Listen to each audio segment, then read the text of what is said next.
But when you measure it flat, it contradicts that. I'm spitting flat facts and that.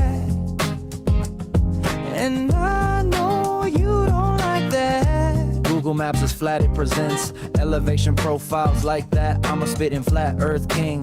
Sentence has a ring, doing my own thing. If Earth was a big roast chicken, factually finger licking chicken. We just got the measurements missing. I'm spitting eggs and vegs, begging the question lesson. I've said it before, time after time. I'm the spitting flat Earth king of rhyme. Welcome to Flat Earth Debate, Uncut and After Show. I'm your host, Nathan Oakley, and if you are new to this channel, or you've not done so already, then be sure to subscribe. Hit the bell notification icon and join button if you'd like to become a Nathan Oakley 1980 channel member and keep up to date with the Flat Earth Debate. If you would like to support the channel, there is a super chat that runs alongside each of these shows while they premiere. There's also a coffee, Patreon, crypto and thanks button in the info box below the video. Speaking of Patreons, I'm going to do a quick shout out to all of you who do support me on Patreon. So, a massive shout of thanks and appreciation to Smith Tools and Purchase, A Level Playing Poem, Survive the Spin, Effie Patriot, Thomas van der Zander, Measured Flat, Tiers Morgan, Mitch Kennedy, Rod, The Name is Burley, J Mel's 24, Unimento, Iron 26, Retro Bill, John Kays, Patrick Gunnels, Banter, Hairy Blade, Mobile Max 777, Rob W, Del West Watson, Unbelievable Productions, Blue Ridge Ranger, Abraham Mohammed, Skeptic 936, Texas Mike, Chow Young Cat, and Dank. So another massive thank you to all of you for supporting me on Patreon. And with that, I'll hand across to whoever is in Discord and Google so you can enjoy their dulcet tones while I set up for today's live show.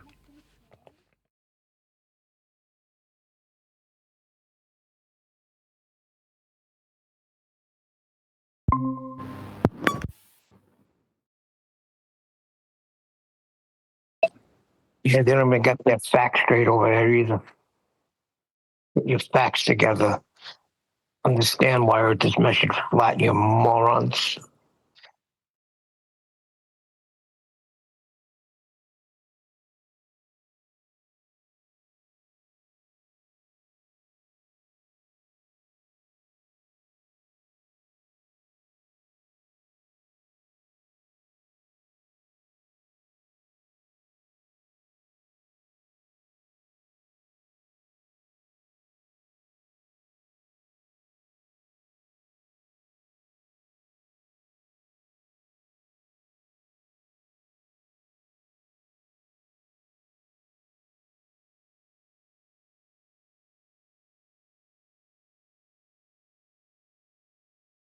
Cool.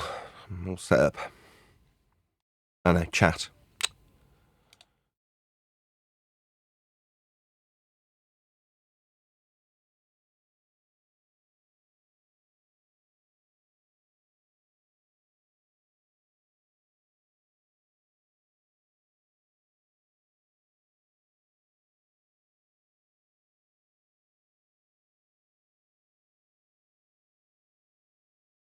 Jolly good. Did you speak to that Riggs guy? Because I've gone into worldwide debates and there doesn't seem to be anything that's changed since the last time I went in there. Hold on. I was there a second ago. They changed the Flat Earth debate room to the Coliseum. Okay. Yeah, I think that's our room. Coliseum. You were in there. I was just in there a minute ago, and Viking was in there. Just me, Viking, and your icon was in there. No, I thought I joined something else. I thought I joined something called Widestream. No, you're in the right place. Yeah, you're there.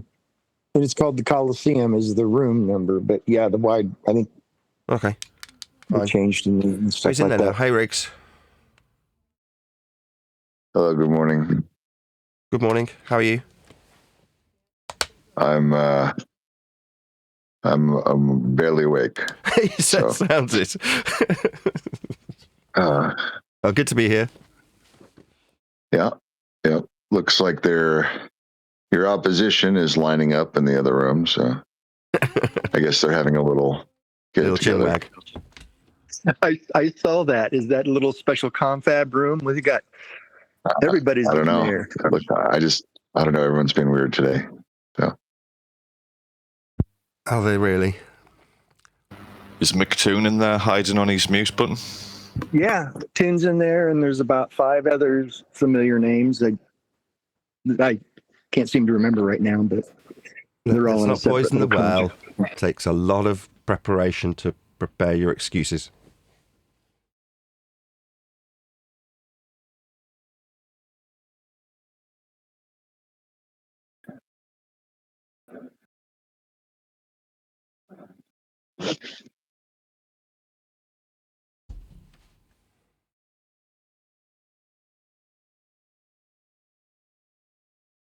Hmm.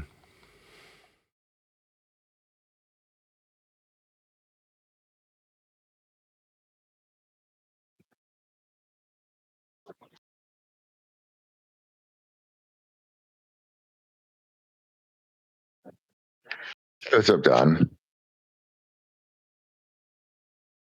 Pardon? Morning.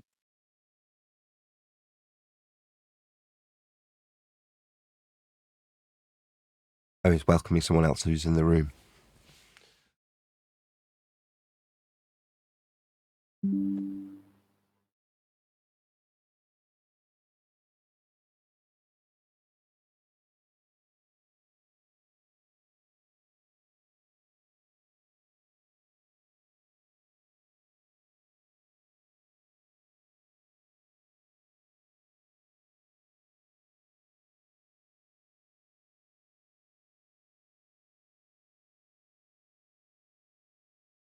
What do you think that is? That the 2 words together, flat Earth, is so offensive to people. For all the reasons we go over on a regular basis now.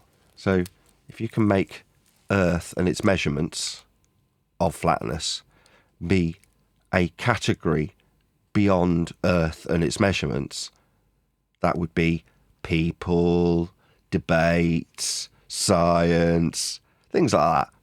Then you remove people's ability to recognise what Earth actually is, because there's a overarching religious view about it being a ball in place that doesn't need the apple cart disturbing in any way. So therefore, need to miscategorize the subject into something it isn't. It's just that simple. Well, I was thinking, like you always say, people don't want to look stupid. And when it's brought to your attention as a kid, they show you that picture of how people used to think Earth was flat and the ship going over the edge and everybody laughing. So I guess when you hear that as an adult, you immediately brace against it because you don't want to look stupid.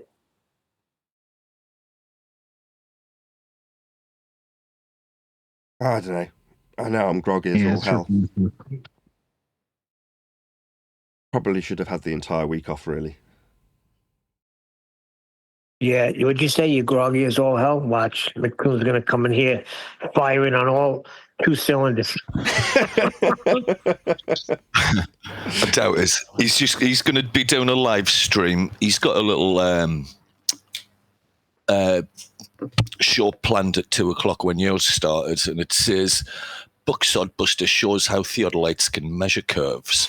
So I think it's going to be a repeat. McToon's just going to be cheerleading and giggling like a schoolgirl behind Sodbuster, and Sodbuster's just going to try and get you to say that theodolites measure curves. I think that's the way it's going to go. Call me Mystic Meg. So yeah, so you're saying because McToon's going to be running the show, Buckside Buster over here is going to be doing his thing, and he's going to be playing it over there. But Buckside Buster don't know what a theodolite is. It sounds to me like there's actually just going to be a competing show in the time slot that we hold. Right, okay. As opposed to us coming along on a Friday and saying, hey, we'll run our show from here. Someone else has gone, well, I can't control that, so I'll run my own. Like, good for you. Soon, that's precisely why I started Flat Earth Debate. So I can completely relate. Like, I've got no control over this. So I come in to talk to you about the knowledge I've acquired regarding Earth and its flatness. And within 20 seconds of me rebutting some false claim that somebody else on the panel's made, my volume's been turned down so that they can more easily talk over me. Like, that seems unreasonable. And then if I interrupt them, I get muted. Like, wow, I've got literally no control over this whatsoever. And if I'm on camera and they've muted me, suddenly I'm just ranting into the void on mute. That seems really irritating. They go, well, what's the resolve? Well, you run your own show. Then you run the rules. It's your show to do with as you will. Now, if people want to join in with your show, they have to obey your rules. Obviously, someone like, I don't know, Bucksod Buster won't appreciate that because they want to distort what's being talked about without somebody who's in charge stopping them. While they're distorting the world into the curved protractor that they need to measure angles with a theodolite through and call that measuring curve, someone with a succinct way about them, me, ruins that, don't they? So you need to regain control. So you're going to run your own show at the exact time slot that I run. Good for you. Very telling, but good for you. I can totally relate. I think Len's right. He's going to come on and discuss things with you, and they're just going to play it over there. Let them, right? Have the indifference to let this happen, right? If they want to come in, let's just establish something, right? Is there literally anything these two numpties can do to alter what Earth is and how it gets measured? Yes or no? Negative. Nothing whatsoever. They're just going to try and get you tongue-tied in a gotcha. Right. So what you're saying is the way Earth gets measured can be turned into how tongue-tied Nathan becomes on a live show. Correct? I think that's the case. We could call that. Let's give that a title. Let's call that Flat Earth. Yeah? We'll call a person, in this case me, but any individual, talking on a subject that they stumble and fumble over. Let's call that Flat Earth. Yeah? What is Flat Earth? It's a category, a title, it's a description. But it doesn't necessarily represent what's in the book. So I'm sure I've given this example before, right? Where you have Yes Minister, and there's a devastating truth that they don't want let out, and the permanent secretary tells the minister, put it on the title, make it the cover. Yeah? Because the minister wants to bury it on the back page. It's like, no, everybody flicks straight to the back page. Put it on the cover. Then everyone will ignore it. Yeah? So if you make the title of your group who talks about conspiracies and vaguely understands the religion of heliocentrism, call that the Book of Flat Earth. Categorise it that way. Yeah? Because you don't want them to talk about what has already got a category description. It's called geography, isn't it? So is geography flat Earth? Well, yes. Geography is about a flatness we measure of Earth. That's intrinsic to geography. That's something we've learned recently to the point where we've gone, so we can all breathe a sigh of relief. Yeah, but what's lingering around like a stale old fart is this category. So I was watching it today. I watched this guy called Taylor the Fiend who moans about feminism. I find him amusing. Not that I'm a single dude, and a lot of single dudes watch this guy because they're presumably going to hopefully find something out of women and their nature.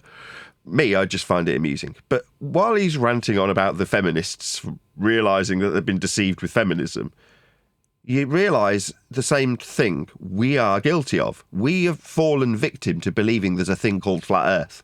And there isn't. It's a manufactured thing. Flat Earth itself is part of the controlled opposition structure that we, whilst in the quote-unquote Flat Earth, moaned about. You're like, what is Flat Earth? Because it's not about Earth being flat, is it? As we're slowly realising now, literally as we speak, it's not about Flat Earth. Flat Earth. about people. It's about conspiracies. It's about YouTubing. It's about personalities. It's about whether or not Nathan will stutter. That's what flat Earth is, isn't it? Now, geography doesn't need Nathan Oakley, does it? Geography will exist without me. And there's plenty of people paying their money to learn how to measure Earth flat, isn't there? The two can survive without each other. But we're in this bridging period between the normality of just what Earth is and how it's dealt with, that's geography, and this other island that we were stuck on called Flat Earth. Now, on the island of Flat Earth, the people who are currently scheming against us, they're on the same island. And they will become like the feminists at some stage where they go, I wasted my time with globing or flat earthing or anti-flat earthing, whatever they want to categorise it. You'll be like, yeah, you did. You did waste a lot of your time buying into this false back and forth narrative when there was this whole separate genre that existed beyond any of your influence called geography. People still went out and trained in celestial navigation. People still trained in flights and flying and sailing and navigating and cartography and all the things that are essential to movement on Earth's surface. And they all learnt the same thing. There's a reason why occasionally you see an overlap where a major air company like NASA, if you want to look at them in that way, disclaim in no uncertain terms that Earth's to be dealt with as a flat plane. It's because it is. You know, if it gets really simple. Now, sometimes people point to those documents and they're like the hand that I described Penn and Teller putting outside of the two-way mirror that floats in the middle of the stage. No one sees it. No one sees it. The hand doesn't exist because it lives in a disjointed world where it shouldn't exist. This NASA disclaiming how flat Earth must be dealt with is for the eyes of the people who are paid tens of thousands of pounds to actually fly across the surface in level flight. Those people who trained and paid to be told how flat Earth was, separate from their religion of a ball. So that's to answer your question, what flat earthing is. It's this category that's been created for people to sit in and not talk about Earth and its flatness in any way, shape or form.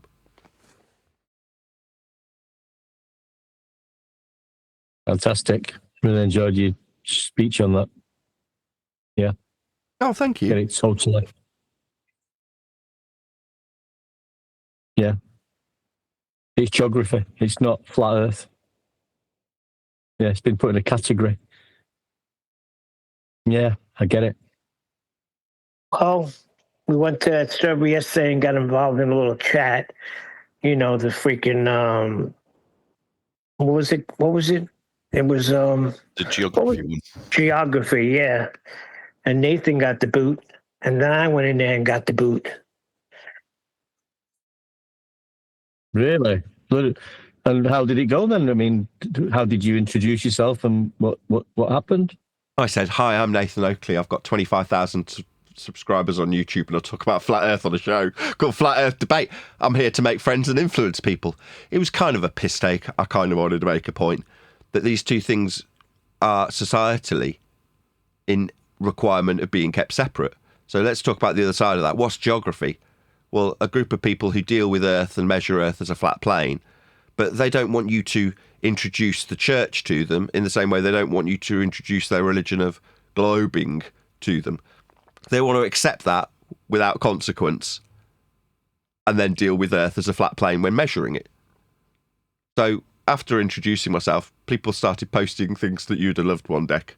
You know, the Greeks, and the angles from a flat plane that they all measure.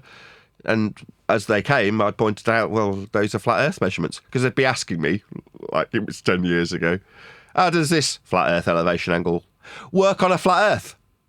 How does this measurement of orbital motion derived from elevation angle measurements of the stars and their motions work on a flat Earth? And each and every time I went, well, they're flat Earth elevation angle measurements to the stars. They're flat Earth elevation angle measurements to the sun. They're flat Earth elevation angles that the Greeks took. Why would you ask me how this works flat? It is flat. And each and every time, they got annoyed and eventually resulted in calling me a child abuser and telling me to, quote, fuck off. Now, I remained polite with them the entire time. I asked them a couple of times, please don't swear at me. I'm here to make friends and influence people. And I've read your server rules. First time I've ever done that. And we're all supposed to be respectful to one another. You coming along and say, this guy's talking like a fucking bot. Like, yeah, that's your anger about me being here talking about elevation angles that you posted to me about the Greeks. Now, obviously, I'm there as an antagonist and completely appreciated that at some point this isn't going to work. Unless you go in under the radar and go, hi. And they go, hi. You go, what? Do you like my lemon meme? Yeah, I love your lemon meme. Yeah, fuck that. I'm there as Nathan Oakley, and I am going to tell these people how it is when it comes to Earth and its measurements in the geography server. These bunch of 12-year-olds knew a lot less about geography than I do. However, the fact that I'm there making it absolutely abundantly clear that the geography of Earth is as it's measured by them, they're not going to like me. See, there's a ring of truth to what Jin was saying, that he didn't appreciate while he's barking it. But the ring of truth is that people who utilise and measure Earth flat want their ball belief to be separate from their measurements of Earth. Me coming along and going, yeah, well, that's a flat Earth measurement. They go, I hate you! Go away! And that is going to be the case, no matter where we go. I absolutely assure you. Which is why I'm always so nonchalant. Well, you should go in these other servers and do this, that, and the other. And you're like, why? Who cares? You know what I mean? Are you expecting a different outcome in a different server? People are people. They're the same everywhere. And there's going to be people that despise the fact that we simply highlight how they're using flat Earth measurements. Wow. Bloody hell. I'm sorry I missed that. But yeah, that... You didn't miss anything. One deck, it's all in chat. Len got it all. If you want to read it, I'll send it to you. I went in while I was having my dinner, so my wife had knocked up a curry, and I'm going, oh, okay, well, this is quite spicy because I'm going to be sat in front of this plate for at least 20 minutes. So I did. I fired up Discord, went in via the link that you provided, and like I say, my first line was, this is what I do, this is my YouTube, I just told them who I was. And why the hell wouldn't I?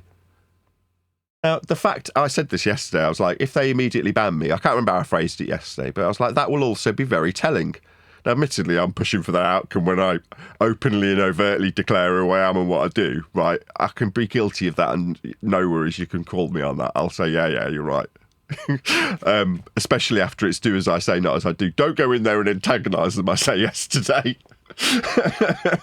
But I've got a point to make, so, do as I say, not as I do. Well, you may have antagonized them, but I didn't. I went in there very respectful and asked why they gave you the boot. And the outcome was they kicked me out too, because they said, we're just talking about how Earth is measured, and it's just not measured spherically. And I was going... Well, that was your mistake. So to say it's not measured in a way that their religious belief depends on is going to be antagonistic to them. You've got to be very gentle with these people. They're very fragile. I was trying not to use the flat word, but instead I used the opposite. As soon as I sent it, I was like, oh no, I said spherical. Yeah. Yeah. Isn't it brilliant though when they start sending you Eratosthenes and Alberuni? They're still doing it, aren't they? Well, their answer to Nathan was Earth is measured flat because, and then they had like emojis of an angle iron, a measuring tool, and the sun. So that's it. What, like an elevation angle emoji? Yeah, it's like an angle, the tool I use. We just call it an angle iron. Yeah, I use that. That's me posting that. I think you're confusing who's posting what, but I posted those. So when someone asks me, how do these elevation angles from Greece work on a flat Earth? And I go, they're elevation angles. They're ipso facto flat. And then I leave an emoji of a sun and a right angle triangle. It's pointing at the sun, like an elevation angle measurement of the sun, which is precisely what they're appealing to. You're like, it's just an elevation. It's not that serious. I thought it was the other guy that posted that. Yeah, after you got booted, Nathan, loads of them started posting that. Good. So my emojis are effective because you can post them ironically and say, Earth's flat because sun emoji, right angle, triangle emoji. I'm like, yeah, that's right. That's an elevation angle measurement. Now, A penny might drop for some. it's on screen now. If I put a little sun next to this, but have Alexandria and Cyan written next to it, will it change what it is? It's just a right angle triangle. On the right hand side of this diagram, if I put a sun that's equal size to the triangle because it's an emoji, that's what we're talking about. But you're like, what? How you measure it? Yeah, that's right. That's me describing Earth being measured flat with 2 emojis. How many was in there? Was there a few in there? I have no idea. Like I say, I mean, in the back of my mind, I'm thinking maybe me coming in and saying, maybe one day I'll get to tell you all about how flat it is in your VC. I look forward to talking to you all. Maybe in part of my mind, that's a realistic outcome while I'm chatting to you. But Nate, they're going to look you up. Even if you don't say anything, somebody's going to look you up and you're going to be found out as a flat earther. Of course. Within about 5 minutes of chatting, somebody's gone and published my Patreon and how much I earn on it and the full shebango. They're like, all right, so I'm here just talking about Earth's geography and how it gets measured. You're digging into me. Of course, because that would be in quotes, Neil, flat Earth, this guy, how much he earns on Patreon and what he does on YouTube. That's flat Earth to them. Who's this guy? Does he beat his children? Because that's flat Earth, isn't it? Wow, that's how are they able to get all that information? Because it's Discord. People love to go digging around in other people's lives on Discord. We're talking about people who are, no offence to you in Discord, a bit bored, right? Got nothing better to do? Yeah? Well, you can go digging around in other people's more interesting lives than yours. Was this voice chat or was it just text chat? No, I didn't. I was semi-inclined to go into the voice chat, but no, this was just in the welcome room or whatever. Right. But General I was eating curry at the time, so I wasn't going to be on voice chat with them. Bloody hell! I mean, I was thinking about it yesterday when we spoke about it, thinking going into a geography server and we'd be speaking to, professional, intelligent people. Who wouldn't look like that. No, it's the opposite. No, I seriously had that in my mind, thinking we're going to speak to some normal. All right, normies, you're not going to kick off. We're just going to answer me talk this, about right? So my sister goes with her former husband and goes and gets trained in celestial navigation. She hands over the money and she gets the qualification. Does she go into a Discord server and flex how much she knows about celestial navigation? Or is she on a boat? I see your point. Right. So who's in Discord server? Is it the guy doing the thing or the people talking about the guy doing the thing? Yeah. Yeah. Right. I fall into the latter category. Am I out there doing the navigate? No, I'm not. Am I flying a plane? No, I'm not. No. Where am I? I'm in a Discord server, aren't I? I am that guy. I represent it. Now, when they use that as some sort of attack, you've never used a theodolite. I've never had any need to. Does that change what a theodolite does when it comes to measuring Earth at its surface level for an angle? No, it doesn't really matter though, does it? That will go on with people being paid to use those tools, regardless of whether me, the guy in Discord, argues with you, another dick in Discord. Doesn't matter, does it? Yeah? But to these self-important fart sniffers, me being one of them, don't get me wrong, I understand my place here, right? They think that they're really in some consequence of these things, like whether or not I know it's flat matters. No, of course not. Doesn't matter if you know it's flat, because you're not doing it. You're not going out and paying to be trained on how to measure it flat. But the people who do pay, they pay and they learn how to measure it flat with tools that measure angles and such. May I? May I interject? Can you got a couple of minutes before I go live? Wait. Yeah, you have done. Well, hey, I just to. want to ask: are you like Nathan Oakley, the flat earther guy, right? No, he's my twin brother that's not running a show with the name Nathan Oakley above his name in a Discord server. What the fuck do you think? Are you stupid? Sarcasm not appreciated, but okay. Well, so did you answer my question? Are you stupid? My name's Nathan Oakley. I'm talking about flat Earth, and your question to me is, are you Nathan Oakley? My question in response: Are you dumb? Anybody could Can you be read? named a Can you Nathan read? Oakley and- Can you okay. read? Okay, sure. Can you read, So Spartacus? wait, so I just want to know. You just want to stutter while I ask you a question. I answered your question with sarcasm and disdain. Now I'm asking you: Can you read? Well, I don't know what you answered it with. Stuttery. What does it say where it's flashing now? You see me talking? It's got a flashy little words. They're like letters and stuff. Can you read them? My guy. Wait, I don't know what you. I'm not your God. I'm not your Christ. Don't blaspheme. Can you read? I know we're so hostile. Like, I don't understand. So why are you asking if I'm Nathan Oakley? It says my name. You dumb fuck. I mean, if you Shut up, you stupid retard. My God.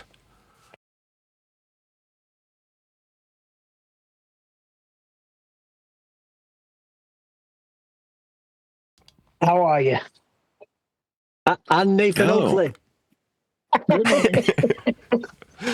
Yeah, somebody got an earful in the pre-show because they asked if I was really Nathan Oakley when my name's literally Nathan Oakley on the bit that's flashing while he interrupted. There we go. Fun. He just wanted to know if you were the famous flat earther, Nathan Oakley. You know, Hardly. it could be a guy posing as you. I detect an air of sarcasm when someone says, "Are you the Nathan Oakley?" Like, are you being sarcastic? No, there was no sarcasm, man. It was an honest question. Well, okay, so I'm curious. You as a flat earther, but are you flat earther, right? Do you claim that? Because not all flat earthers claim to be like exactly flat earthers. That's a good question. Normally, I'd have probably poured a bit of disdain on that too, but as it happens, it's a good question because what a flat earther represents is a conspirator that talks about 9/11 truth as much as they do about Earth not being a globe. And Earth not being a globe isn't necessarily something that I want to associate myself with anymore. Everybody's entitled to their belief. But, you know, we're dealing with a geography subject that requires Earth be measured flat, which is something else other than this false impression of what it is to be a flat earther. So at the moment, I've got an ambiguous answer for you, I'm afraid. Kind of. Okay, so is it like fair, I guess, more or less, to say that you're just not a glober? You're not a globe earther. Well, I mean, don't believe it's a everybody's entitled to their belief, and at one point, almost everybody in the developed world believed in a globe beneath their feet because they were taught it in school, right? But no, I mean, to understand and appreciate what it takes to be in that fantasy world of suggestion means that you understand how to measure Earth to come to that conclusion, as they did 500 years ago when developing mathematical systems and orbital motions to explain how the lights in the sky move. But to explain how the lights in the sky move, we first measured them with respect to a plane of reference for their elevation angles. So it's kind of a moot point that's out of the box thinking to come up with this heliocentric view of being on a sphere, which we're not. You know, that's a conceptual mathematics to explain some light movement. That's what it really is. But in terms of what we are, we all just dwell atop a flat plane that we measure and reference and create balls with those measurements and references. So to not be a baller, well, I mean, I'm more a baller than most of people out there because most of them don't know why they believe they're on a ball. I know exactly why they believe they're on a ball and what it took to make that ball. That's flat Earth measurements. Well, okay, so I do have evidence of like some parts of like a standard model that would lead you to the globe. I think infer a globe, like gravity, Make the for model example. with flat Earth measurements. Did you not hear what I just said? Said it again, sir. The ball that you're about to try and convince me of is produced by way of measuring Earth flat to produce it. Do you understand that? I know. I don't understand what you mean there. What do you mean? Expand on that. I'm sorry. English is not my first language. Okay. In order to have a globe that you believe in, you first must measure Earth flat to produce it. What does that mean? It means that you measure Earth flat first, and then with the measurements of a flat planar surface, you can create a ball with those measurements. That's what it means. Should we see if he does it? Okay. I'm confused. I know. How do you measure first something to be in contradiction to what you're trying to infer.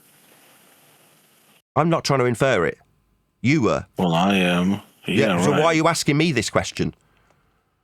Okay, wait. So then you are taking the positive claim here, right? Positive position. No, it's not a You're claim when saying- I describe measurements. That's not a claim. That's just a description of a Okay, what measurement. kind of If you're describing. measurements? My bad. I'm answering you. It's not a claim if I measure Earth. That's just a measurement of Earth. Okay.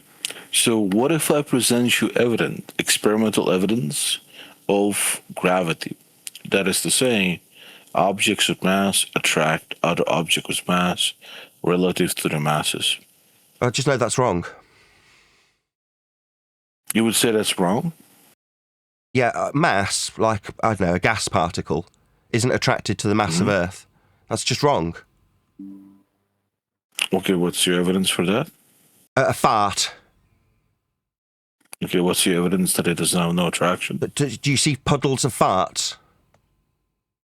Okay, do you think that's the only way gravity manifests? I'm with not gases? saying, again, this is the second time you've done this. I'll stop talking to you if you do it a third. That's not my claim, is it? That's your claim that you feel that somehow I've got a positive assertion about. You suggested mass attracting mass. Two things. Number one, that's 111 years out of date. Newtonian garbage that was superseded by Einstein 111 years ago. It's debunked by gas behaviour. Gas, which in that worldview that's 111 years out of date, has mass. And if you are correct, then it's attracted to the mass of Earth and we'd have puddles of farts. Now, that's a statement of absolute fact. Gases do not attract to the mass of Earth like you say mass attracts mass. That is, second time, wrong. So when you say you can provide scientific evidence in the form of an experiment for an 111-year out-of-date garbage rhetoric from Newton, I just think you are ignorant. You don't know what you are talking about when you make your stupid claim that would lead me to believe that we've got puddles of farts because mass of a gas is attracted to the giant mass of Earth's Earth. It isn't. Third time. Okay, listen, so if the way the discussion is going to go is that you're just not going to provide evidence for your claims. I haven't made any claims. Well, yes, you did. You said if gravity was true, we should have No, guy, puddles of I gas. don't want to talk to you anymore. He never You said that. brought up gravity, Yes, you and that's the literally third did. time you've projected by way of what's called a burden of proof reversal fallacy. Your claim. You claim mass attracting mass. I took a giant steaming shit on that 111-year out-of-date crap that you don't understand called Newtonian mass attracting mass gravity. That's what I did. I'm not claiming anything. I'm humiliating you with your own ignorance of what you believe your claim was about, incorrectly. No, my friend, the bent pseudo-Riemannian geometry of Einsteinian gravity certainly doesn't infer that we have the mass of farts attracted to the mass of Earth. You just don't know what you're talking about. Okay? So I haven't made any claim- claims. How dare you? I made a claim first. that Yeah, I know, dumbass. Gravity- Yes, you made a claim. Hello. You just told me it was mine, though, didn't you? Now I'm annoyed And with I you. actually have Now I'm my shouting claim. at you because you've annoyed me. You told me it was my claim. Wrong. Are you kidding? You're just Is an this how idiot. this discussion is going to go? Is this I'm running a live show. If I decide that the discussion's not going the way I want it on my live show with an audience that are paying me, I'll shut you up. Irritating man that's flipped the burden 3 times like I've made any claims. You've also suggested it's a claim when you make a measurement. It isn't. You haven't addressed any of the things I've said, by the way. You scattergunning me with garbage claims that you're ignorant of, like this. And then You're the flipping the one burden talking- like I'm making claims whilst talking to you through the top of me, humiliating you with your own ignorance about what mass doesn't do. Yet the mass of gases doesn't go to the ground. Look up and Okay, look at a cloud get to- while he interrupts me, humiliating him again with his own rhetoric that he said he had scientific evidence for 2.5 minutes ago. No, we've got clouds, dumbass. That's not mass attracting mass. Meanwhile, for you to have this nonsensical assertion of a downward vector, you'd need a plane of reference for your out-of-date gravity to be perpendicular to for a downward orientation that you believe is a force ascribable. It is not, but it will require a plane of reference to be perpendicular to when you incorrectly ascribe a force with non-experimental validity to an out-of-date Newtonian rhetoric. Okay, sir? Right, so I made a claim first. Right, gravity exists. Mass attracts mass relative to its masses, right? Then you made a claim that Right. Do you think I need if my that is audience true- getting a summary from you? I don't need a summary of what's just happened, my friend. I know. Why are you summarising what's happened? I let you talk. You talk first. I don't need your permission, you stupid dumbass. You think I'm the one seeking permission from you? You're a nobody. I'll tell you what to do. When you humiliate yourself with your garbage rhetoric about mass attracting mass, which it doesn't, don't tell me that you're giving me permission to talk. I don't need it. Bye-bye, dickhead. Next.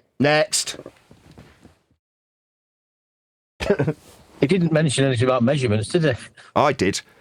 Elevation angle measurements of the stars. Yeah, That's he's Earth lost. measured flat.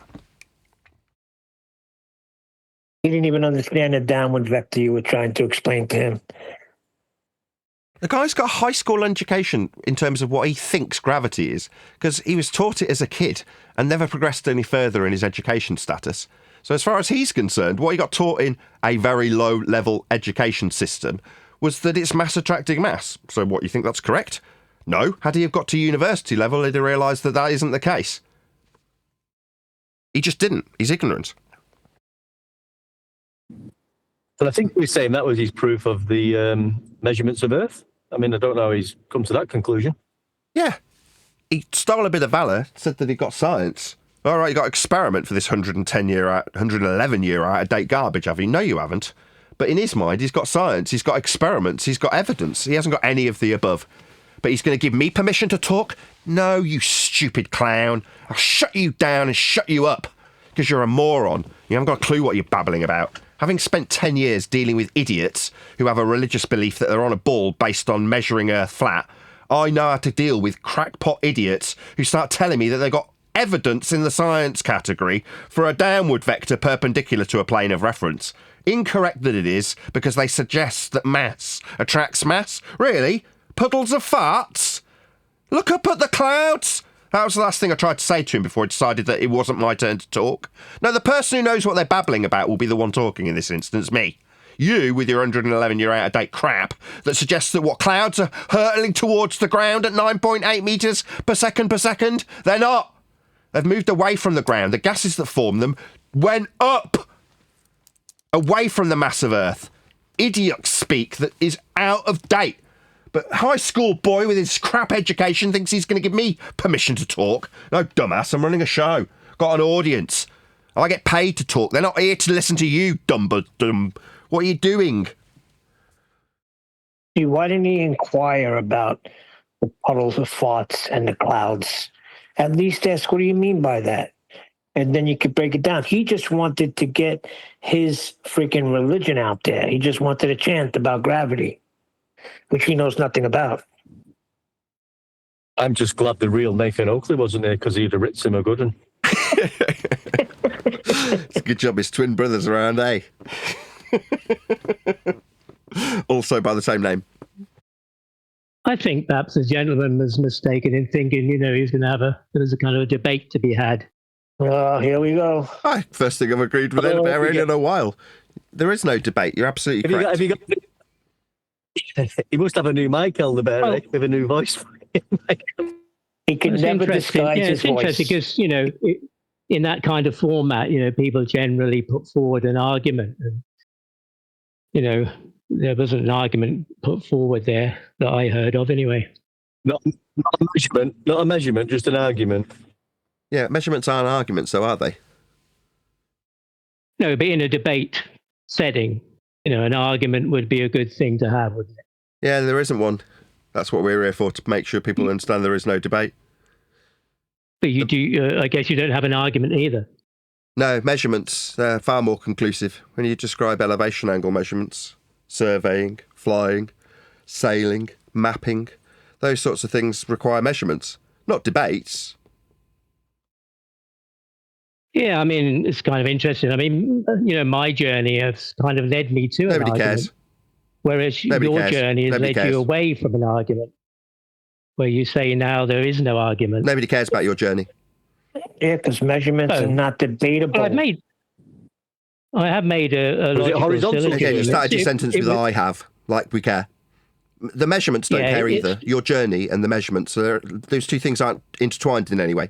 What you've done and how you've done it is inconsequential of how Earth gets measured flat. Those two things aren't intertwined. My journey's intertwined with yours, Nathan. Correct. It's not. It's totally inconsequential if I understand this or do it. Correct. That's how I come to make an argument. It was specifically for you to address Second you. time. Measurements aren't arguments. Do you understand that? Your journey, Called the what you've measured done, flat, irrelevant of measured the flat measurement. destructive dichotomy. Have you heard of it? No, there's no dichotomy when it comes to measurements. Oh, there is. There is definitely. You think when you make a measurement of something that provides a dichotomy? You're wrong. When you make a measurement of something. No, there it's is not a about me. We dichotomy, just yeah. established it's not about me or you. But now immediately you want to make it about me making the measurement. No, you see that clever little trap that you're trying to fire off makes it about me as opposed to the measurement that's not a dichotomy. Me measuring it, what, I could have measured it right and I could have measured it wrong. Yeah, that could be a dichotomy. But the measurement of Earth with, I don't know, elevation angles, that's not a dichotomy. It's just a measurement of Earth as a flat plane. Well, my argument addresses those measurements and the elevation angle that we Oh, right. found out that They don't refractive care. curvature The measurements isn't don't an care. elevation angle. They don't care if you've got an argument because you're inconsequential to this. You and your journey and your dichotomies and your arguments against measurements seems stupid to me because I look at the measurement and go, that's just a measurement. The measurement doesn't care that Edda Bear's got a rebuttal. It's a measurement. It's elder bear, elder, It's a measurement, a measurement. And it doesn't care if Edda Bear has got something to refute the measurement with, because it's still just going to be a measurement, like an elevation angle. Just an argument. Just a stuttery old man who's inconsequential to the measurements. The measurements of Earth are flat. They don't need rebuttal. Claims specifically. That's what it does. Called the measured flat destructive dichotomy. I mean, it only focuses on We don't care the... about your nonsense. Nathan's talking It about only measurements. focuses What are on you the- talking about? Neil, I know, but arguments are very important. No, they're not when it comes to measuring things. The measurements are important. Creating an argument because you've heard that Earth's measured flat doesn't change how Earth gets measured. Yeah, I heard from you how it was measured and the numbers. That's how I constructed a logical syllogism that is based around two modus tollens. Oh, the destructive that's really dilemma. interesting. Did you not understand Yeah. when I said what you do is inconsequential to the measurements of Earth like an elevation angle?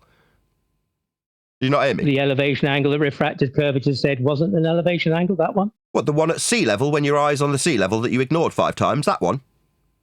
The one with the sextant that's measured with the sextant one. Yeah, that on one. the sea level, with your eyes on the sea level.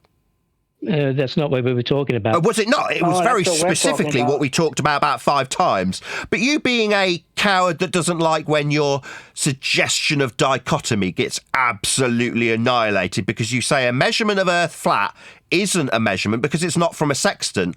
And we say what, like when we're on the sea level with the sextant making a measurement. That kind of thing that we weren't talking about 5 times and you ignored 5 times. We were. You just ignored it 5 times because you're an old coward. There's nobody sitting in a dinghy with a sextant anywhere. Sorry, so we're making it about the people who make the measurements again? Is it just me, audience, or did I already deal with this?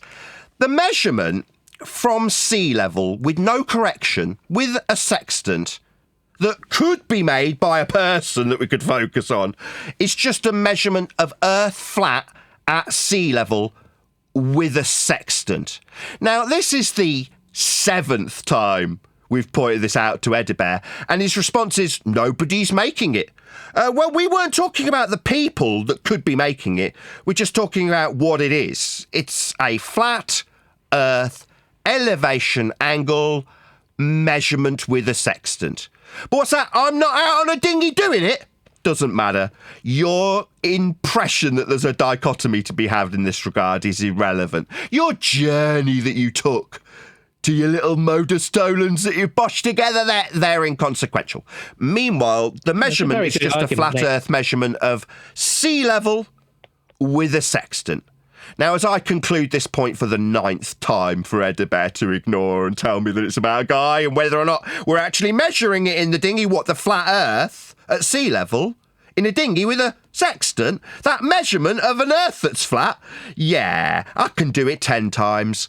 But unless I get a response, eventually I'm done with Edibert. I'll just remove him. Well, that's normal. That's normal. I mean, you have a circle of equal elevation, don't you? So welcome to Flat Earth. That's right. We have a circle of equal elevation.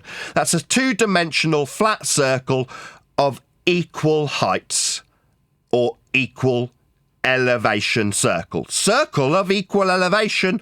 That's right. Yeah. That's an indisputable tool derived from flat Earth angle measurements that we use to navigate with. Welcome to Flat Earth. Has a radius and a circumference value, doesn't it? Of this Flat Earth measurement. As you claim, I said, the argument addressed... No, as a claim. A area of equal elevation or circle of equal altitude is, 1, circular, that's 2-dimensional. Flat, described as equal elevation. That means the same elevation for the whole of the circle that we're measuring to navigate and find our position with. That is a Flat Earth prerequisite calculation after Flat Earth measurement angle. That is what it is. Now, Edibert needs to turn this into a dichotomy. It isn't. It just is what it is. An area of equal elevation. He needs to make it into a claim Nathan Oakley's making. You just made the claim. No. An area of equal elevation is not a Nathan Oakley thing. Yeah? Not at all. It simultaneously forms a system like latitude. That's not Nathan Oakley's latitude. It's just areas of equal elevation derived from a star angle measurement of a flat plane. 2-dimensional circles of equal elevation. It's not talking about the elevation. It's not. No, it's got no lips. It's a circle. It's got no lips. It's not talking about it. You see, you now need to make the circle into a person, don't you? Yeah, I covered this immediately, didn't I? We're not making it about people. It hasn't got lips. It addresses the claim you're... Sorry, it doesn't address any claim. It's a circle. It doesn't have lips to address claims with. Addresses your claim. No, it doesn't. Your claim, specifically. No, circles don't have lips. Yes, it does. Yes, it does. The circle of equal elevation... Welcome to Flat Earth. Circle of equal elevation. If we're describing circles, they're 2-dimensional. Equal elevation means same height. So not curving, circle, flat, 2-dimensional, equal elevation, flat Earth, describing circle. Yes. Not flat. Sorry, circles are now not flat, says this old, incontinent retard. No, piss flaps. Circles are flat. No, I don't think I want to carry on with the conversation with this man. He's a retard. Okay, that's normal. Sorry, normal to say that circles, quote, Edibert, are not flat. Yes, they are. You normal are a stupid old man. From your stupid. Claims. They're your claims. Sorry, now circles are my claims. So like we said in the pre-show, Flat Earth becomes about Nathan Oakley's claims of 2D circles of equal elevation. No, they're not Nathan's. They don't have lips. They're not my claim. They're just 2-dimensional. What's that? They're not flat. No, we're dealing with retards, insane piss-flap old men. My argument that does address your claims. It's not an argument, it's measurement. It's what came out of your mouth, Nathan. Measurement. Yeah. Yeah. Circles of equal elevation. Yeah, welcome to Flat Earth. They have a radius and a circumference. You told me the circumference. Yeah, welcome to Flat Earth. And you've told me the radius of that circle that you haven't told you any radius of any circle. I've said a circle's 2D, and you've told me circles are not flat. Yes, they are. I've now started calling you an incontinent old piss-flap weirdo. A demented old deranged man. That's what I'm starting to call you because you've told me, quote, circles are not flat. That's what you've told us. Well, the measured distance you have... But you keep ignoring me. It's like when I annihilate this wanker, he decides that just yattering through the top of me annihilating his garbage waffle about circles not being flat like a deranged old man is going to be ignored. No, you're just an insane old man. 1 degree increment. Now I'm done talking to you because you're just talking while I'm talking, so get lost. Kick him out. No. If you can't stand the heat, get out of the kitchen. If you can't cope with circles of equal elevation being exactly what they are and need to turn them into a Nathan Oakley claim that's got lips and needs contesting in a dichotomy because they're not flat, end quote, Edabear, then you can fuck off. Get lost.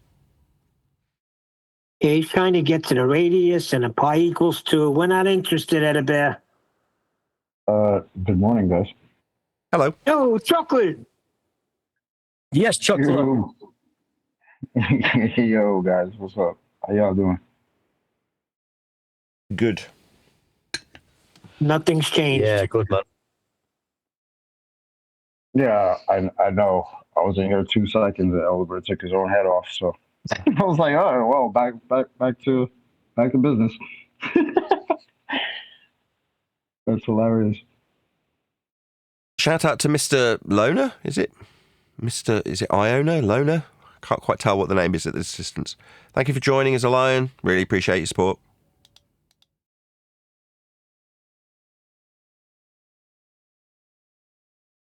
Well, doesn't time fly? Did you measure latitude, Nathan, or was that your cousin? I haven't measured latitude. Must be my distant cousin, also called Nathan Oakley. Next. Who's next? I mean, latitude is an elevation angle measurement. Facts of the matter. Spitting facts. It's not a curval measurement. It's a elevation angle measurement at sea level. Yes, but Edabear wants to be relevant. He told me about his dichotomy and his argument months ago. He even sent me a message, and I'm like, I really don't care. It's measured flat. What are you not getting? But pi equals 2. These people are nuts. Edabear thinks pi equals 2. I mean, I don't know what else to say. These people are bonkers. Pi equals 2? Yeah, and circles aren't flat. Pi equals 2 and circles aren't flat. There you go. These are the gems we get from people who believe they live on a magical spinning water ball. That's fantastic. Yeah, I mean, they still want to acknowledge and recognise how flat Earth is measured with circles of equal elevation. Because they are what they are. They just, like I say, need to turn them into a claim we're making, offer them the suggestion of lips that they can communicate how wrong they are when we say they're flat. It's a circle. It's qualified with the words equal elevation. What, equal in terms of how high or low it is? What, with it being two-dimensional and a circle and all? I mean, in my opinion, just calling it a circle is enough. But, you know, what with it being tied to people not dying at sea in navigation, they've overqualified it, offered some redundancy. Equal elevation. So we're absolutely clear that we're talking about a circle, two-dimensional, with everything the same height on it. What's that? Not flat? Fuck off. You're nuts. You people are bonkers. Earth's just measured flat. It's not that serious. But to these guys, it's a debate about whether circles are flat or not. Whether pi equals 2. You're all driving yourselves mad. You're on the road to madness. You know that, right? Yeah, I'll give it 2 years. Yeah. 2 years. And they'll all be bonkers. They'll all be committed in hospital somewhere. Nathan, less than that. I mean, come on, just the circles of equal elevation. If the penny don't drop there, then there's no hope for you. Shout out to Goldie, So who says via the super chat, circles have lips, rolling face emoji. Thank you for the super chat. all these sailors lost at sea over hundreds and hundreds of years, you know, plotting a position on the sea level using, you know, probably 3 circles of equal elevation to find their position. They wasn't getting it wrong, was they? You know, that's what they was doing to find their position at sea, and it works.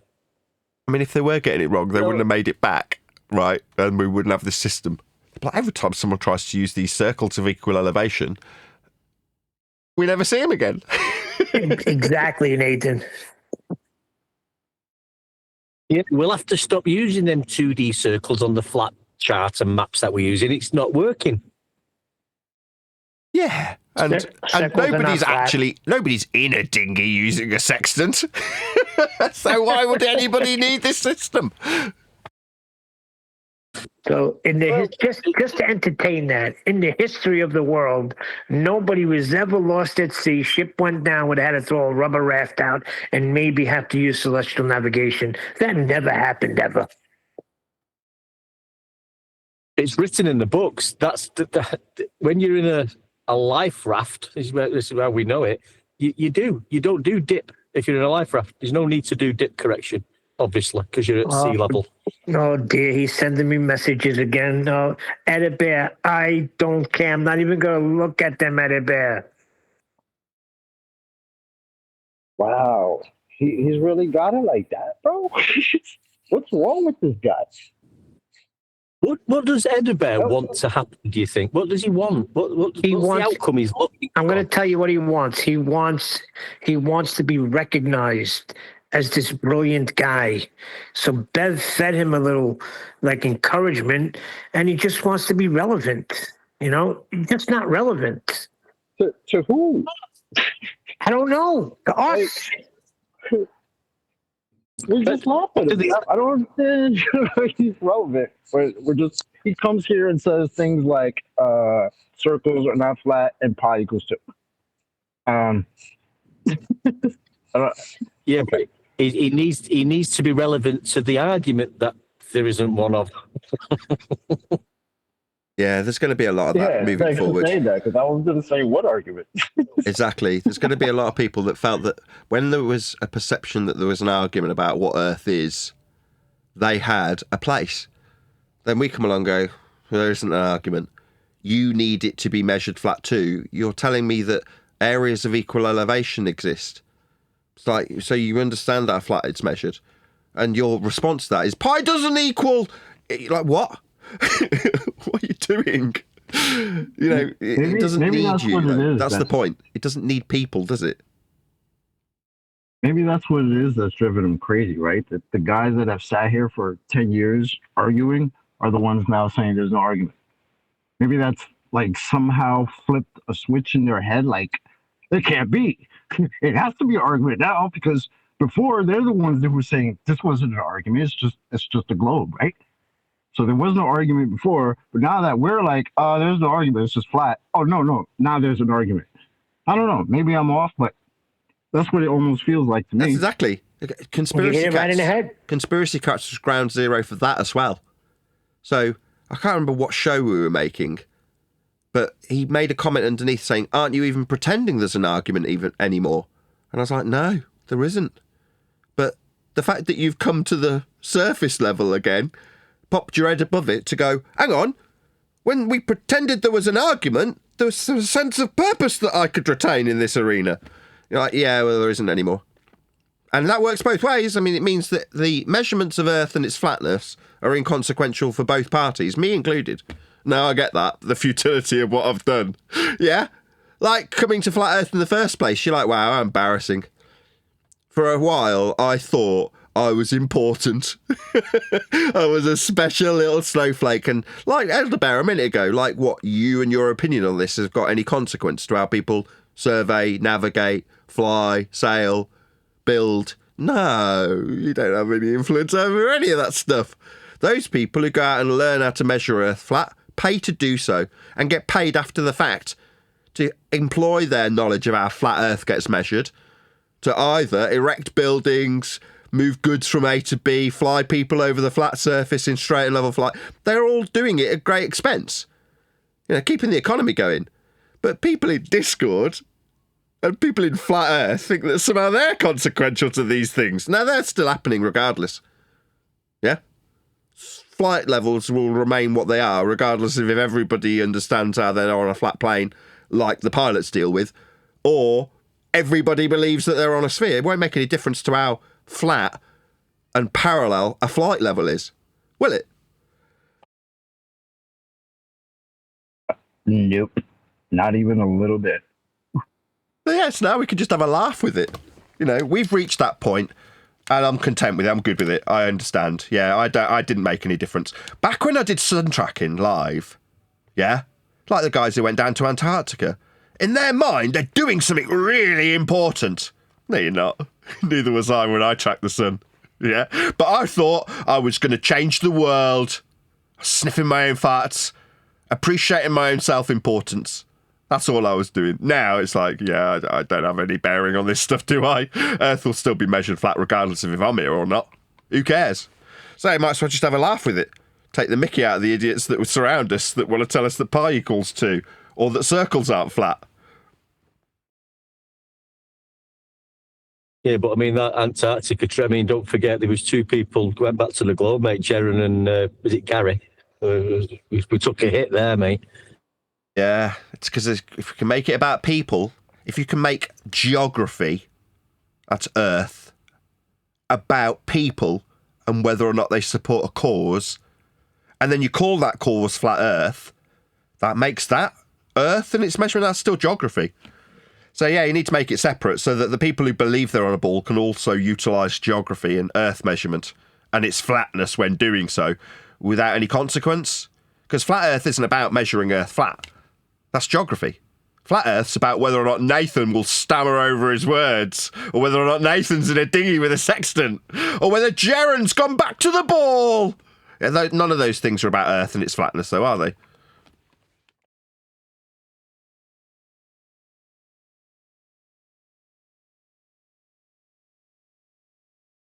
I missed you guys. Yeah, it's been a minute, hasn't it? Yeah, I think this is the first time I've been here in 2026. So Happy New Year. Happy New Year, chocolate. Isn't it near the end of February? No, beginning. Yeah. Been a bit busy at this time, so it's been hard for me to come in. You need some musics with violins and stuff. No, absolutely not. I'm good. But I appreciate it, though. After about 6 weeks plus, people start asking if you're still alive. I don't know if you ever noticed that. And there's plenty of YouTubers out there that will know exactly what I'm talking about. If there's a certain period between you posting a video and you not posting anything, people are like, are they alive still? I see it on other videographers' videos. They're like, JLB was the most recent one. So he posted a video a couple of days ago from his balcony, and it's all snowy and beautiful where he is. I think he's in Hungary. And he's like, I've had a comment under one of my older videos asking if I'm still alive. You're like, why would he be dead? Oh, he hasn't published a video. Of course, must be dead.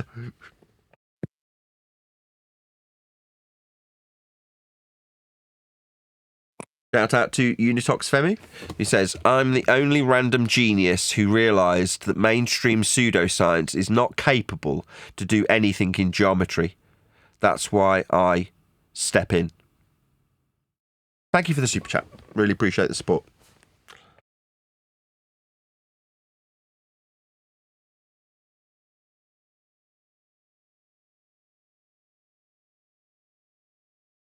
It's reached about that time as it did yesterday, 40 minutes into the show, and I've run out of steam because I've been ill for the last week. Last Saturday I was ill. What day is it? Friday. I've been ill for about a full 7 days now. I only had 2 days off. I should have probably had the full week off. I've got about 20 messages from Edabed. They keep popping up on the top of my phone. Doesn't he listen? I know you're still listening. Edabed, stop sending me your nonsense. I'm not going to look at it.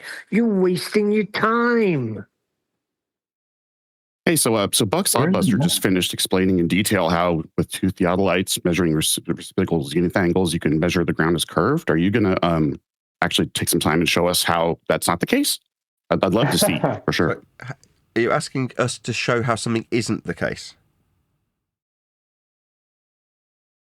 Yeah, he definitely showed how the tools are used and how it works in reality. So I would love to see like your perspective on it. So perspective? I mean, are you just going to say words over again? Or you did a really good presentation. Very informative. What presentation? We've had no presentation. What are you talking about? No, but Buck did just a minute ago. There's another live stream going on. Oh, sorry. You thought that while I was producing my show, I was watching Buck.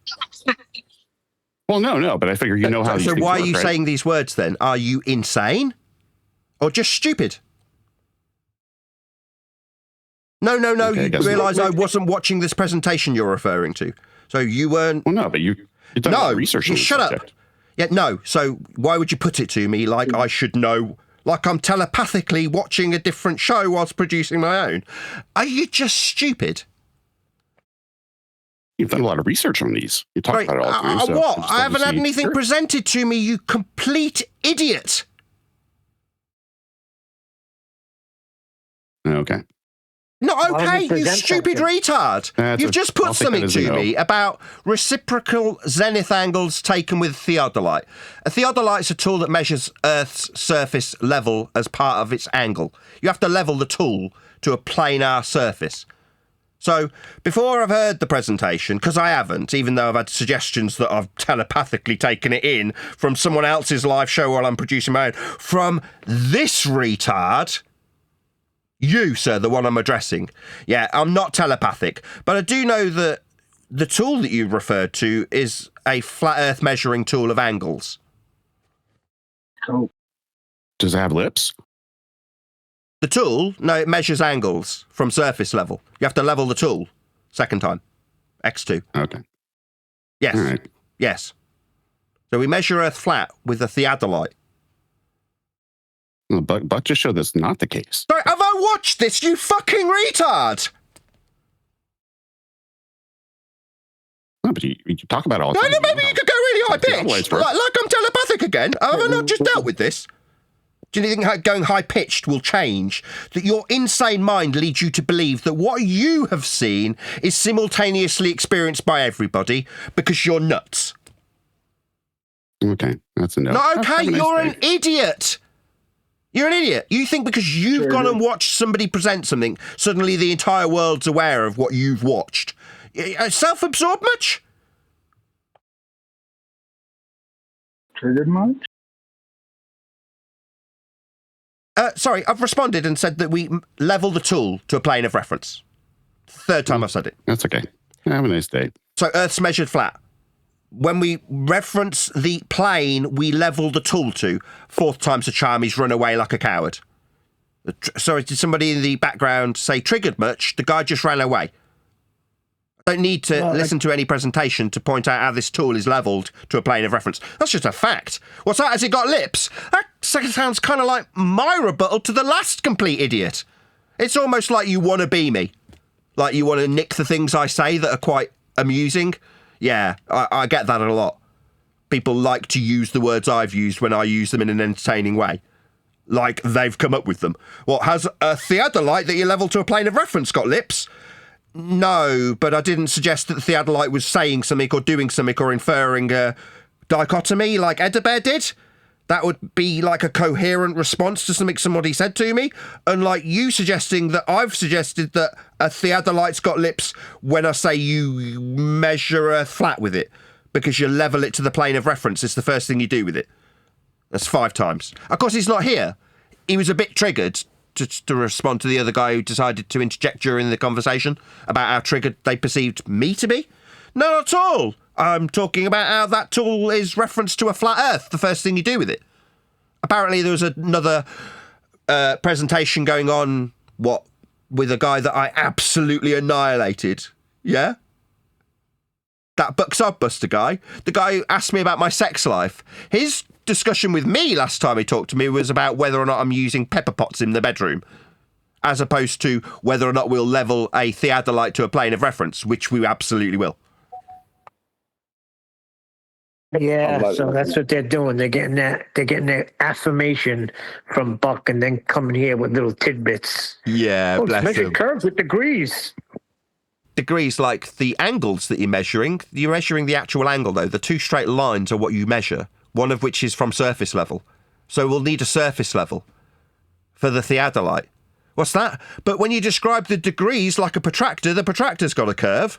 Yeah, it has, yeah, that's right. You're measuring through the curve of the degrees of the 2 straight lines. You measure one of them's Earth surface level. So we'll need Earth to have a surface level then. Oh, yeah, that's the first step of using the tool, acquiring it by levelling it to it. So, okay, we've got a tool that measures Earth flat then. What's that? But the tool that measures Earth flat also has a curve aspect to the degrees it's measuring Earth flat with. Yeah, that's right. Insane. They shouldn't even be using the word theodolite. It's on the list of words not to use. Yeah. If you're using a theodolite, it's measuring horizontal, vertical, and angles. Nothing to do with measuring Earth curvature. Sort your heads out. Yeah, in their minds, like I say, these fart sniffers think that because they're putting out information... Oh, Buck's on a show, having a show about how we measure Earth spherically. Is he? All right, well, that must mean that it is. Good for you, bless you. Oh, did you think that by putting that out there, it made it so? What's the first step when you use that tool? Level it to a plane of reference. Yeah, on your way, you little scamps. Yeah? Did your cope last at least 3 minutes? Remember, we covered a video similar to probably what you remember the lighthouse guy where we was watching him using a theodolite claiming curvature, and all he was doing was measuring zenith angles to lighthouses, and then due to perspective, presuming the Earth was curved, but he was actually measuring zenith angles, horizontal, vertical distances, which is linear. Yeah, all flat Earth prerequisites, like you say, Nathan. And this is what they've got. They're measuring, they're claiming they're measuring curvature with an angle measuring piece of equipment. Sort your necks out. Yeah. So, like with the areas of equal elevation formed with the Polaris system we call latitude, you can draw out multiple ever-decreasing circles from what we have labelled arbitrarily the equator, the minimum elevation angle measurement of Polaris. So you've got a prerequisite flat Earth measuring system that you can then arbitrarily ascribe to the curved edge of the protractor you measured it with. And you can call that a globe at radius 3959. And that's all they ever do. Oh, look, we're measuring through these angles, degrees. Well, degrees, look, on my protractor, that curves. Yeah, it does, yeah. Yeah, that's the whole trick. That's you taking flat Earth prerequisite elevation angle measurements from surface level or sea level and then calling the curve of the protractor the surface you stand on? Nah, I'm afraid not. But with enough smoke and mirrors, people can make the stupid think that that's the surface of Earth they're standing on. When you've got to stand in it to measure the degrees, you can't stand inside a ball Earth to call the latitude system with the little degree numbers around the curved surface of your ball you think you were on. You can't measure those from within hell. You can measure them with respect to the plane you level the tool to. That's Earth's surface, because that's where you're measuring Earth from.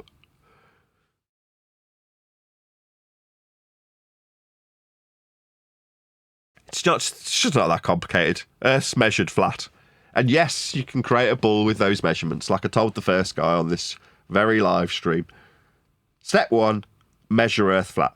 Step 2, create a ball from those measurements. Step 3, tell a flat earther that he's never going to be in a dinghy with a sextant. You're absolutely right, though. All you need some smoke and mirrors and Neil smoking the grass Tyson, waving his fingers around and saying magical stuff. And Earth's globe. Everyone's entitled to it. Whoever the hell that is. Everyone's entitled to their religion. If you want to believe you're on a ball, fair enough. Now, we've come a long way in the last 10 years. And that journey has led us to understand where your ball you believe in came from. How Earth got measured to create it. Now, that road to insanity could result in you being a piss-flap-ridden old man telling you that circles aren't flat at the end of that process, or you can just accept how Earth gets measured for your belief. Now, you can still retain your belief, but you'll need to sink to your knees and acknowledge how flat Earth must be measured to achieve said belief. You don't like it. But that's what you need to do. If you want to believe you're on a ball, you have to accept how flat you must measure it. Earth, that is. Except for the Earth isn't flat, so it's never been measured flat, so... Really? I mean, we don't even measure flat. It is flat. We've got the 0 degree baseline called sea level for our elevation profiles across the Earth. It is flat in the first instance and level and horizontal. Simple as that. I mean, you can make stuff up, but the Earth is a globe and you can't do anything about it. I mean, you can just say that, but I mean, everything that you actually measure with Have you respect done to any Earth's surface measurements, is flat. Nathan? So Probably not. just try that again. You never used a compass? You know what I've done, Nathan? You ever used a And you compass? can do it now too. I Stuttery, have you ever used a compass? stick. Have you ever used a compass? Wait. I have Compass? taken a stick. Right, he's just told us that Earth isn't flat and that it's actually ball-shaped. We've addressed him by saying sea level, mapping, directionality. We're asking him if he's used a compass, and we've got a load of cotton. Moment. So Nathan, this is what I've done. Wait, Nathan. I take a stick and I measure the length of that Say again, Chocolate. formula I was going to say let him go because he started with I got a stick. to deduce So, the let him length go. of the shadow. Okay? And guess what? That mathematical formula accurately measured the length of that shadow. You can do that anywhere on Earth, any time of day, Are you talking any about, day of the year. talking about elevation angles?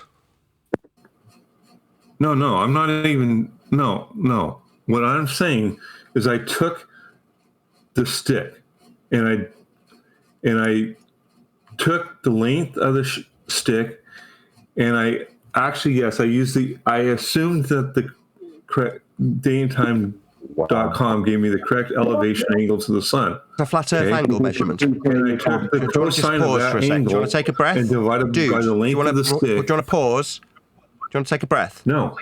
No, you want. Okay, you took yourself out. Go ahead. And I assumed dayandtime.com had the proper angle to the sun. Flat Earth angle measurement. The flat Earth elevation angle I measurement. didn't do any angle measurement at all. You just told I me you assumed used the a flat proper Earth angle was elevation given angle to that me. you assumed from an app, though. That flat Earth elevation angle but was here's assumed the to be deal. correct, was it? I used a formula. Dude, a you don't math need to yak through formula me. Dude, I'm trying to respond based to on the you. elevation angle that- Dude. I know this is triggering and difficult for you. Nathan, pause. Dude. Pause. No, I'm Let talking me about a finish flat what I'm Earth saying. angle measurement. If you tell me to pause again, I didn't. I'm going I to shut didn't you up assume if you any don't angle- allow me I to didn't respond. assume You the Earth was a just need globe shutting up, or- right? or You're flat. not going to shut up?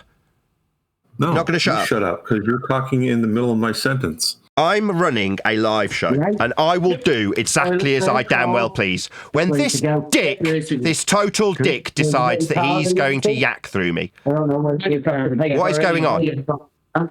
Who's talking? It's raining. Who's talking? That one. T-shirt's going to be enough. Yeah. Keep you warm. What the hell? What the hell? Oh, that was Bev white knighting for the guy who was being shut up.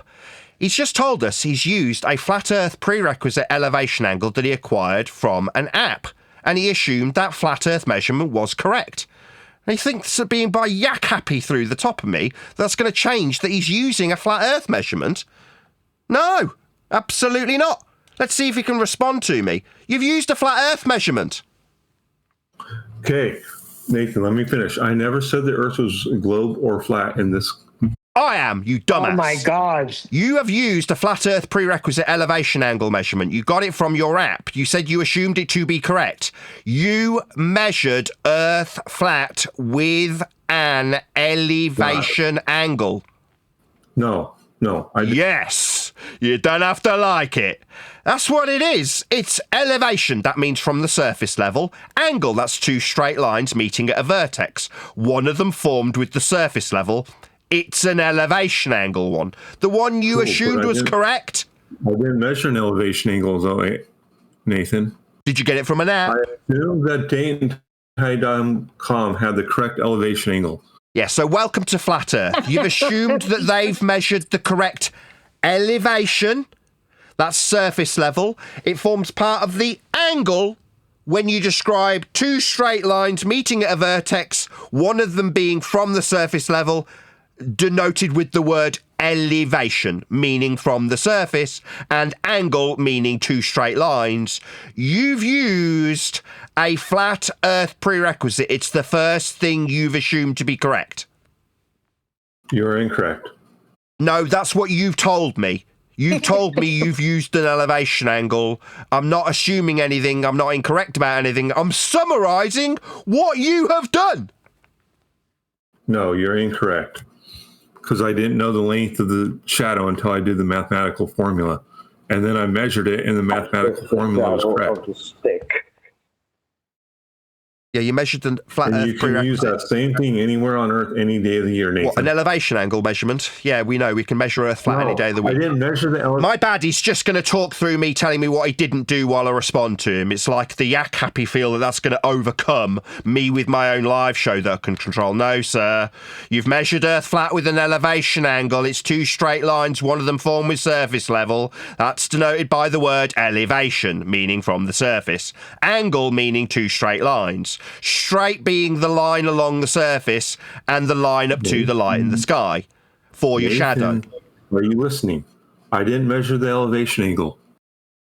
No, you assumed it was correct from an application that had already measured it. And there's I heard him. I didn't measure it. He said it 4 times, like I haven't overcome it by pointing out that acquiring it from an app still requires somebody measured Earth flat at some stage. Going, I detach myself from this flat Earth measurement because they who made the app made that flat Earth measurement, not me. So I can use it with impunity. Dumbass. You're utilising a presupposed flat Earth with an elevation angle you've got from an app. No, I didn't get it from an app. But what he used it for was, was to measure the shadow of the stick. What I did is I took the elevation angle, use a mathematical formula, took the length of my stick that I had, and divided it by the cosine or whatever formula I used. I can't remember. But why are we even listening to this guy? He can't even remember what he's done. I described it by the cosine of the formula or something that I can't remember. So you're a babbling buffoon. You don't even know what you've done. Yet you've gone to an app that utilises flat Earth prerequisite elevation angle measurements. And now you're describing a formula that you don't understand for your own claim. He stuck his stick in the ground and then measured a horizontal shadow. Yeah, I think that was the basic point, right? I could grab a stick anywhere and just use it to measure Earth as a globe. Anywhere? Is that the basic gist that you got, bro? Yeah, that's it. Grab the stick, measure the shadow, then went to the app, and it told you whatever, and then Earth is globe? Yeah. He can sleep tonight now. He'll sleep tonight. You could do this anywhere on Earth, and it would be accurate. And I could grab this. I could grab any stick and go anywhere on Earth and do this. How would you know where you were on Earth? That's what you're saying. Would you need coordinates? Yep. All right, those are flat Earth angle measurement derivations of Earth's flat surface to give us the coordinate data to know where we are when we position ourselves on Earth as a flat plane based on the flat Earth elevation angle measurements that have been taken to give us the coordinates. Yeah, give us the coordinates of the stick. Give us the coordinates of the stick, mate. So, just so we're clear, I'm a flat earther and I'm describing how unequivocally flat Earth must be with coordinates that are derived from flat Earth only angle measurements. This man's got a stick. Any measurement you're taking will require a flat plane of reference. Dum-dum, do you think your stick overcomes the accurate positional information with coordinates that's derived from flat Earth angle measurements? Do you think your stick overcomes my coordinate positioning system that's inherently flat? You think you're overcoming that? I'm going to go with no. I'm going to go with I think coordinates that tell us where we are on the ground trump your stick. Okay? Is this the 2026 version of Aristophanes? Is that what this is supposed to be? A flat Earth. Yeah, Eratosthenes measured it flat too. Yeah, maybe he doesn't know that. That's why it came through with his stick that he could bring anywhere. What he thought was if he told me over and over again that he didn't measure the elevation angle, repeatedly through me pointing out that that's a flat Earth prerequisite, that made his argument somehow sound, that somehow he'd win by yakking through the top of me over and over again that he didn't measure the elevation angle that requires a flat Earth, therefore he gets away with using it. No, you still need Earth to be flat for elevation angles to be measured ever, and for the coordinate system for you to know your location to be true. Those trump your stick. Chant that mantra. What Hi. about mantra? It's me, the guy from Uruguay. Are you ready to crack out some more? Hi. How's the sun moving for you? Left or right? You can't mock my voice. You have one How of the does worst that go voices for you? ever. Okay, Oh, I've got a wow. question You for got- you. you You're a got good guy. one, huh? Just so we cut to the chase from last time we had the Yeah, conversation. you can call me Max. Max. So I brought up an issue that got all of you very confused. So I would like to clear it up. Oh, I was Confused. When I was talking about Before we do though, going the Max, other way, is it okay if we clarify something with you? Because we were, you're right, confused. I was in the middle of making a Which point, way do though. you think the sun goes? West to east or east to west? Yeah, that's what I'm about to clear up. Oh, really? The sun. So which way rises does in the sun go? East to west or west to east? The sun rises in the east, sets in the west. No, you see, last time you said Right? that. No, you said last time that they went. No, I The didn't sun went say in that. You're a different liar. directions. Max, Liar. Max, you don't have to yak through me. I'm just clarifying for my live audience that's paying me what you said last time, which was you described unequivocally the sun going in two different directions. Yes. Last time. I can demonstrate. No, you've just clarified that it travels in one direction, and now you're telling us the complete opposite again. It sounds like you're another one of those insane madmen. You would stop One of those burning out. insane madmen that thinks that by yakking through me, you'll change that. Last time you said it went in two different directions. Yeah. Are you going to let Yeah, I'm going to shut you up. Are you going to say yak, yak, yak through the top of me, do you, while I host a live show? Get lost, you stupid prick.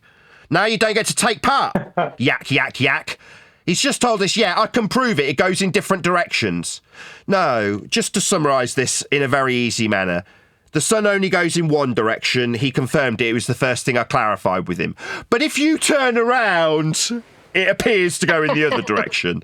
Yeah? It's that simple. But if you're an insane man who feels that saying yak, yak, yak through the top of somebody clarifying how insane it is last time we spoke to suggest that the sun goes in different directions, yeah, you're going to get me all over you, shutting you up because yak, yak, yak won't work on me. I'm in charge. All right. Nathan. So that's not what I that said. turning around So- seems to really get him. Revelation 21:8, you're going to the lake of fire. But that things aside, I did put the evidence. Would you like me to share it again? You sound very nervous. Looking west. You are both looking west at the sunset. So I never said anything about turning around. You are looking west at the sunset at the same time. In the south, it will go right to left. In the north, it will go left to right. West. It's not relative because you're looking at the sunset. That is west in both places at the same time. So the sun's moving in the same direction then for both people. No, it's going It's right moving west, to you left just said. in the south. So it's actually left moving. to It's actually right moving in the east north. then. So it's actually moving east for one of them then. No, you're looking. No. So again, just for my audience, for this crackhead, no, the sun's just going in the one direction. Yeah. It's just being viewed from two different places. Yeah, that's right. It's still going in the same direction though. For flat Earth, that's why you're crashing out. Sorry, okay, Left to let's just right do is something not else, Max. east. Let's Nah, just see if you we're can cope with something laughing at else, this Max. crap. Max, do you I'm appreciate... not coping with anything. You're showing that. Well, let's just see if you can answer a question without yakking through me. Do you appreciate that the directionality that you're ascribing this is flat? You can chant your mantra all you want. Let's just see if my mantra lands with my audience.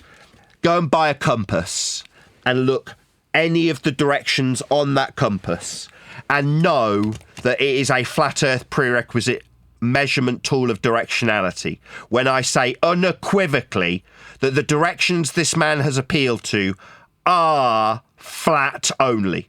Yeah, chant that mantra. Okay, I will. A compass is flat. You level it to use it. Directions are flat. We travel on Earth using directions. Earth is flat. We use the flat directionality on a compass to navigate Earth in a flat orientation when we level a compass to the plane of Earth for our direction. For instance, south. If you are in my audience, point south and know it's flat. Then point north and know it's flat. Understand? It's not a mantra, it's a statement of absolute fact. It's a mantra because you have no evidence, dumbass. I've got no evidence. Audience, go and buy a compass. Hold said compass and go, Nathan's got no evidence that a compass works flat. Yeah, okay, you're an idiot. Go and have You're an yourself idiot. committed. Euclid says you're an idiot. Sorry, a compass says we level it. If it had lips. But it doesn't. It's just a tool of directionality. It's two-dimensional and flat. We level compasses for them to work. We don't level compasses. Okay. Now, if you are an insane person, you can go out and buy a compass and you can hold it like that. Now, you're not going to find your way very easily on a map if you do that. I'll just assure you of that in a hurry. But this crackhead says you don't need to level your compass. Do you not? Nathan, I have all my teeth. I have no cavities. Now the guy's going to get removed. So now he's ad homing me. He's got all of his teeth. Oh, well, you've no longer got a place on the show. So take your teeth somewhere else, because that isn't really a rebuttal to me pointing to my audience directly down the barrel of a camera whilst the yak-happy Uruguay guy talks through me about how flat compasses are, because he doesn't level them, right? Okay.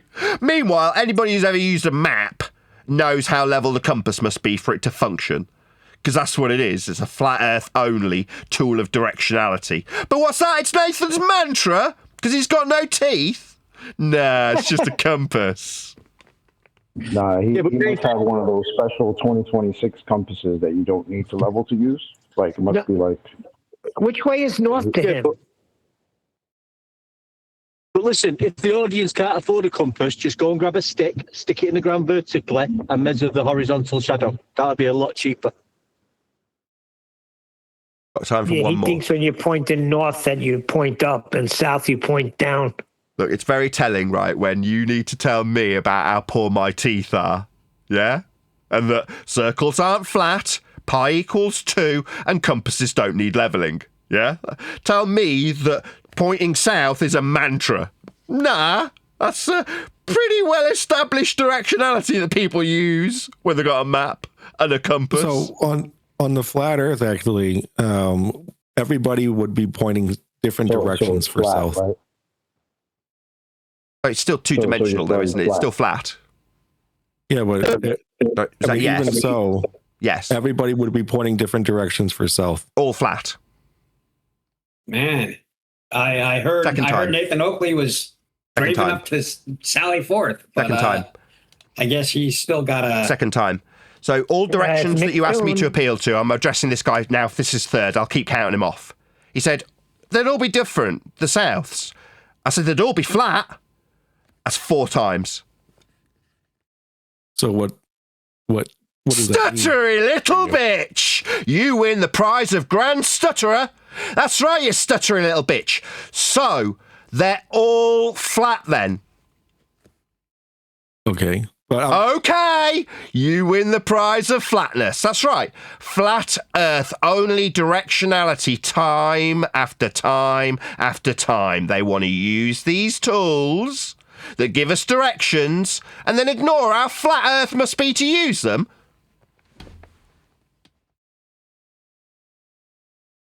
Welcome to Flat Earth. That's right. They're all flat. Every single one of them, aren't they? You can't get around it. A compass reading is one-dimensional, not two-dimensional. It's kind of funny. So two-dimensional. It's one-dimensional. Sorry, my friend. If you want to believe that you can travel in a one-directional direction, then that's your bad, okay? Yeah, there's north and then there's south. On a flat Earth, there's many souths. Sorry, there's only ever south flat, south, north, any direction. They're all flat. There's only flat directions. Okay, I'm just... Okay! Yeah, that's what's called a tacit acceptance. Yeah, if I could just get past how flat it must be. Yeah, it's got to be flat, though.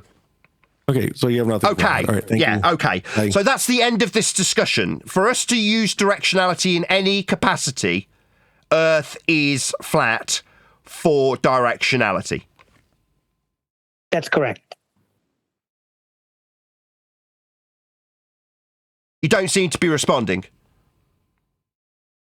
Welcome to Flat Earth, my friend. Directions are flat. They're still trying to level the compasses vertically. You thought you had a little gotcha by saying there's lots of different souths. It's different for everybody. Oh, really? Yeah, they're all flat, though. This direction that we're using is definitely flat. It's a direction that we definitely commonly use. It's definitely going to form a fundamental premise of mapping and navigating, and it is ipso facto flat. You've said, okay, with a tacit acceptance. Yeah, well, at that point, Earth's flat, as per the direction that we're using. No? Cat got your tongue? All right. Well, I'll just welcome you to Flat Earth. Yeah, that's right. South's different for other people, depending on where you are. What, it'd be pointing magnetic north, and that's why it needs to... Maybe if you yak through me, it will change that we've got a flat Earth directionality. Maybe in the middle of the summary, you could start answering after leaving long, protracted silences with your dumbfounded, tacit acceptance. Okay, yeah, flat. Yeah, that's right. Earth's flat. Yeah. Well, half my face is numb right now, so I apologize for my lack of being able to speak. That's all right. Dumbfounded silences is something I'm kind of accustomed to with people like yourself, sir. Meanwhile, directionality is a flat Earth prerequisite. Earth is flat when we utilise and describe directions on it. Do you understand that?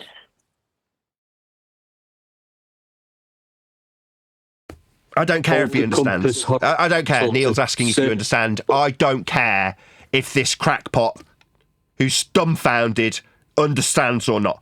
Whether or not this dumbass understands that compasses are flat, directionality is flat, Earth is dealt with flat with directionality. It's inconsequential to what a freaking compass does if this crackpot gets it or not. I don't care if he understands. It's inconsequential to how flat is dealt with when we use a compass. You understand me? So it doesn't matter if you understand this. How stupid you are is irrelevant of how flat compasses are and how flat directions are and how flat Earth is dealt with. It doesn't matter if you get this. Hope you understand. It's nothing personal. Nathan, I don't want him to get lost. I don't care. If I'm using a map, my fundamental understanding of what a compass does would be important to me finding my way home. Whether or not this guy loses his way in the woods because he's like, well, south's different for everybody on a flat Earth. Really? Yeah, it's a flat direction. Only. So if you want to use south, you better get on your knees and appreciate how flat Earth is. It's not true. Yeah, why would you frame the question on a flat Earth if that's literally what his head's got wet, trying to do? Chocolate, you're a little muffled when you come in, Chalk. The guy's head's gone west. We did one more. Last one. Any more for any more, and then I'm going to thank the server for having us. If I head south long enough, why do I end up going? Oh, you're we not know going to that talk to me, voice. you're obnoxious. No, you don't get to come and call me a child abuser and then decide that you're going to join in on my live show. Get lost. Next. They just asked you if you travel in a horizontal direction forever, what would happen? I don't understand what directionality, why it's baffling so many people. Very forever simple. doesn't exist.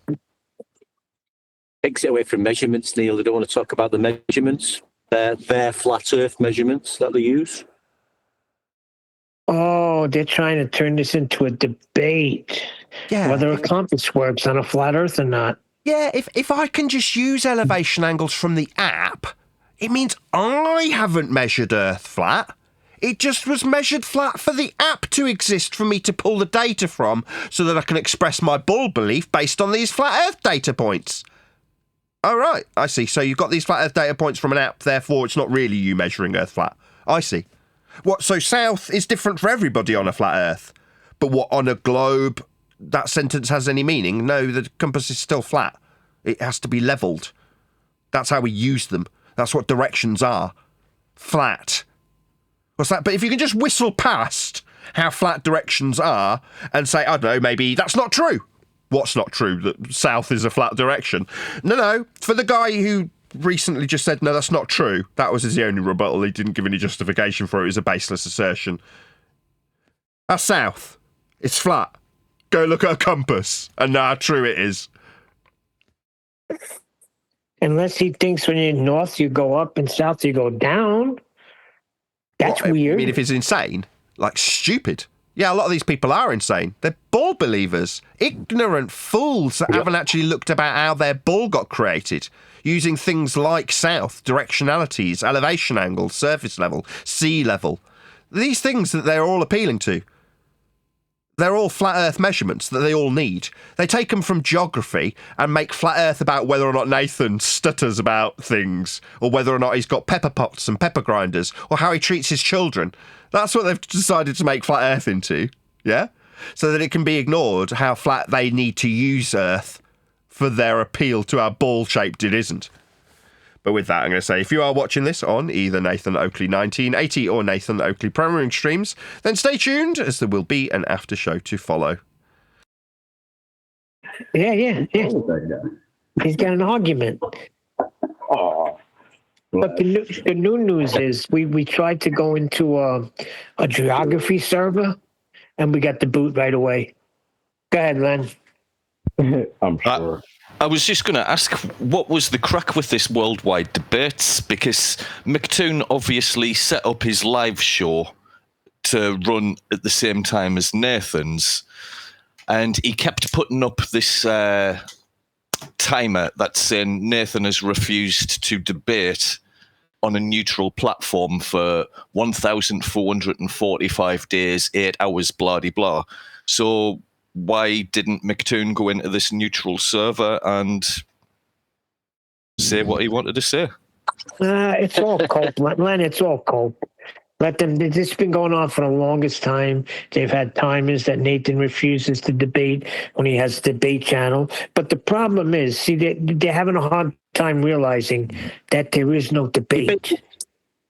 Measurements are not debatable. Yeah, they need the argument, they need a debate, which there is neither of. We've just got measurements of Earth, and we use sea level for all elevation profiles on Earth, 0 degree baseline. The way Earth's created. Chocolate hit it right in the head. When it first started, they were telling us there's no debate. Earth's a globe. But now, we're telling them there's no debate. Earth's measured flat. Now they want to debate. Hang on a minute.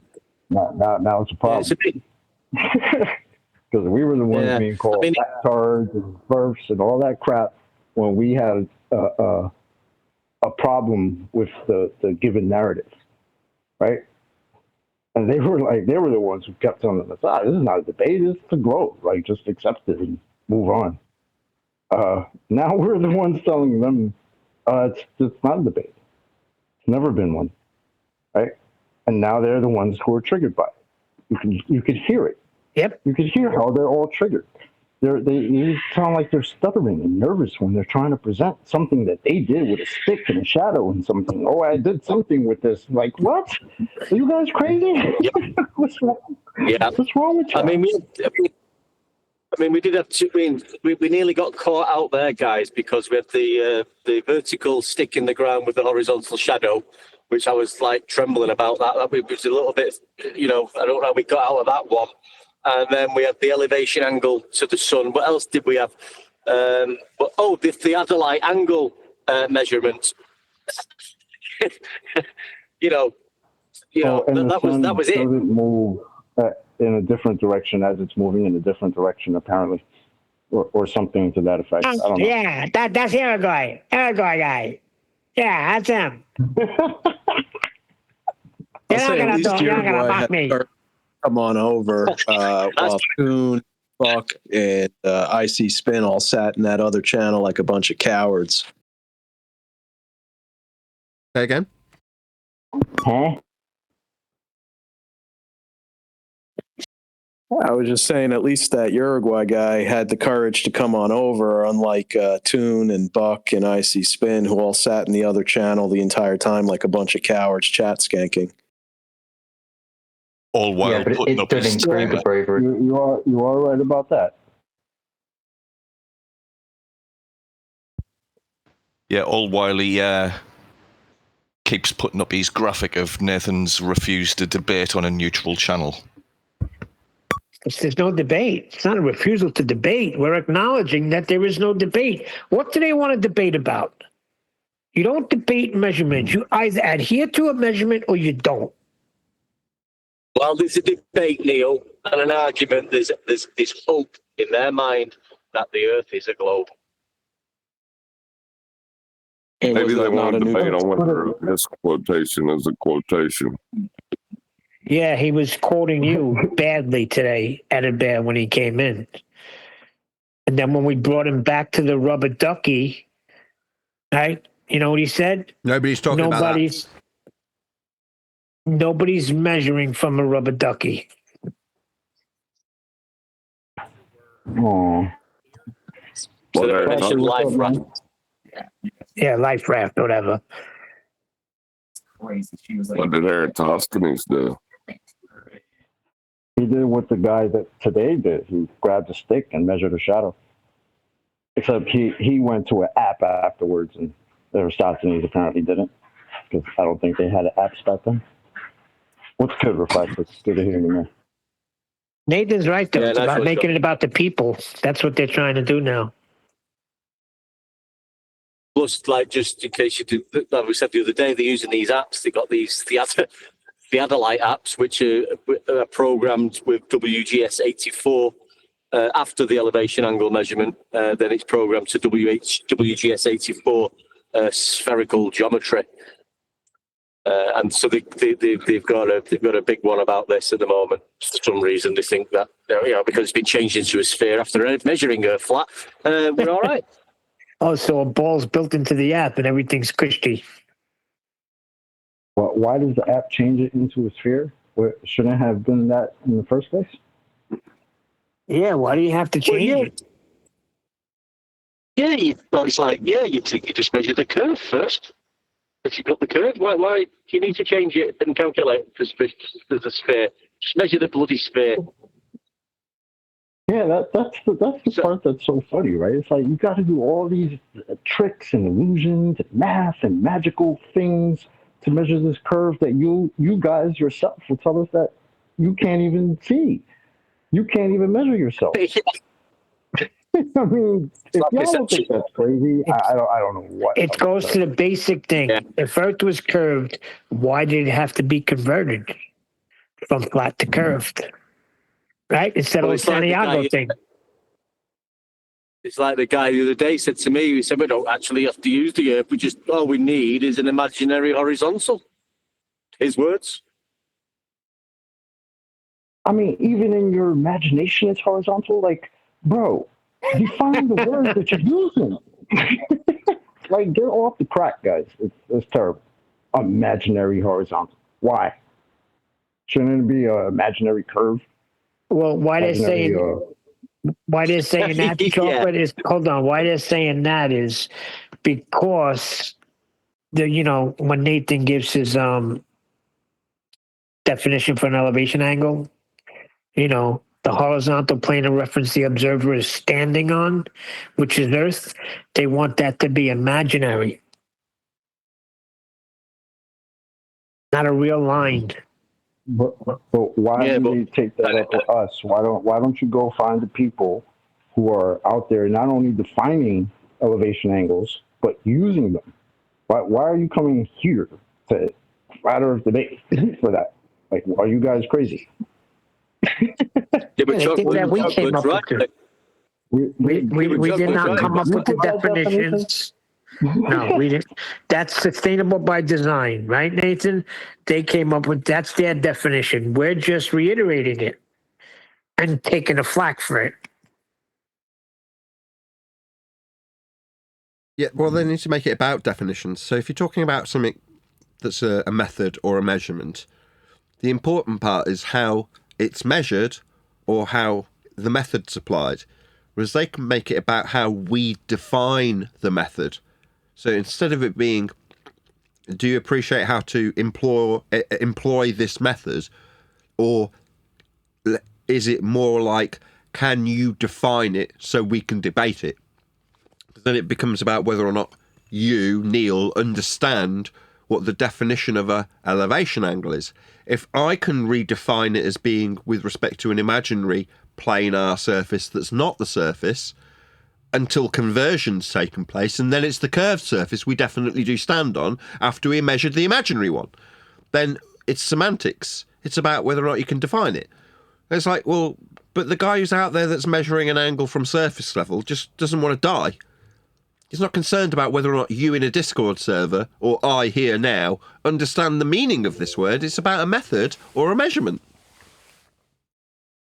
Exactly. There's that guy out there using it. He already knows what the definition is. That's how he's using it. But then after the fact, while he's out there doing that, you're gonna come in here on a Discord server and tell us that that's not actually that. Really? How did you think that was gonna work out? I think Nathan's right. You know, I mean, they are going into madness. You can feel it, you can sense it, you can hear it. The only thing he's wrong about is the 2 years he gave them. I think they're gonna descend a lot quicker. You hear it already. Listen, it's gonna take a lot. It's gonna be quicker than 2 years. Yeah, but that little show we've just had, and it is a show for a lot of them. They know they come in here and mention.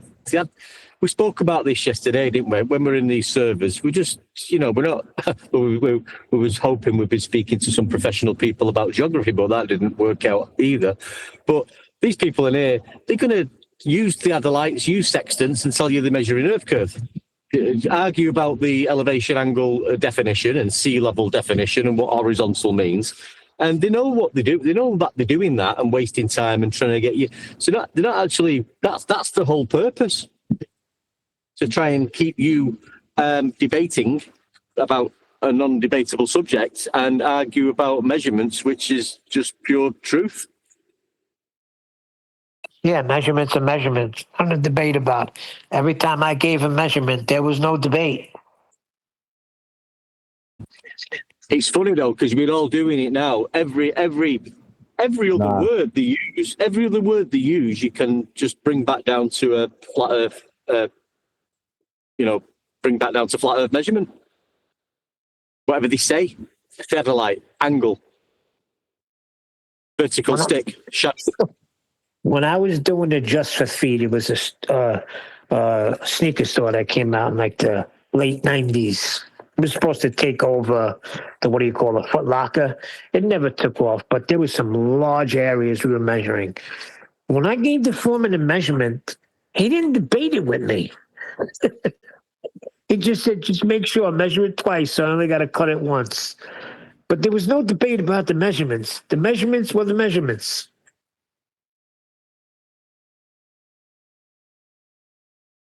Yeah, what are your feelings about 12 by 19 feet square equals 228 square feet? Tell me about it. How do you feel? Well, it's definitely a dichotomy. We should deal with this quickly. Neil, you've measured that room for the wooden floor. Just give me the measurements and I'll run it through the WGS84 program and everything's fine. Did you take the imaginary measurements? Can you come up with the geoid as well? They were just imaginary measurements, right?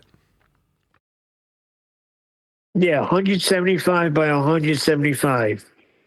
Hold on, let's debate about that. Now, when you've taken those measurements, do you realize that you were equidistant from the center of a globe?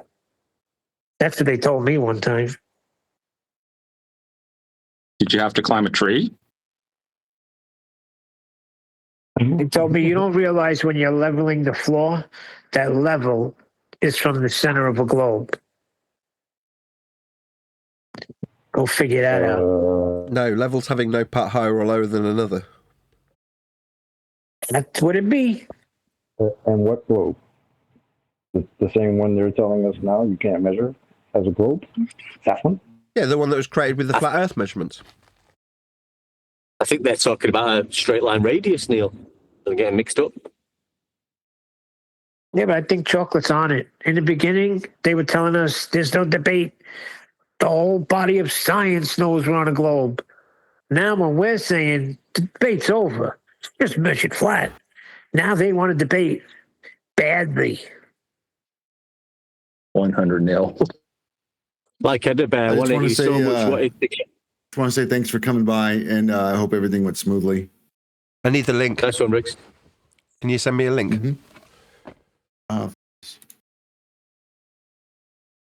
So I can put it below the show, like on the re-up. when people come, if you want them to come to your server, I need the link for it. But obviously, you've had changes in your server, so the last one doesn't work.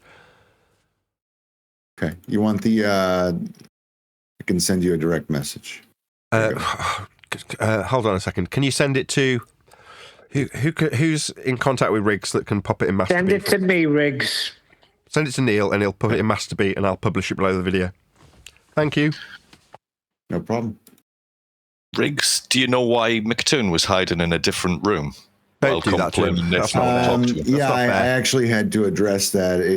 It appeared that they were trying to run a show parallel to your show, and I had to shut it down because it's very disrespectful. I told them if they want to organize an event, hopefully it doesn't overlap with something else that's already scheduled. And they took over my live stream, and I had to handle that. So they were just trying to counter everything that you were saying. So yes, it's very telling. They could have came in. I mean, I applaud you as the server operator, right? That's your prerogative, right? And bravo. But by the same token, my attitude was like, oh, good for you. You know, you need to retain control. It highlights the level of projection when they're like, Nathan hides behind his mute button. It's like, you've run a parallel show so that you can retain control. Yeah. My God, projection is an awful thing and very telling. Well, they were in a completely different room, and then intentionally started when your show started to steal your clout. So pretty lame. And I frowned upon that kind of behavior. So that's fair enough. From my perspective, it's fair enough. From your perspective, you're like, I'm not having this. But I appreciate that. It just shows how much of a coward Toon is. I can do for you guys. I got to head back. I've got a lot of stuff going on.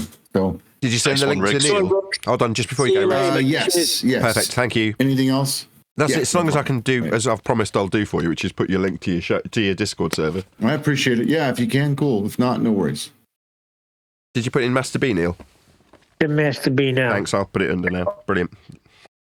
And I'll post it in the YouTube threads as well. Perfect. So we predicted it, right, Len? That's exactly what they were doing, running a counter show. No, but it's just the fact that he was hiding in a separate room and not joining this room in a neutral server. It's spineless. While he's trying to play as though Nathan's scared and hiding from him. Are we in a different server right now? No, we've gone back to Flipside. So we were in Worldwide Debates. We're now in Flipside. Oh, but when we were in the other one, that's when McClown was doing this crap? Yeah, so he decided to run a parallel show at the same time as mine. Like, that's the way to do it, though. If you've got an idea to run a new restaurant, let's say you're selling fish and chips, and you look around the local area, and on one particular street, there's a popular fish and chip shop. Where's the best place to open your fish and chip shop? I do not agree with this analogy, Nathan. You said this years ago. Right. How do you think opening up another chip shop right across the street is going to help? You want to move away from where they are. What, where people don't want chips? No, of course they're going to. Well, I see. Yeah, but Neil, they do it. I work in the supermarket environment. Wherever you see a Morrison's, there's an Aldi next door. Yep. Why? Because Aldi know when they come to set up that store, that when people drive past that particular location, they go, that's where food is purchased. So when they pull in and they go, oh, there's somewhere else to buy food. Yeah. You've come to buy food and there's food to buy. But now there's competition. Yeah, I get you. Yeah, so therefore, if you want to retain control of something, selling the fish and chips, debating about the nature of Earth, make it in the exact same time and place that something's already in existence. Now, for me, I'm smiling about it because it's very flattering. All right, you appreciate that people come over here for chips? Yeah. And you want a piece of that? Yeah, I know. What's that? You want to tell people that I'm a coward and that I'm not coming to debate on neutral platforms? Now I've got my own chip shop, haven't I? It's running. You're welcome to come in and buy chips. Oh, you want to be the one selling the chips? I see. Yeah. Then you need to badmouth your competition, don't you? Because that always goes over really well. when Aldi say Sainsbury's have got rats. Yeah, that's how they market generally. Aldi are really good at telling people that Sainsbury's have got rats. Oh no, that's not how you market, that's just telling, right? People normally turn their nose up at that type of marketing tactic. But that's all this is, marketing. Also protection. Yeah, there's a good chance that what Toon actually means is he's scared of me. That's what he actually means, because he wants my attention. He's always talking about me. Exactly. And the way you get the customers is you have the better fish and chips. See, we have the measurements. They have the fantasy. But it helps if you know the councilman and you can have a road ripped up that was in front of the chip shop that's your competitor. If you can rip the road up so no one can get to them, I mean, there's a good chance that people will still walk over the rubble. You know what I mean? Yeah, then they'll all come to your chip shop. Yeah, to destroy the road. You know, that's what algorithmically occurs. Like, I'll just destroy all the roads that lead to the place that have got the good chips because we want them to buy our chips.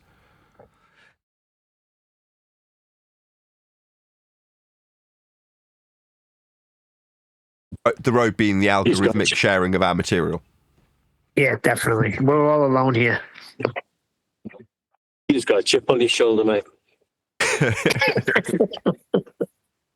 But we're all alone. Really the only time Matuna has ever showed up here was that one time with the stupid award thing that he showed up here, that we've been here every day. Yeah, 4 years ago. And don't forget to wear the guns, Nathan. Where are the guns? Have they found the guns yet? Yeah. Oh, they did? Oh, that's cool. Nathan, when did they find the guns? Well, the first one was when I referenced it originally. It was about 2007, 2008. And it was the Chilean government again then. Did you know that? When Toon dug out that comment when I'm talking about a guy being escorted away by the Navy, that was the Chilean government again. Same Navy. Did you know that? No, I didn't realize that. So you're saying recently, well, not recently, but maybe about a year ago, 2 years ago, it happened as well. Yeah, so 6 months after 6 months after they claimed to go to Antarctica, the Chilean government escorted somebody away, the Navy, again. You know, and before anybody asks, yes, the Navy have guns. Shocking, I know. But they escorted the guy away. And the previous time, it was a guy that had done it repeatedly. Like in 2008 or 2007. But that's what I was referencing back then, because it had recently occurred.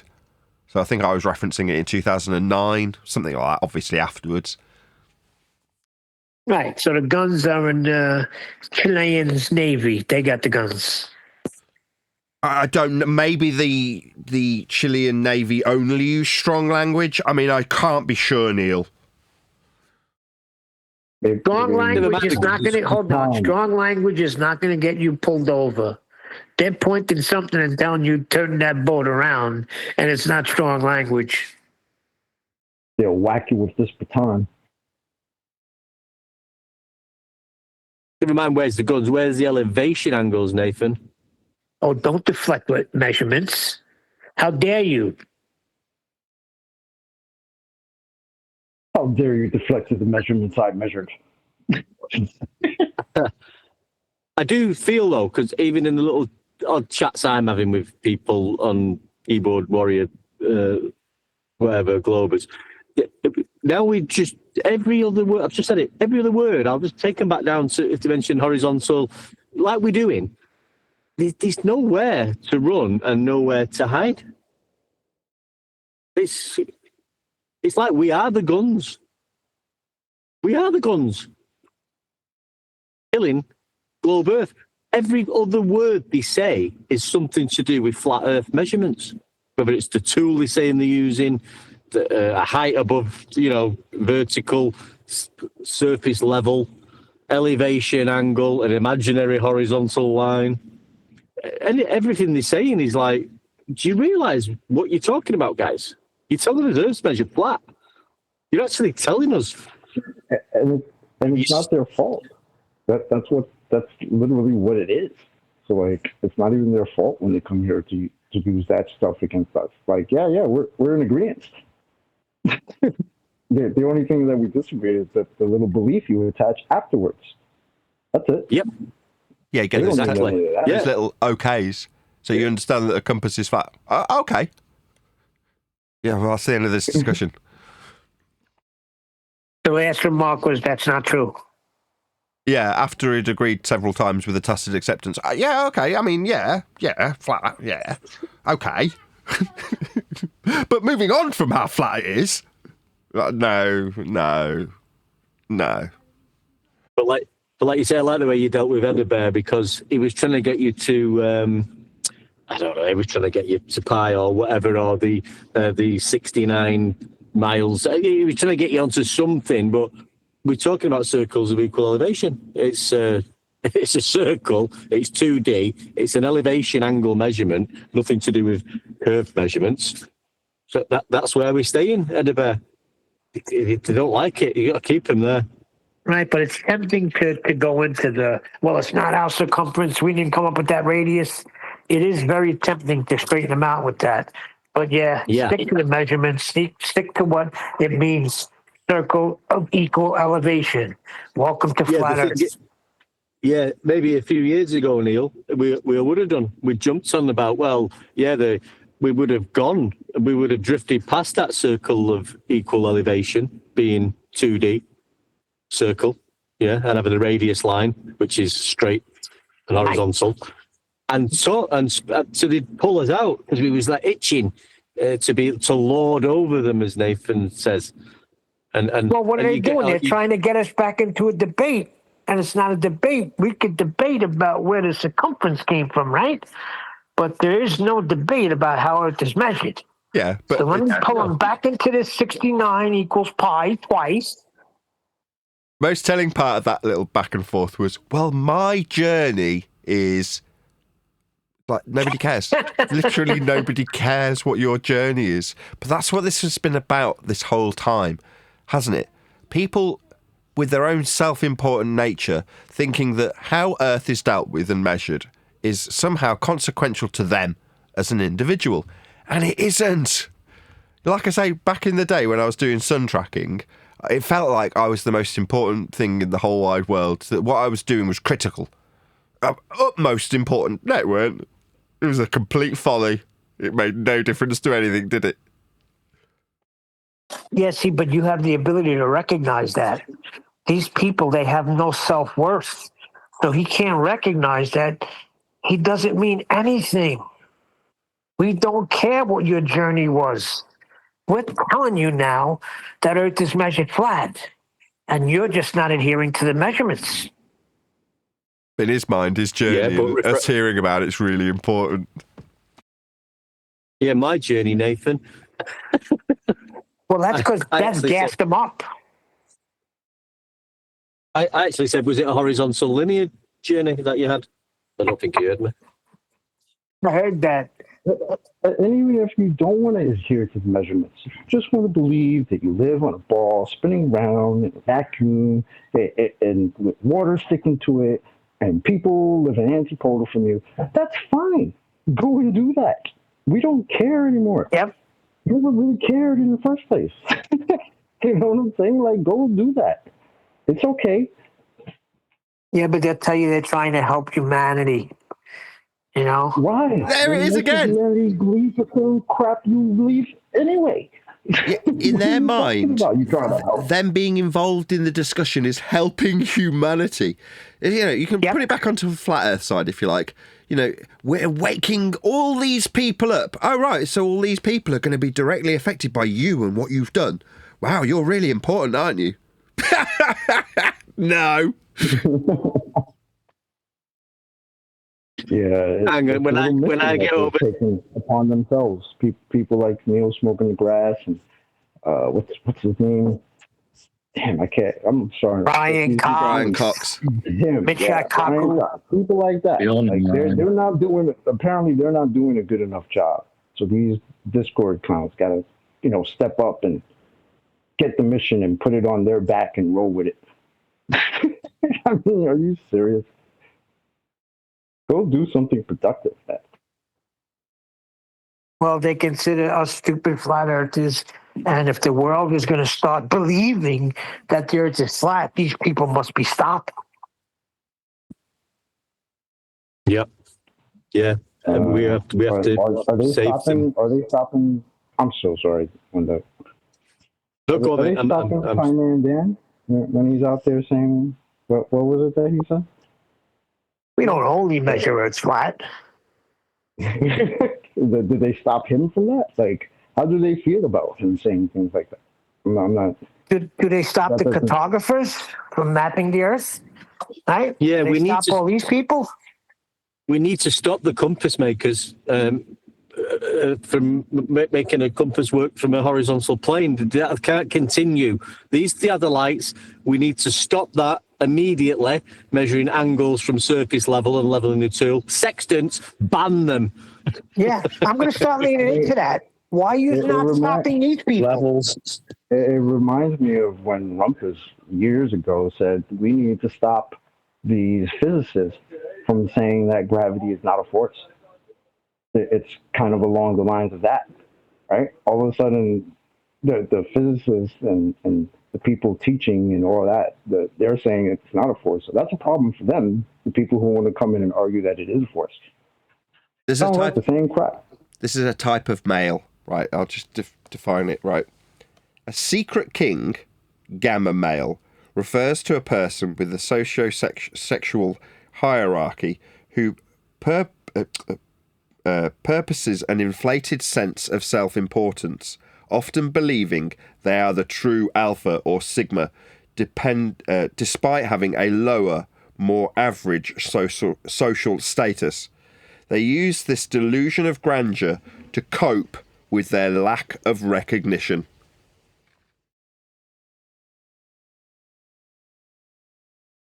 You couldn't say that again, could you, Nate? And I'm not taking the piss. Could you say it again? Because a secret king, gamma male, refers to a person within the socio-sexual hierarchy who possesses an inflated sense of self-importance, often believing they are the true alpha or sigma, despite having a lower, more average social status. They use this delusion of grandeur to cope with their lack of recognition. Delusions of superiority. Gamma males with the secret king complex often believe they are smarter, more deserving of leadership than the current acknowledged leaders.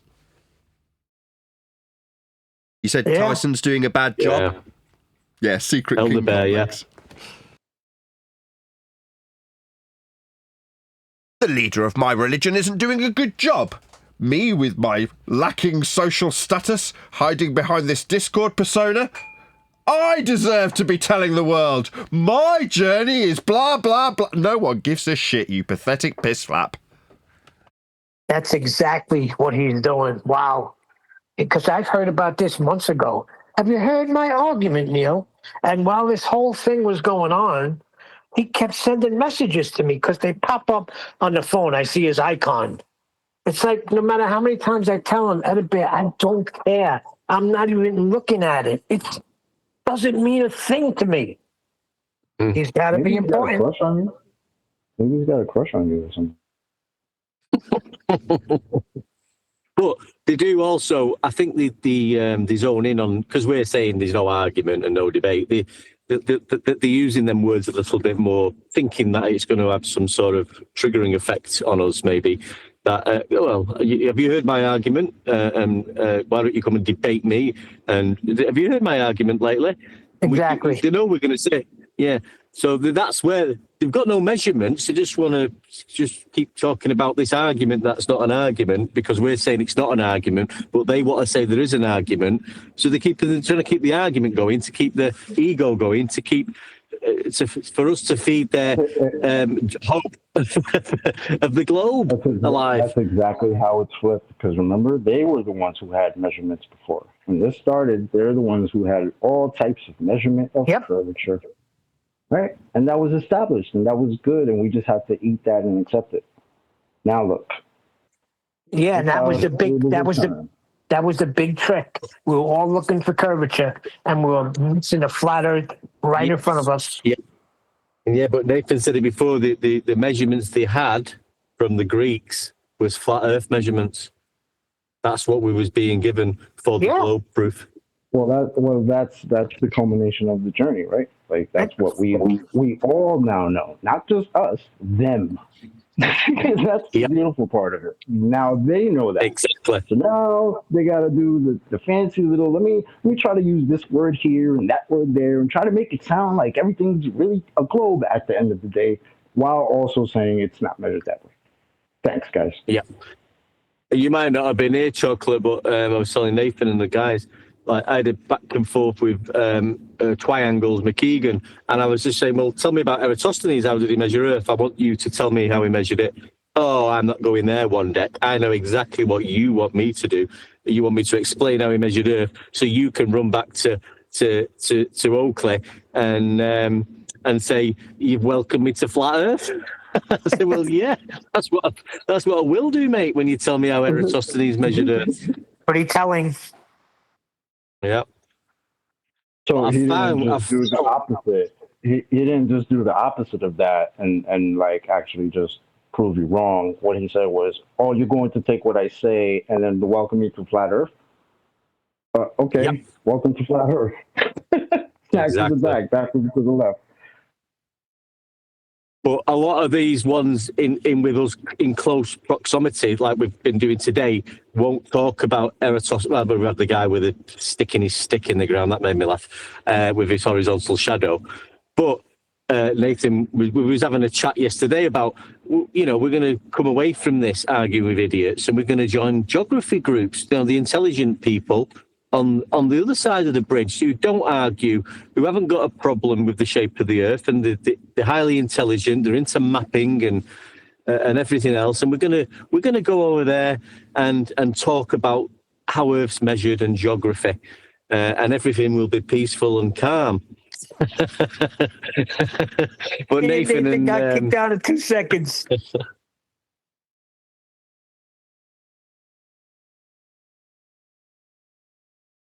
Which is strange, isn't it? Because you think that if they're not involved, I mean, maybe they will.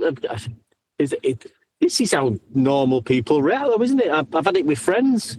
I've told you stories over the years about people I've just, people who are still, knock about with and who are, supposedly intelligent and got good jobs and they earn good money. And, it came to a point with one of my friends. I've told you the story before when we were talking about this and that, and it got to the point where I said, John, me and you are now at a point, we're speaking about celestial navigation and sea level and other things. I said, we've come to a point now, John, where you're going to disagree with me what level means. Do you want to continue? And he didn't, because that's what, and he's just a normal person. He's not into this conversation of the shape of the Earth. He's not interested, but he knows I am, and we have the little bit of a conversation now and again. But I brought him down to, he would have had to say to me, well, sea level, that's where they wrote the poem Sea Level. I mean sea level, because he was saying, well, it's different levels and tides, and he's thinking that means it's curved. It's mean sea level. It's not just level.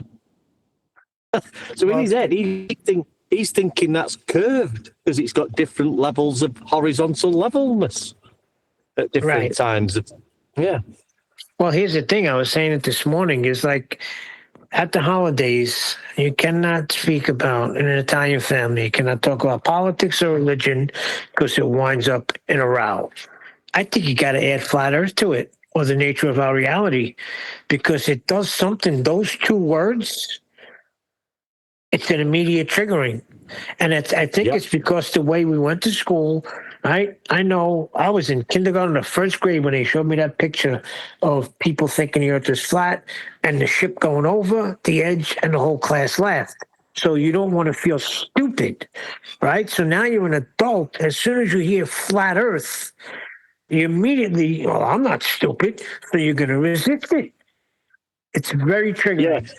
Yeah, but listen, I'm just going to say what Nathan said in the pre-show was fantastic. How he delved into that, how he delivered that was, if you're listening, Nathan, was fantastic, saying about we're not flat earthers. It's a geography category. We've been labelled as flat earthers, where we're not actually flat earthers. We're just talking about geography and how Earth is measured. Yep.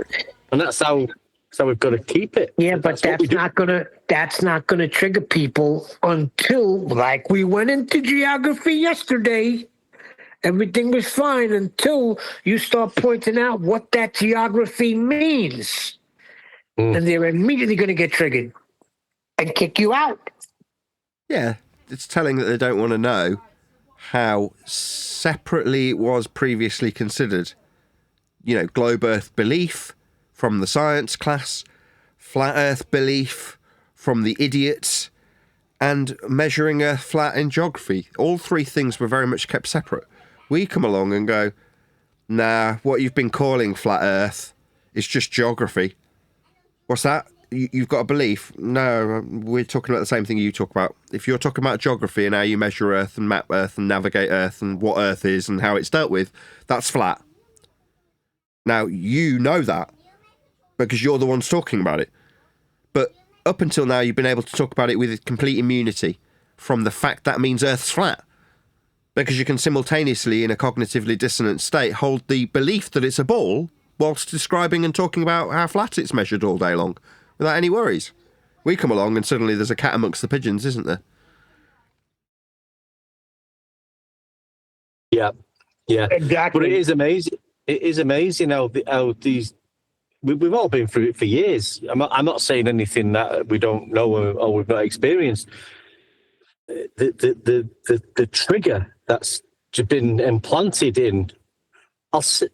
I was going to say us, but I've never been like that.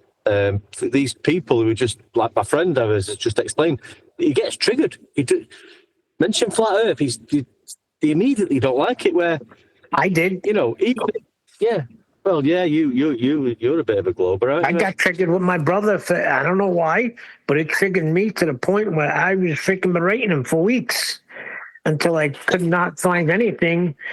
So Neil, yeah, back to that feeling. And so, what was hurting you so much? What was it? Show us on the I have no idea. The face of nonsense. No, because I wasn't involved in a feast of nonsense. I didn't even get into YouTube and Discord until my brother told me about flat Earth. But I'm telling you, I think it was because when I went to school, I don't want to feel stupid. So once you say flat Earth, it brings you to the subconsciously, you're thinking of all those people in the, ancient time, the idiots that thought it was flat and they would fall off the edge until Christopher Columbus, went around the globe. But Neil, your brother said flat Earth. You got triggered because you wanted it to be a globe. Some emotion must have risen within you about that. Why did you want the globe so much, Neil? I just told you because I didn't want to feel stupid. I think that's what it is because you learned it in school that only idiots thought the Earth was flat. So you don't want to be an idiot. But you wasn't being an idiot because you at that point was believing that you lived on a globe. So you're not an idiot at that point. So why was you getting emotional about it? Because he's going to be the idiot. So you was getting emotional for your brother, not yourself. Oh yeah, I see what you're saying, One Deck. I see what you're saying. Like I was fighting for it because maybe in reality we all know it's flat anyway. I'm trying to. I've never had this emotion. I just. Sorry, mate. Go on. Christopher Columbus knew it was flat because when he sent the message back to the Spanish, how to reach the Americas, they had to use latitude in order to find the Americas. So he knew it was flat. Yeah, but that's not the way we're taught it in school, though. Yeah, plus he was using a sextant, George, as well. Well, here's the thing. I see what you're saying, One Deck, because if anything, why am I getting offended, right? Because my brother's telling me that it's flat. You should have just laughed at him and said, you believe what you want, pal. I know it's a globe. I'm not going to get emotional about this. Why did you get emotional about it? I'm trying to help him, so that's what it is. That's what it goes down to. So I guess they are. They're trying to help us. Because when I thought it was a freaking globe, I didn't want my brother to be mocked. So are they getting triggered? You think because of what we're stating as I'll just use the word belief. I know it's not belief. That they think we believe the Earth's flat. That's why they're getting triggered. Or are they getting triggered because we're challenging their belief? And don't you challenge my religious belief? Yeah, that's got to be it. Sort of thing. I don't know which one it is now. Because I've never had that. I've never been through that. I just sort of, well, I'll use I didn't know at the time when it came into my mind. I believed 100% without any doubt believed that the Earth was flat, even though I didn't have any evidence at that point. It was a true belief that I had. And then on my journey, Nathan, and now I know. No, but here's the thing, one day. Here's the thing. What I was saying to him was, yeah, but what about, I rattled off all the authorities, that are telling us and verifying and validating that we're on a globe. So, like, my whole thing was I was pointing to consensus, the world. What do you mean? Everybody knows. Look at the scientists. What about NASA? What about freaking... Look, we're able to just punch a thing in and get to a place using GPS. I was hitting him with everything because I thought everything that I threw at him proved we live on a globe. That's how consensus reality works, though. Consensus reality is great until somebody doesn't agree with the consensus. That's what's crazy. Yeah. I was laughing at. There were things about NASA I was laughing at years before I even heard of flat Earth. Like the moon landing per se, like shit like that. I was laughing at. That's why when flat Earth came, I was like, No, I believed it hook, line, and sinker. My son showed me that the flag wasn't moving, therefore gravity.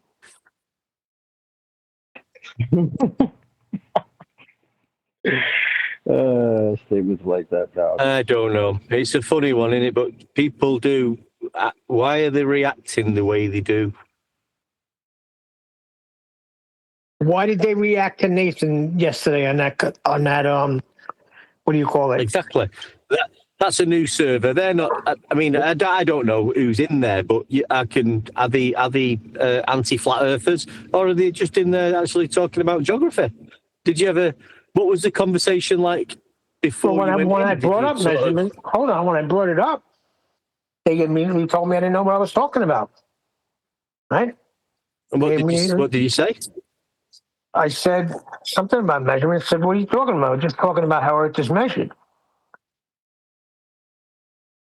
And it's not measured spherical. And then you said you had a toss. They react that way. They react that way because they believe we live on a globe before they could even say any of those words. Right? Before they could even say the alphabet. That's what their belief was. This magical spinning water ball is my home. So, of course, now, 20, 30, 40 years later, it's going to trigger them. Of course it is. That's how the programming works. And yeah, but I think we're getting somewhere. I think we're getting somewhere because if I genuinely wanted, if I wanted my globe, I mean, just somebody telling me that it's actually measured flat one deck, it wouldn't destroy me.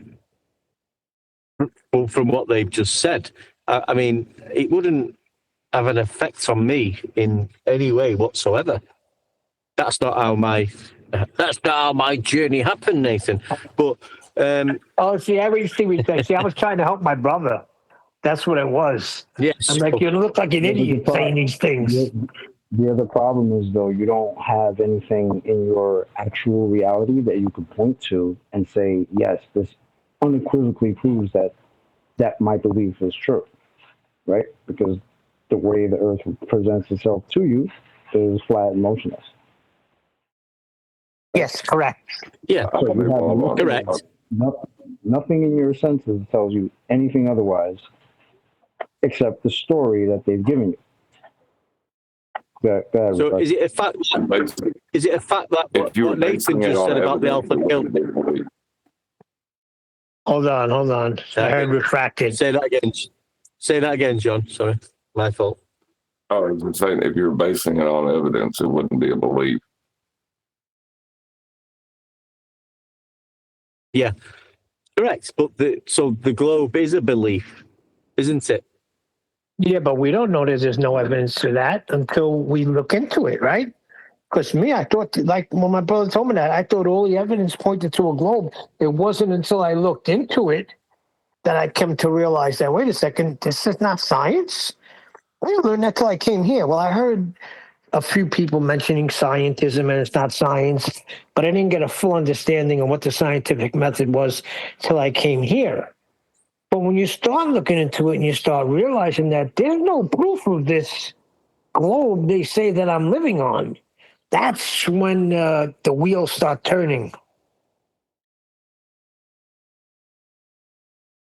Just going back to the alpha male thing, Nathan read, I think that's got a lot to do because at the moment you challenge somebody on their belief or what they think's correct, because they're going to respond in a certain way, aren't they? That's right. That's why I stand with Jin with this. Jin said it's psychological. There's a lot of psychological stuff done when you're going through the schooling system.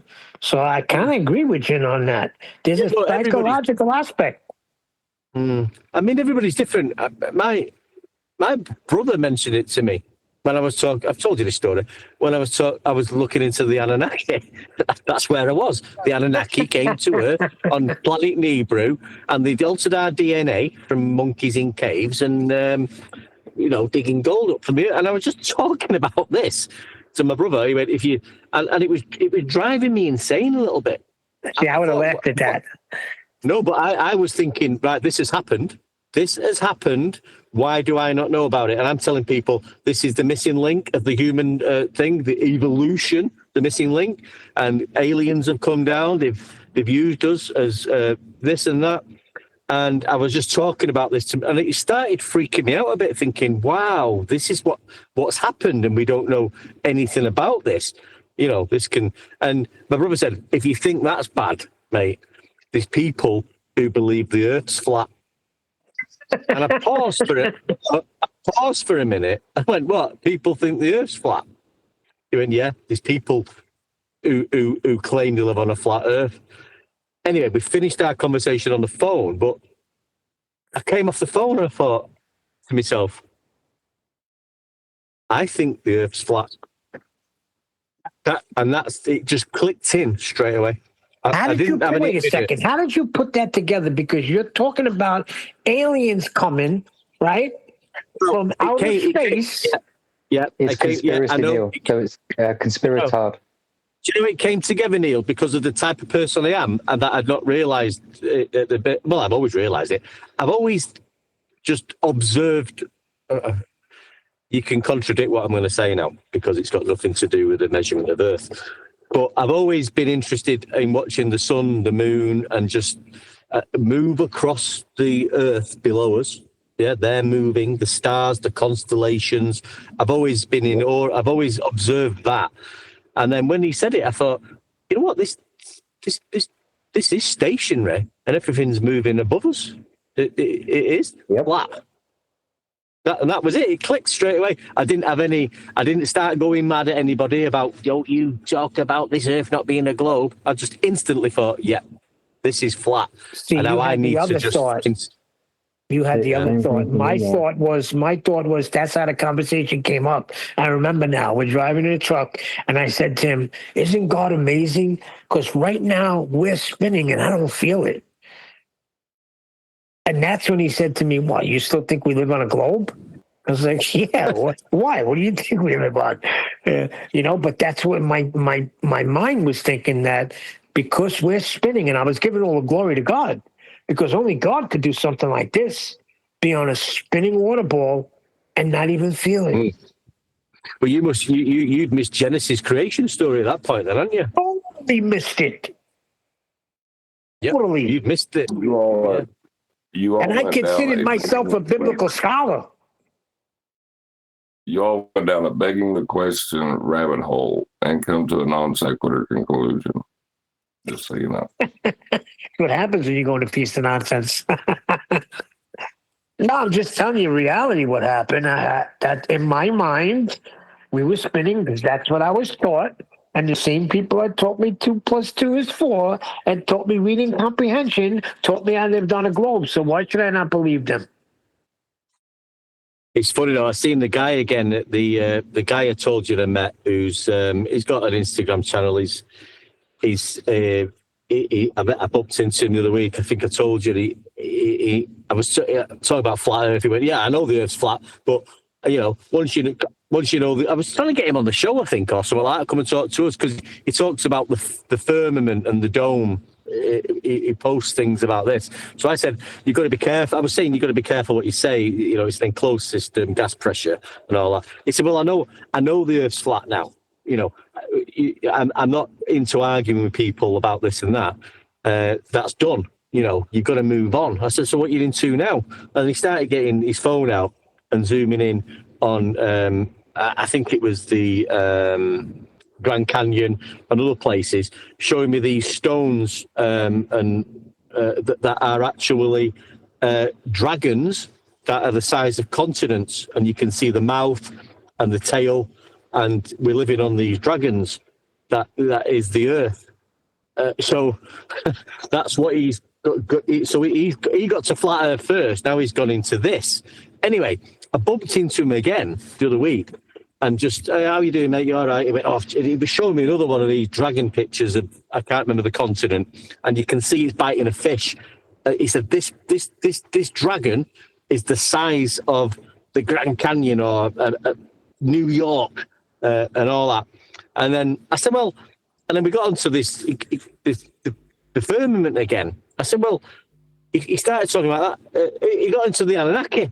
I said, well, you've got to get, I said, I was into that. I said, but space is fake. He said, yeah. He said, but the Anunnaki built the firmament to keep us enclosed. Yeah. And they can get in and out of the firmament. Yeah. And they're on the way back. But only they know how to get into the enclosed system. So this is what we're up at. Anything but God, right? Yeah.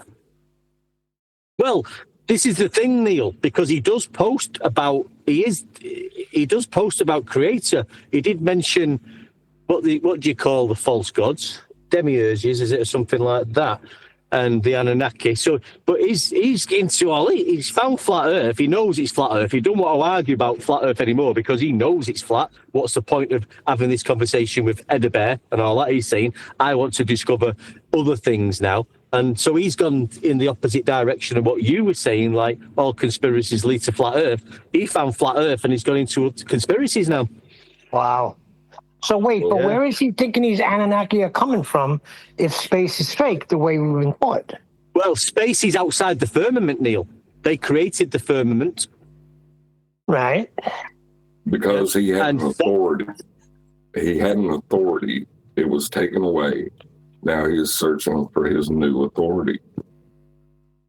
Right, but according to the scriptures, that outside the firmament is God's throne. So that's what he's searching for? I don't know, mate. I don't know, but I'm just saying this is where some people... What did you say, John? Sorry, say that again. I didn't absorb that. I always have to listen to John's comments 2 or 3 times to absorb them. I mean that in a good way, John, by the way. Well, there was an existing authority, right, that told him he lived on a globe. They turned out to be wrong. Instead of stopping to reflect and think about what that means, he's went on to live in the unknown and become his own authority instead of just new guru. So he needed a new guru. Can you ask him to make a map so our opponents got something new to straw man us with? I've got a bit bored of the AE one. I'll put him in touch with Eddie Bear, so they can both have a good chat together. How's things going in the motherland? Sensual. Yes, Sensual. How you doing, pal? Great. We're finally going for the Epstein files in the government, which is quite interesting. Well, they claim that one of the New York Giants is a football team in America, New York. They claim that he was in the Epstein files. It's Mara and Tish. And the guy Steve Tish is mentioned. So now they're going to look at how they're going to penalize the New York Football Giants for this. Very weird to me, this whole thing. You'll go down the rabbit hole, mate. But I mean, what's the evidence of these files? Like, you know what I mean? Do they have pictures? Do they have statements from people? It doesn't matter anyway, does it? I mean, just concentrate on yourself. As long as you're at peace. What are you asking for evidence of there, Neil? The Epstein files? Yeah, like what I don't really, my son pays attention to that. I really don't. But I asked him, where's all the information coming from? Well, it's all like internal emails and whatnot that he's been sending and receiving. There's a lot of interesting stuff. I haven't personally went to the source and looked through them, but I've seen a lot of people talking about them, so you don't know whether it's true or not. But there's a lot of interesting things coming out of it, like clone centers and shit like that in Ukraine. Here we go. Beast of nonsense. I knew it. Yep. So, I mean, don't get involved with this crap. Just concentrate on yourself. Look inward. Do some meditation. Kumbaya. Kumbaya. I have the scriptures for that, but I'm not going to talk about that because I was accused of being a preacher on the show. Neil the preacher. To be fair, though, Ukraine do need a clone center. Well, how are they? Wait a second. I think it's true. How else are they fighting the Russians for so long? They got to be cloning people to make soldiers. Exactly.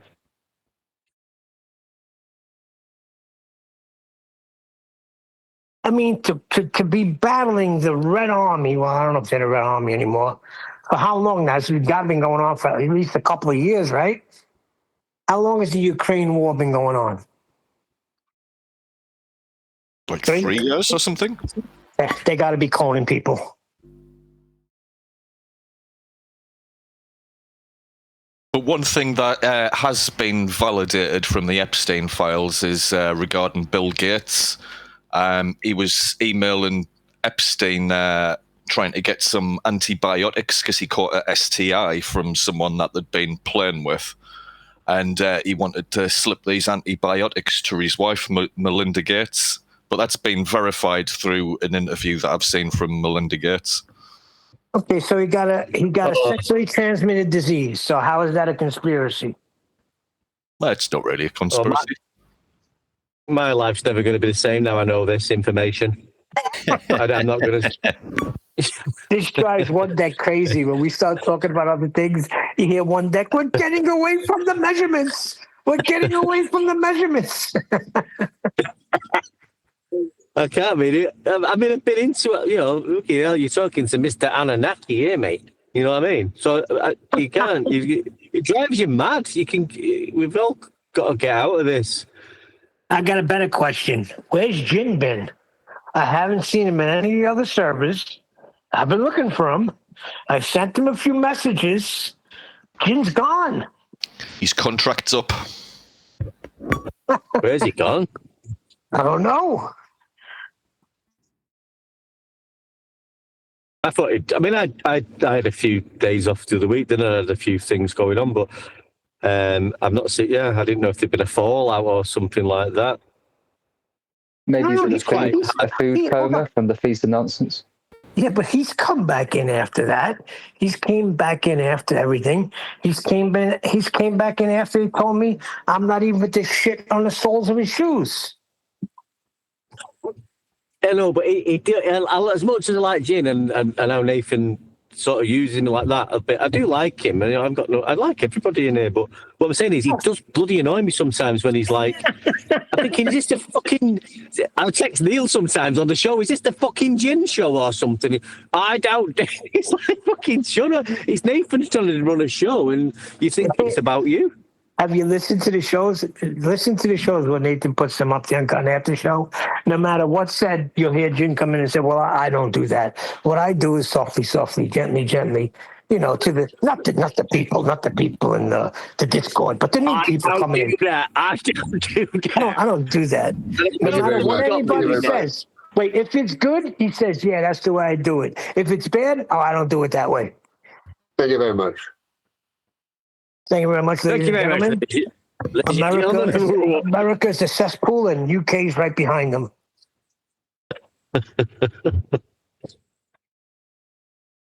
So Nathan's just talking to the audience about, you know, sea level and, you know, rather than talking about how far you should see or boat. And then all of a sudden, well, I don't do that. Well, nobody said you did, Jin. We wasn't talking to you. Nathan was just running a show. He wasn't targeting you, Jin. No, the best is like say Nathan's on Riggs, and Riggs comes in after the show and says, "Hey Nathan, how did it go? Everything go all right?" Before Nathan can get a word out, yeah, Jin, thank you very much. Riggs, yes, thank you for having us. Thanks for having me, Jim. Thanks for having me, Riggs. I'm going to carry on doing what I'm doing. Nathan couldn't even get his word out, and Jim was right in there. I'm going to carry on doing it. I mean, I tell him it's flat, it's the horizontal constant. But if I want to talk about where the curve is, then that's what I'll do. I will do it. I enjoy it. I enjoy the feast of nonsense, and nobody is going to stop me. Did you science it? The science of 9/11. I borrowed a little bit of science. Scientific method. Observe something. I kind of miss him that he's not here, though. He drives me nuts. But when he's not here, it's kind of like a little boring. Where's the gin spice? Good. He's all right. Just needs to rein it in a little bit. Yeah, he's hard to read because he totally understands the whole concept of why, you know, who he represents and what he represents on the show and what Nathan's trying to get across to a larger audience, right? Totally gets it. But then he flips back the other way. And it's like, do you get it? You don't get it? He confuses me. No, but what it is, when he's telling us, like, you know, they need some time, and I don't think he's had many legitimate people going on to the politics. He's making out he's talking to like people coming in and he's helping them, and he's had to go through all this, you know, about the ships disappearing and seeing too far and everything else, and talking about the nonsense. But I don't think he is talking to them. I think he's just talking to trolls. Yeah, of course. And he's going through all that with the troll, thinking he's helping the troll. How many people come in all the time and say, "I'm new here and I want to learn"? I just want to learn. Yeah, I get that all the time through the chats. Yeah, that's the red flag right there. And if he's not picking up on that, oh well. Well, but look at the guy today. Sorry, Neil. Look at the guy today. I can't remember which one it was. Was it the stick? Might have been the stick guy. It was the guy there, and I for a split second thought he was legitimate. Just for a split second, his English wasn't very good, and Nathan was on him straight away. I can't remember. What was he coming out with him? Do you remember the one, Neil? He was talking about the guy in the beginning that said, "Is this Nathan?" The flat Earth. Yeah, that's it. Yeah. So he was a troll, I mean, he came in with that, and you could hear his voice changing a little bit. You know, they all put this bloody accent on, don't they, for some reason? It's usually an Indian accent or some sort of foreign accent, because that makes it sound more realistic. You know. That guy, he came in with some smugness, hoping for a gotcha with a stick, without thinking that we knew about Eratosthenes and that it proves nothing other than a bloody plane surface. Right. He measured Earth flat. But with Jin, here's the thing with Jin. He lacks humility because he came after me one day about Americans. By the time an American child hits 18, they'll have had 72 vaccines. And that's not even true. That's what I was trying to get across to him. That's not true. Suggested and what actually is given is a totally different number. They suggest all of these, but you do not. And he was saying they're mandatory. These 72. I came in and said, no, I had kids that went to school, 2 daughters. They didn't have 72 vaccines. D. Rose came in and validated that that's not true. And he just would not have any humility and say, well, then I was wrong about it. He still points people, well, look at what Kennedy is saying. Kennedy says that there's 72 vaccines mandatory, and that's it. America's a cesspool. Yeah, and then when in Japan, when they turned 18, they only had 40 vaccines. Oh, that's so much better, Jim. But what about, I want to get to bash America so I can bring up the genocide that his precious Japanese people were involved in. He won't get into that. He's supporting the genocide in South Africa. He's a hardcore racist. I hate to say that, but it's kind of true.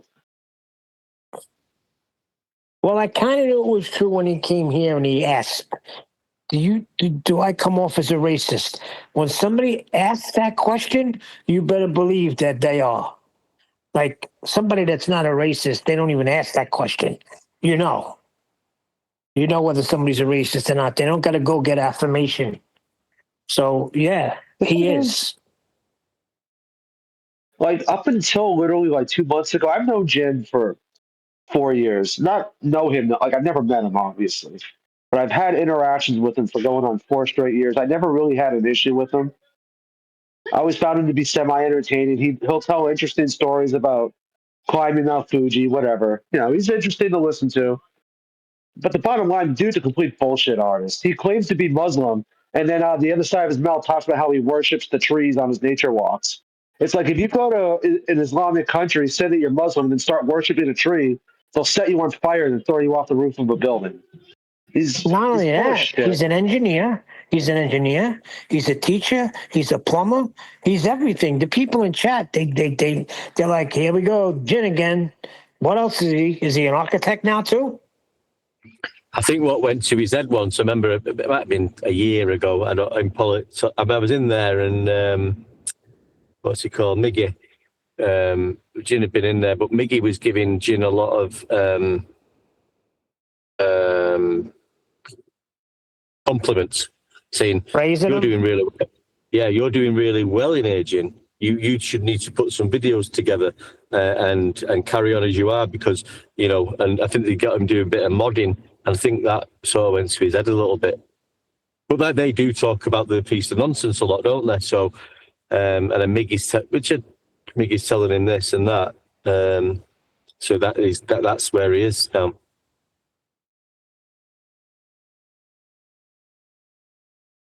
Well, I hope he comes back. Has he figured out what a theory is yet?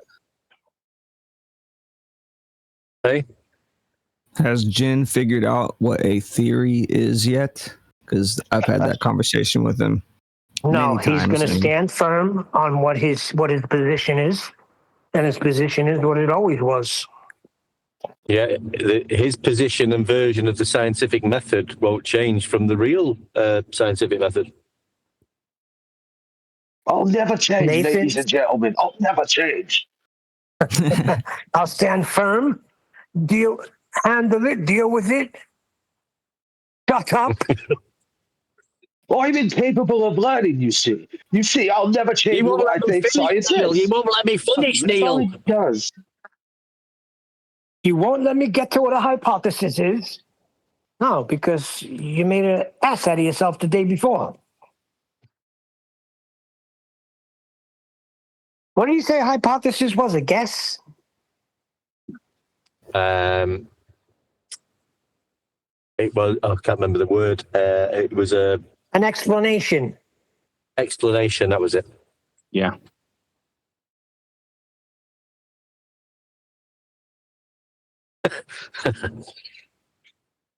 Yeah, he says theories are ideas. If you have an idea like, oh, pancakes are good with chocolate, that's a scientific theory. Yeah, you could theorize that. That's a colloquial theory. That's not a scientific theory. Well, he has to have it science because his 9/11, he's invested many years in 9/11 truth. And it has to be science to get that stamp of validity on it. So no matter what you say, he's not going to budge. Dude, and that comes from his anti-American background. He hates America. no doubt. So he loves talking about 9/11 because he knows that it's like a stain on America's history. So it's very important to him. Is it? Still got to prove it to me. And that's my point to him. Jim, you can't prove it one way or the other. Somebody knows, we don't. To say that you absolutely know is ridiculous. Because everything he came with, all the evidence he came, I found contrary evidence. And he won't even look at it. I've looked at everything he sent, and he claims I didn't, which is pretty stupid. Even if you find out some information of what actually happened, it's not going to change anything, is it? No, it's his evidence against my evidence. Okay, so now what? Now we're stuck in the same place. Nobody's going to know. But don't you freaking tell me that fire did not burn longer than 30 minutes in one spot when I stood in one spot for over an hour and watched the fire burn in one place. Have you got any scientific evidence for that, Neil? In my eyes.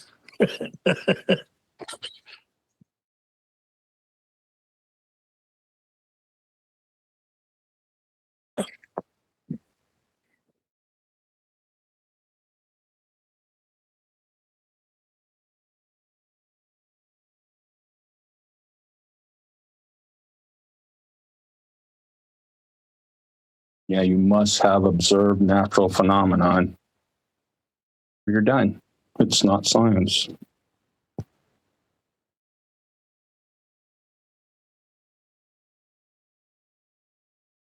Refracted. I text you earlier that we were on worldwide debates. What took you so long?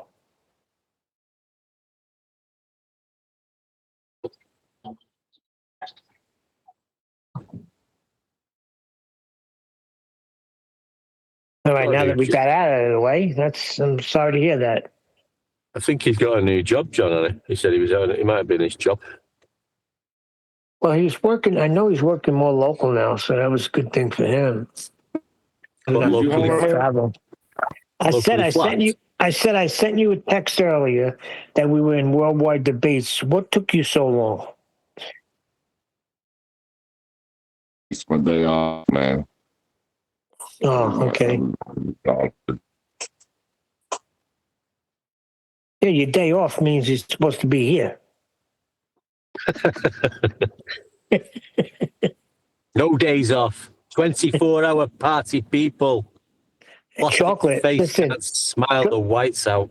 Chocolate's lucky I don't start docking him. Man, he's been absentee for a long time. I'm mocking him.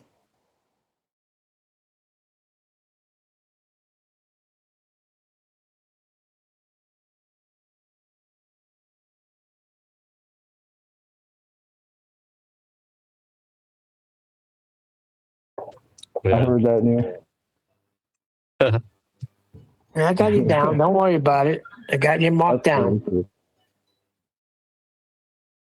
was a good show again today, though. I thought it's like you say at the beginning. I'm just going to repeat myself, but yeah, they've got nothing to bring to the table, have they?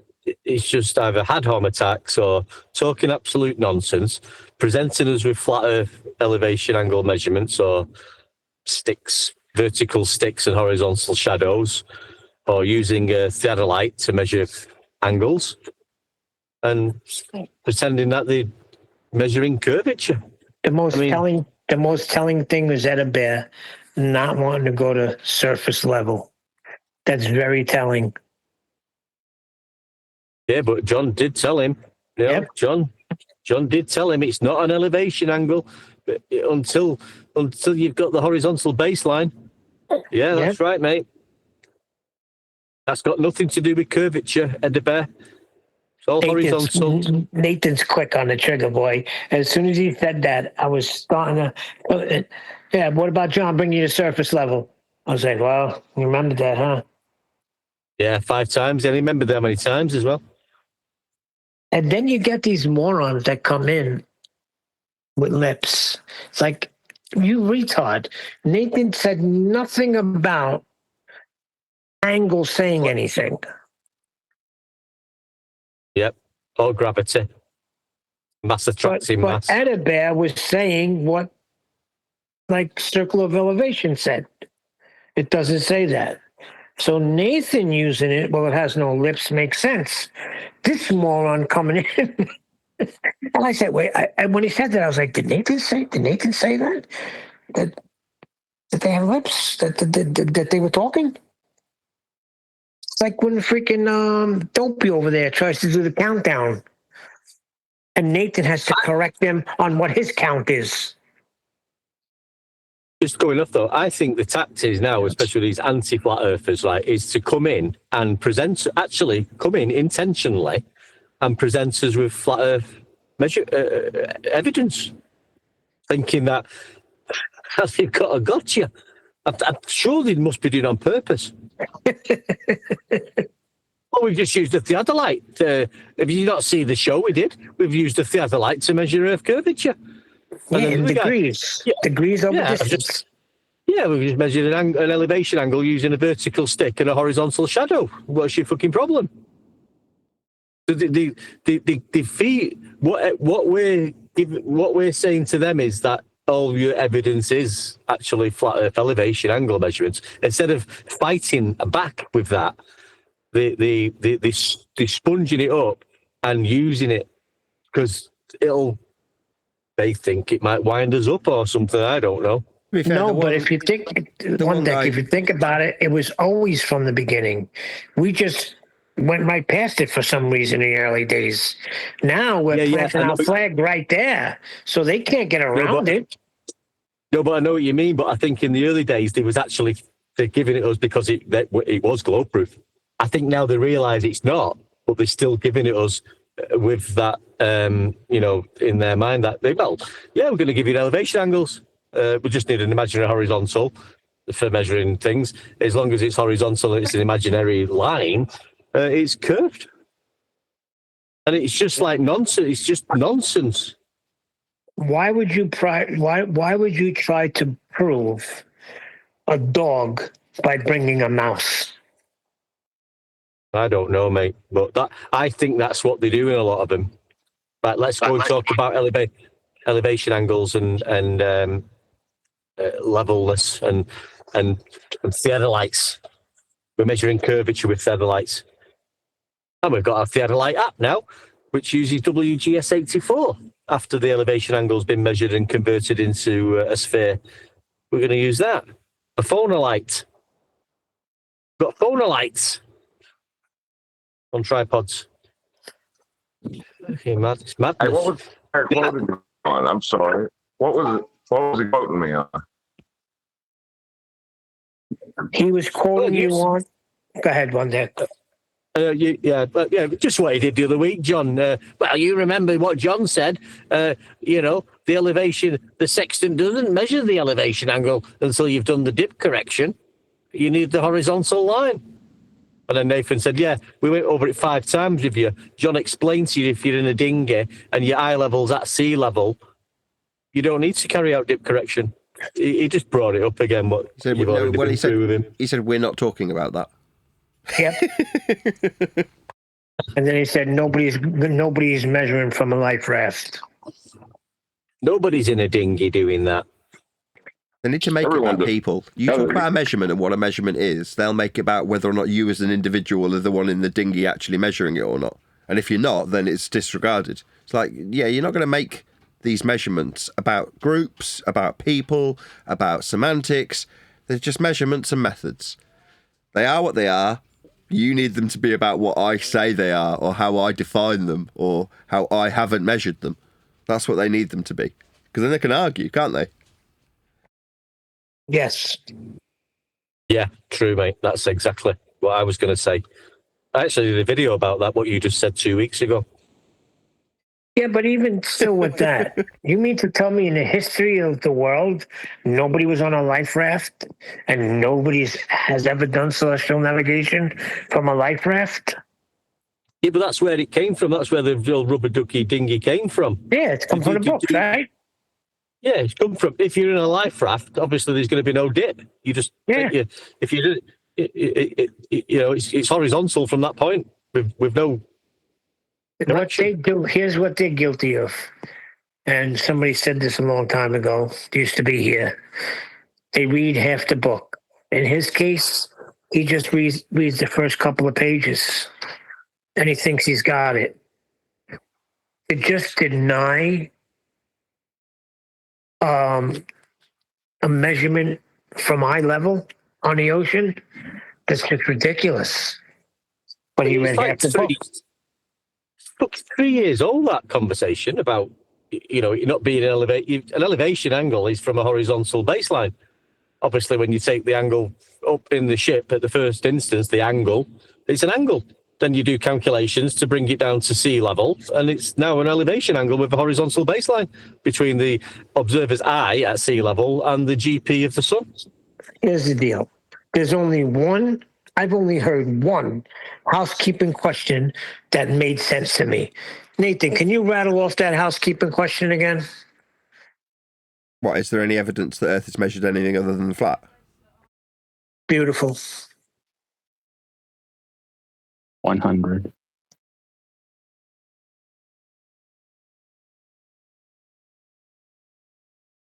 Earth measured flat. Nobody could disagree with that. Nobody can dispute that. Nobody can show you anything other than that without taking that first. That's the only question you need. Yeah, that's what I'm saying. That's the only one that's relevant. All the other Someone ones. did, Neil. Yeah, that's true. He did. And he got 1,000 people to do it with him. Yeah, but he only did locally flat, mate. There's a difference.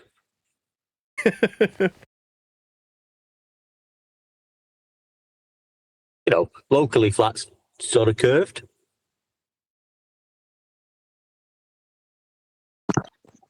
In a way. I love that locally flat crap. It wasn't for that darn word flat. Yeah, well, people wouldn't even think about it. You're right. That's the word that gets people twisted. You say flat Earth, whoa, you're going to get a reaction. I think that's when the knife. I think that's when the knife really first started twisting in their guts. When they had to start using locally flat, because it was like, oh, we have to describe it as flat somehow. So we'll put the word locally in front of it to make it seem like it's not that bad. It's not that serious, right? Just a little bit flat. Just a little bit, just from over here to over there, yeah, a little bit. Yeah, but that's still a problem for them, though, because if you look up a sphere, it says there are no flat surfaces on a sphere. Yeah, that's their problem. That's all right. That's not our problem. But it's so big. It's so big. You just, you're only you can't even see the 0.0000016 degree. No matter how big it is, if it's a sphere, there are no flat surfaces on it. But we are measuring Earth flat, and that's a problem to them. I bet they're all sat around the globe. I bet they're all sat around the globe table, all Toon and McKeegan and Simon, Dan, or all of them sat there thinking, right, guys, we just need to come up with a tool that we can use that measures Earth curvature. We've got to stop using the theodolite. We've got to stop using the sextant. This isn't working out for us. We can only take this so far. What can we use that measures curvature? There's nothing. The best they can do is erase the horizontal baseline by declaring that you can get elevation angles from the vertical. No, it's an impossibility. That's what they did. Well, I'm just saying what they did. Yeah. They can change definitions and they can say horizontal's curve, but the instrument that you're going to be using doesn't use curves to measure elevation angles, so it won't work. And it does work. On the vertical. See, Nathan, you said something the other day when somebody brought up vertical. I forgot how you phrased it, but it makes a lot of sense. The vertical is nothing. To have a vertical, it means nothing. But you need a horizontal because that's the baseline of everything.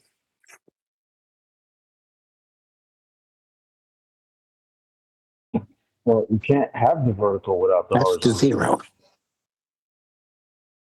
The horizontal is the zero.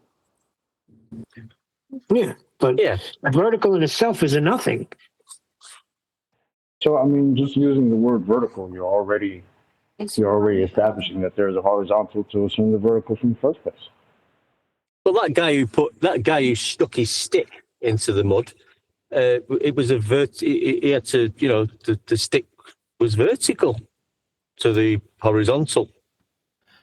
The reason they keep going on about verticals is they like to claim that the vertical is parallel to the force of gravity.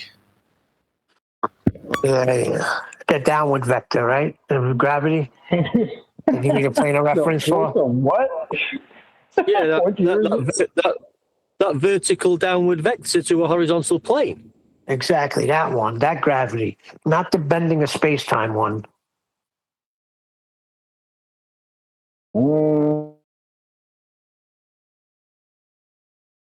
Yeah, a guy came in today with scientific proof of gravity.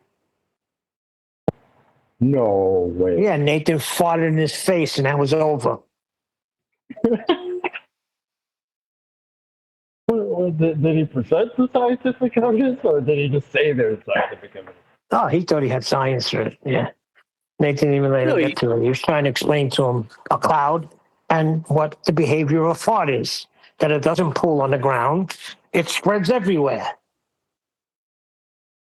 Well, he started off saying he had proof of the, that Earth was a globe or a sphere, which would come down to measurements, In reality, if you could claim in a shape of something, be able to measure it, there'll be a measurement. Then he went on to talk about 11-year out-of-date gravity. Yeah, wait a second. You're right, one deck. He started saying about a globe, and then he went to gravity. Yeah. He jumps off the measurement into gravity being a mass attracting mass. And then Nathan went on with, farts you don't see puddles of farts on the ground and clouds. Gas is mass, doesn't fall down, boom, boom. Never mind the clouds. Never mind the thing that literally disproves what I'm trying to prove, but yeah, never mind that. Now, if he was a good baller, he would have said, I'm not talking about gases. Let's talk about physical objects that we can hold, right? Like stuff that has density. Does that go up, Mr. Oakley? Or does my phone go to the ground, Mr. Oakley? Or you got gases? All that bollocks. He's just talking about how things are behaving, in air and things going up and down. It's nothing to do with the measurements of Earth. That's why he went there. Listen, buddy, if there wasn't gravity, you would be floating right now. There's going to be 7 seconds of floatiness going on. Did you hear about that, Chocolate? Scientists are predicting now that there's going to be 7 seconds of floaty. Everybody's going to float for 7 seconds. Yeah. Oh my God! Yes. I heard about that. They said In the future. 2027, right? Yeah. 7 seconds. Is that after they finished the fuel tank leak on Artemis and they've been to the moon, or is it before that? Yeah. All I got to say. The moon base. Once they hit the moon base, they will have 7 seconds of floaty time. All I got to say is if I'm walking down the block and I just start floating, then we got a problem here, Houston. You know what's funny? Yesterday I was in. It wasn't the server we were in earlier. It was, I can't remember, QOP or whatever. I was just reading through the comments, and it's something I've never actually heard before until yesterday. They claim that if there's a storm overhead, like a big thunderstorm, things get lighter because of all the gravitational mass inside the cloud with all the rain will pull stuff up. Has nothing to do with the pressure being lower, but all the water and the mass inside the storm has a gravitational effect on the surface, on things on the surface. And that was just... Well, that's what they try to claim why water's flat, because of gravity. That's what this one guy was getting at. Well, why is the water flat? I'll agree that it's flat, but why is it flat? They want to say gravity causes the water to be flat. The physical nature of the way water behaves? I mean, I don't know.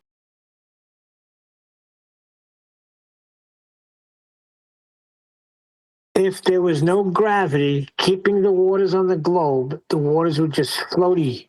Like you'll see, you guys will see when we start floating, everybody in the world will start floating for 7 seconds. I'll have to check what's in the pipe first.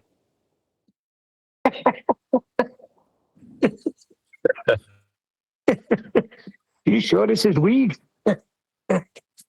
Crack pipe. You said this was Pennsylvania. Why am I floating?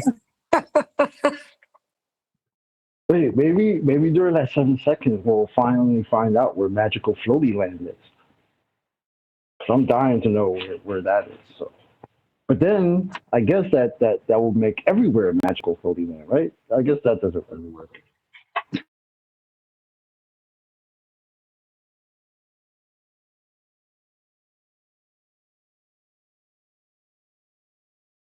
Why would you even want to live on a globe?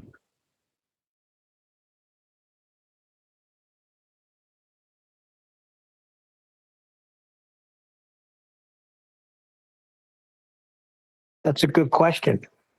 Why would anybody want to live on a globe? You know what I mean? Why is it so? Why is it so?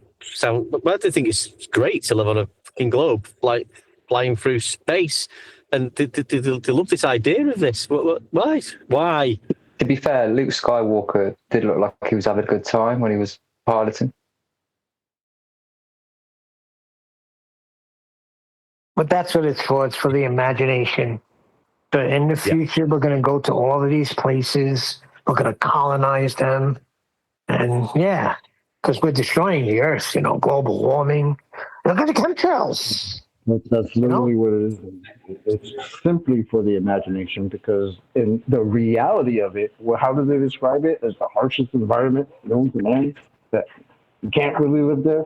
So it's simultaneously it exists and it's all cool and everybody can travel there, but it's also the hardest thing in the world for humans to do. So you have to go and do things like imagine Luke and say like I don't know who said it, but Luke was having fun while he was flying through space. So it lives in your imagination. It's wonderful. Yeah, that was fun. That was fun when the abominable snowman was coming at him and his father cut off his hand and he kissed his own sister. I guess he was having fun. Crazy, isn't it? I know we're talking a bit of globe here, but shouldn't be really. But yeah, I mean, nothing's. If they, I'm not going to get into globe. I'm not changed. I'm not turning into anybody. But if they, what is in their minds? What's so fascinating about going up in a fucking shell, like in a suit, and just flying around? Like, you can't get out. You can't move. What's so fucking good about that? It'd be uncomfortable. You won't be A able caravan without the fresh air. Yeah, but like this sounds fantastic. No, it doesn't. It sounds very uncomfortable. Yeah, can't watch me telly. Can't go on me decks. Can't play a game on me. Can't go on flat earth debate. What's so good about it? You're right. They've all been sold a caravan holiday, haven't they? Like, it's great. Yeah, Butlins caravan that's falling to bits. Oh, great! This can't get out the door. Once you've gone in, the doors a lot. You can't get out. You've got to keep opening the rooftop to get some air in, and then shut it quickly. It's like what's the big? People imagine this thing in their mind about space, and traveling to space. But when they watch the apparent space station Muppets, what are they doing? Just dribbling water around and flying through the fucking thing, playing games, looking through a window at something. What are they doing? I'm not having this, right? Tim Peake is cool. I'm not having anybody say he's a total dweeb. That's not fair. He isn't, right? He's cool. I like the lady with the hair. She's cooler. She's very cool. No one's calling her a dweeb.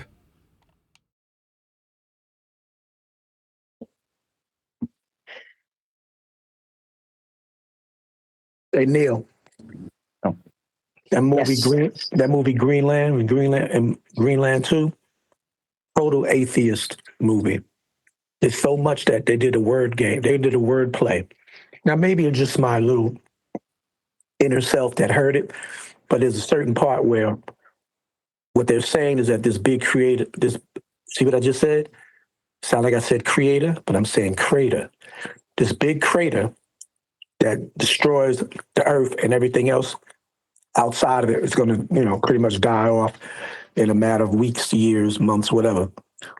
This thing is what they claim is how all life, what do they call it? Started, but restarts, like it's a cycle. So one of the guys says, we're at a certain location. We're getting closer to the creator. Now, the way he said it, if you listen real quick, and if you have a conscience about it, and you know what this movie is trying to give the message of,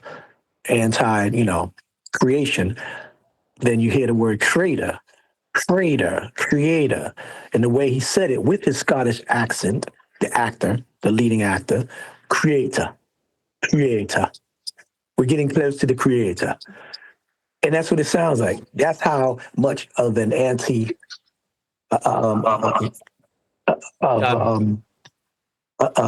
what they call anti-theist movie this is. Right, I'm going to watch it with the subtitles on next time.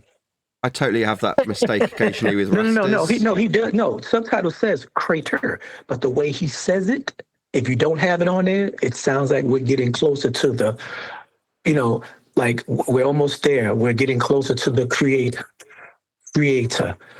And then when you hear what the whole premise of this crater is, it's supposed to be the genesis of life. I sometimes have the same issue They use the when I'm term listening to promised land, Rastafarians. So you think that they're just really big into eating, those greasy rashers when they're talking about it, but they're actually alcoholics. They're like, give me that beer can.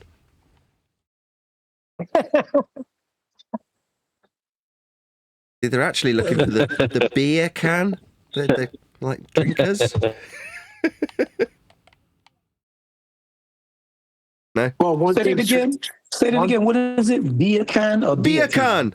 As in a beer can that you crack open with the tinny and the ting, as opposed to the beer can sandwich. Okay, gotcha. That's funny. Beer can. You know, for a curry tonight, Nathan? What? Nah, not that I know of. Even if there was a curry night on, I wouldn't be going. I'm too ill. I'd just give everyone the lurgy. Yeah, the curry spices will bring you. The curry spices will sort you out, mate. I'm telling you. Yeah, but if everyone's ill afterwards, they'll blame me, won't they? They'll be like, "You gave me this." Yep, you'll get the blame. Snogging. No, we won't be snogging. You know, well, one thing is... Go ahead, Refracted. I'm sorry, I'm busy. Mumble. You're breaking up, Don. I really hate it. Yeah, try dropping and rejoining. I think he said you don't need to do dip correction or something like that. He was saying. Not from a dinghy. Nobody's on a dinghy. I'm not talking about sea level. Well, we are. No, it's your claim, Nathan. It's your claim. You claimed it. It's your claim, Nathan, about the circles of equal elevation and the circle and the equator. It's your claim. I heard you. And John said it as well about it. Your claim is the circumference. And when we measure the circumference and then we add it up, it's pi equals 2. How does that work on your flat earth? Well, I didn't claim anything else about it. Well, yeah, you might not have claimed Nathan, but somebody did. Did I already define what a gamma male is? I think I did. Yeah, you did, mate. Yeah, if it's the personality. He was trying to quote me for pi equals 2. No. He's trying to quote you for the elevation angle that you said was.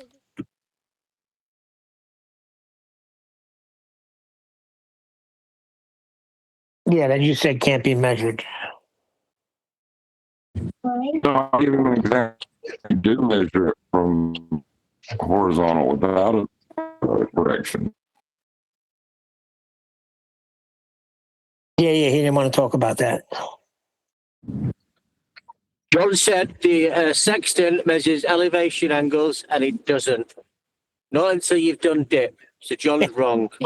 John said I was right. That's all he... Listen, John, I know what you were doing that day, and technically you were correct.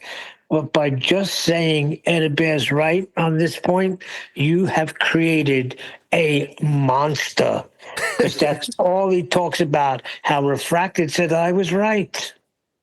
You complete him. Yes, you complete him. I actually watched that last night. I'm not letting you get rid of me. How about that? Don't quit on me, Ed Bear. Don't you quit on me, brother. So basically, Ed Bear saying, I'm not going to let you make me irrelevant, Nathan.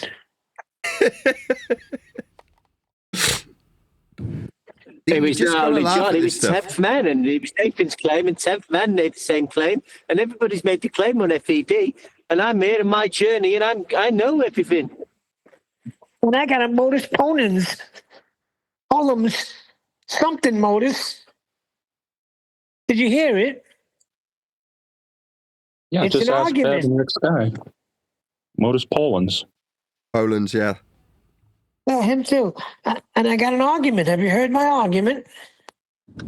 Well, no, it's not an argument anymore. See, they can't get over the fact that it's not an argument anymore. That drives them insane. When you say it's not an argument, it's just a measurement. We're beyond the argument. We wasted 10 years. There's no argument. What can I do with no argument? Are you denying the dichotomy that isn't? It's not a dichotomy, it's a measurement. I think their Looney Tunes going to be coming a lot quicker than 2 years. There's no argument. Do you want to argue about that? So you just got to laugh about it moving forward. Once you realise that we're not going to be doing anything, none of us are out there getting our qualifications in celestial navigation so we don't kill people. None of us are becoming pilots anytime soon. So if we were, we'd be expected to keep our damn mouths shut about it, wouldn't we, for a start? Like, keep your religion separate from your work. when you're at work, just remain in level flight and don't kill anybody on board, okay?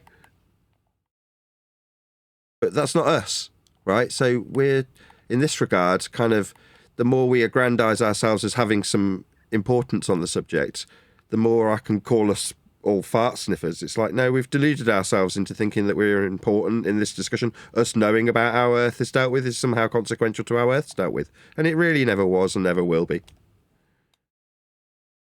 Yeah, that's what's going to drive them. That's what's going to drive them crazy. Our confession that, yeah, for 10 years we wasted our time sniffing our own farts. We realize now that it's not even about that. It's just measured flat.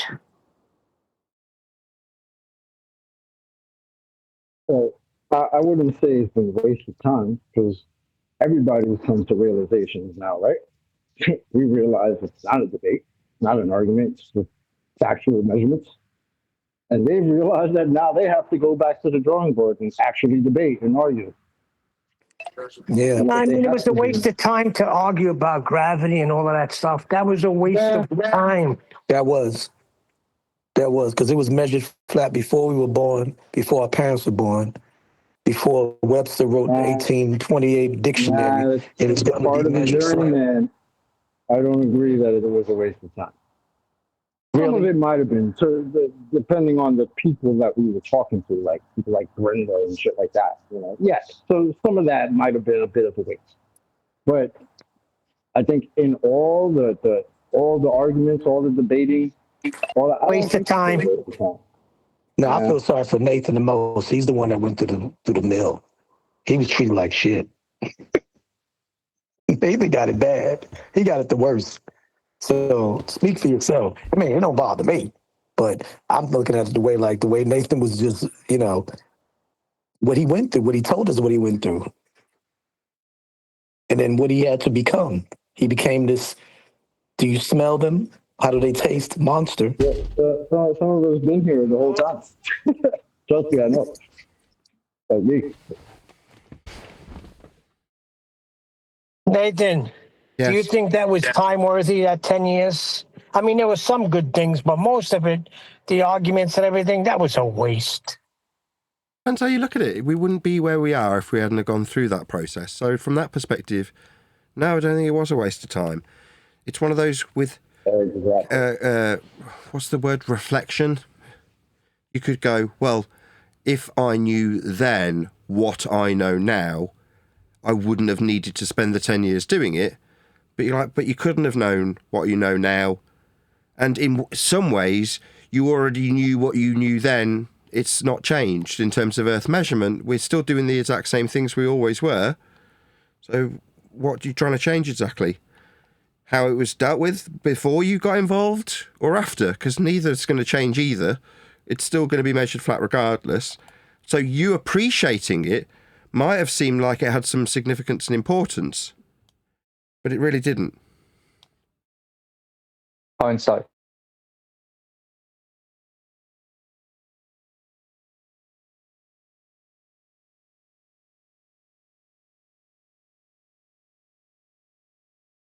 All right, so Nathan, so the fact that we know has always been measured flat, and we know that those people who have to fly and keep people alive and do certain things that requires for their duties or whatever to measure it flat, whether or not they believe that it was a globe or whether or not they lie and say it's a globe because of whatever people say they knew better, whatever. The point is this: would you say that us included, all of us that have now come to the understanding and stand firm that it's measured flat, even though it always was measured flat, it just took us so long to realize it. Does that make us slow? Oh, I thought you were about to say special. Does it make us slow? Yeah, it does, yeah.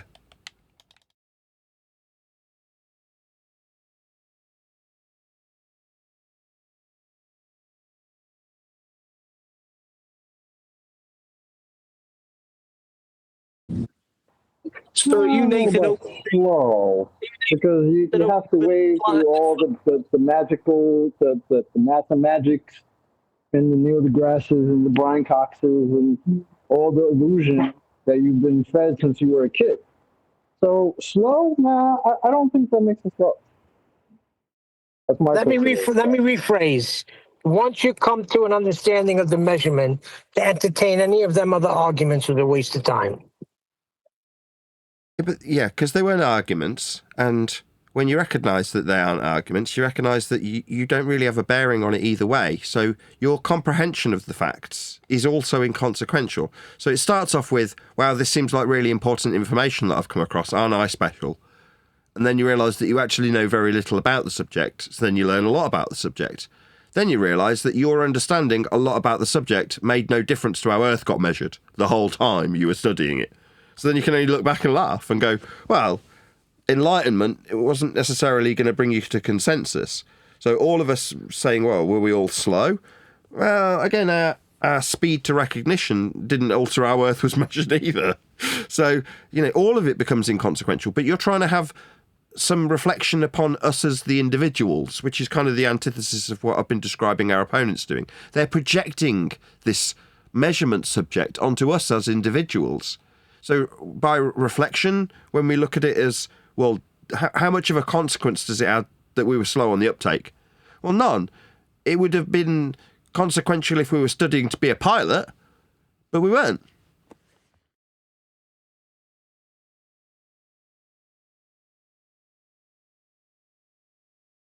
Okay, so let's ask the pilot. Let's ask the pilot. I just saw a pilot, retired Air Force. So the pilots, are they slow or are they just lying? Not doing either. They're maintaining level flight as directed to do so by ground control. When they're told to fly to or ascend to flight level X, they do as they're told and they remain there. Or the FIA or whoever it is that's governing them gives them a little phone call, don't they? So they better remain in level flight. And if they're not remaining in level flight and there's not an emergency, then there's a good chance they'll be disciplined for that. Because there's rules around flying, which is you remain in level flight as ascribed to do so because you've got corridors that are parallel with one another. You're separating the different flights going in different directions by a certain margin so that you don't crash into each other. That's why you're given a parallel flight level that you can ascribe off the ground. They either do as they're damn well told or they get in trouble. They're heavily regulated. And they're regulated to fly in level flight at a flight level, aren't they? Exactly. It's just easier to do it that way, Nathan. Just easier to not get disciplined and fired by not treating Earth exactly as you fly over it. Well, they just treat Earth as they fly over it. Flat. It's more difficult to consider a globe. It's much easier to just, treat it as horizontal and level. It's just easier to do it that way. You mean when flying? Yeah, when flying the apparatus, yeah. Well, when told to do so by ground control.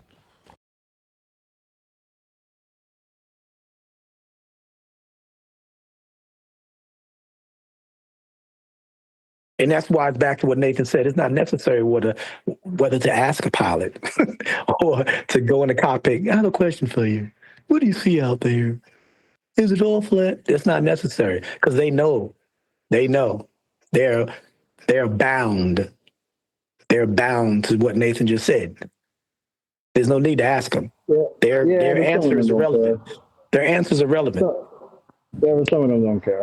Some of them will just be like, yeah, it's flat. It's flat. We don't treat it as it's moving underneath us. As soon as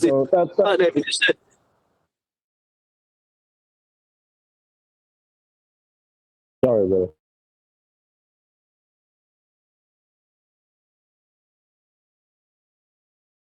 One decor chocolate, one of you. Yeah, one deck.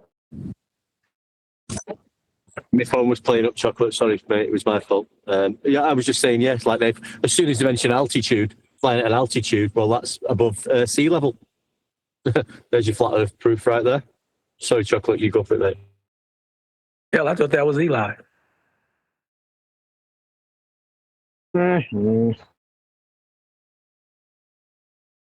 Remember I used to always mess that up? Yes, I do. It's all good, bro. Good to hear you, by the way. Yeah, we know that Eli's that little bit more aggressive, and Eli's just, a bit more up front and in your face. Chocolate's a bit more chill and muffled. Chocolate's black? Nobody said that. Not true. Eli's the one that never. Eli, Chocolate's the one that knows how to go on mute. Eli's the one that always has interference in the background. No, the best was when Eli came I'll take in.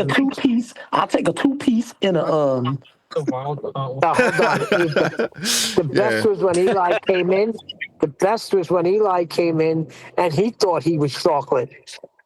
Hearing himself.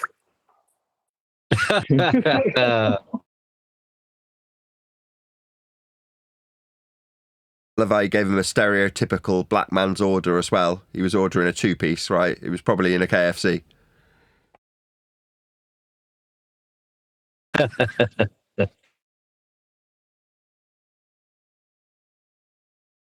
Two-piece and a biscuit. Say again. The 2-piece and a biscuit.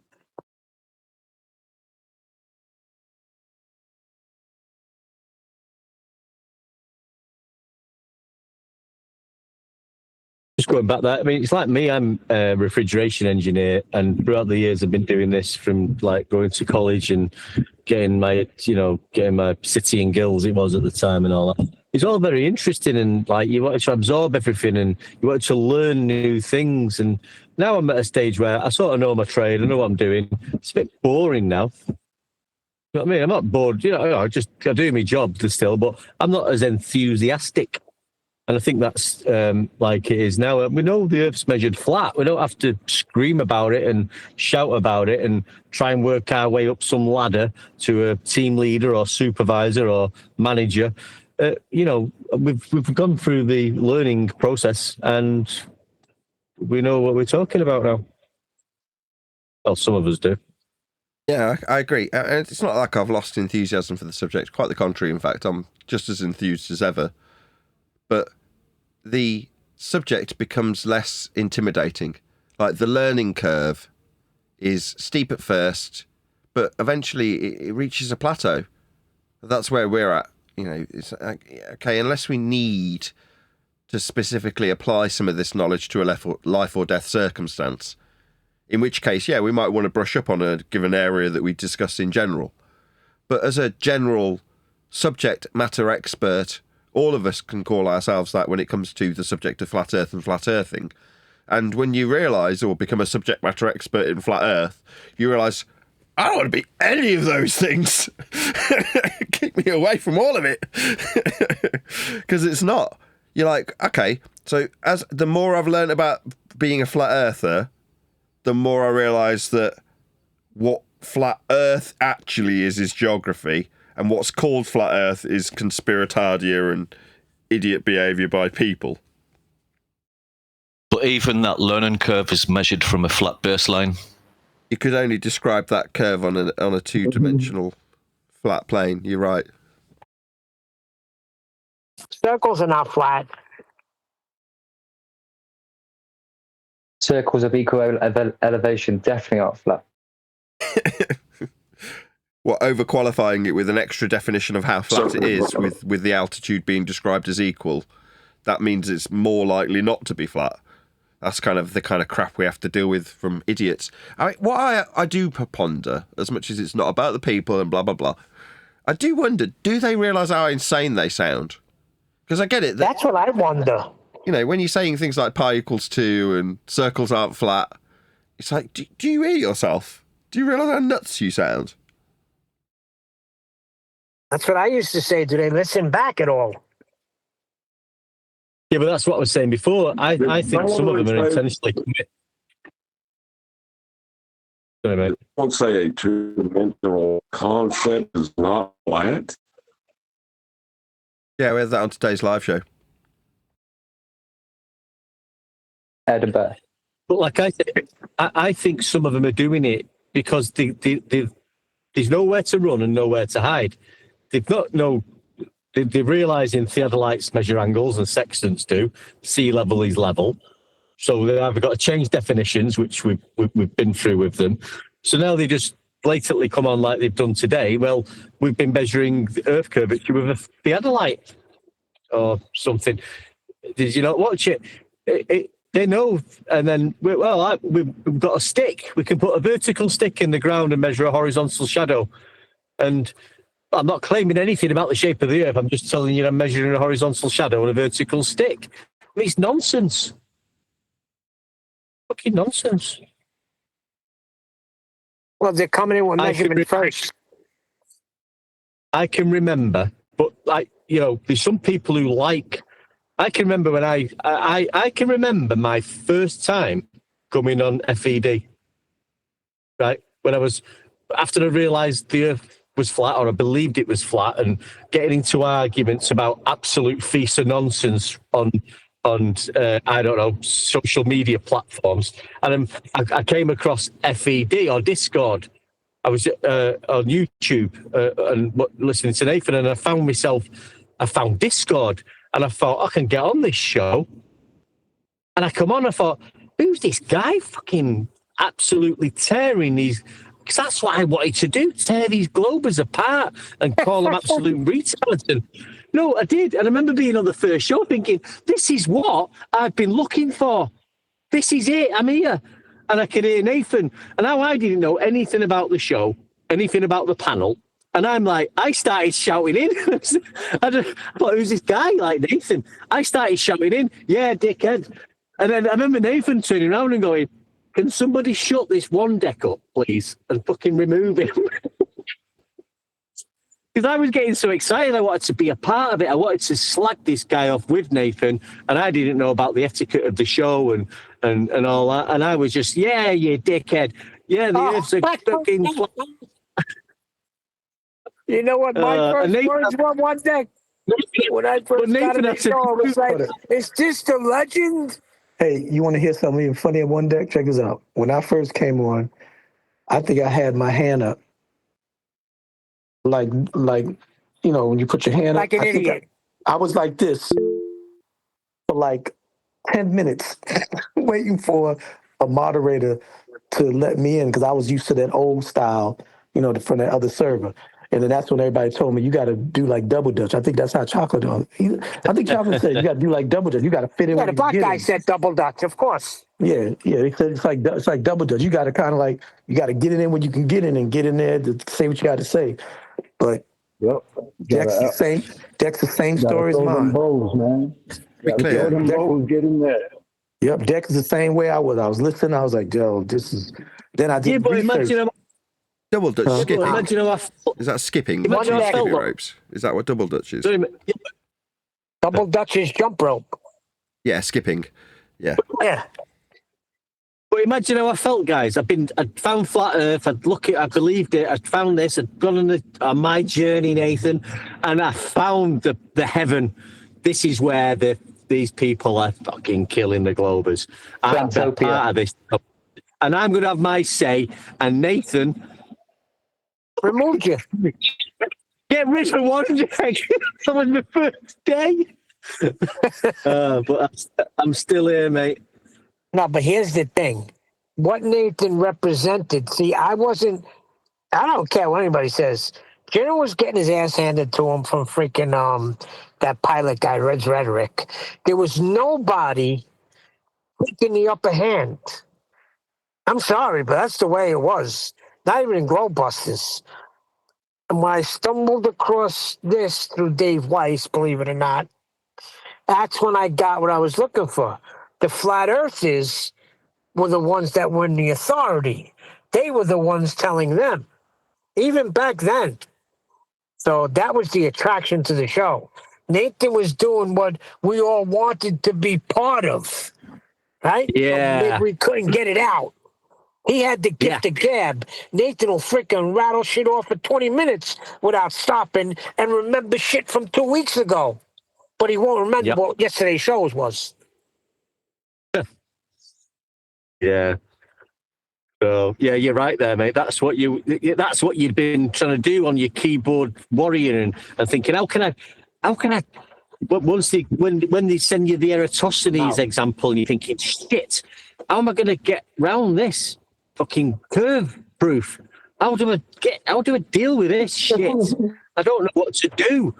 And then Nathan said, and I remember I think he was talking about gas. I think he talking about gas go down booming. What's all that about? And then he was talking to this globe, and I'm jumping in like, yeah, dickhead, yeah, fucking. But I was so excited to have found this show. I was so excited.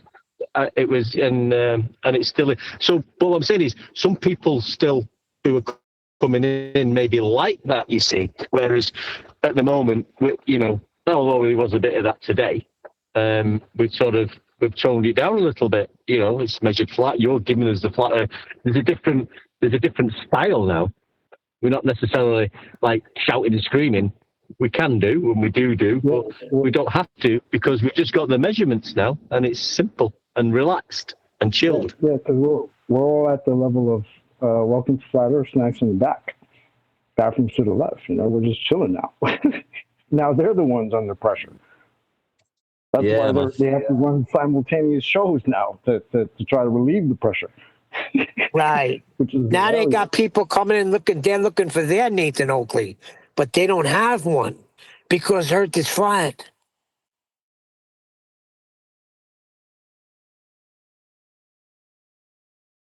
Yeah. Meanwhile, in the big wide world of YouTube, they have their own side tell you what a flat earther believes. That's their game, and always has been. They'll just strawman and misrepresent what they say we are. Well, a flat earther is this. And then you have Sabine Hosselenfeld telling you what a flat earther thinks. Yeah, pizza pie in the sky. Yeah, controlled narratives, basically.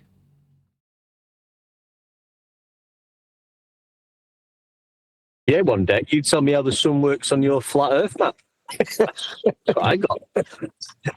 I was talking about fucking elevation angles, mate. Not how a sun works on a fucking flat Earth map that's not even come out of my mouth.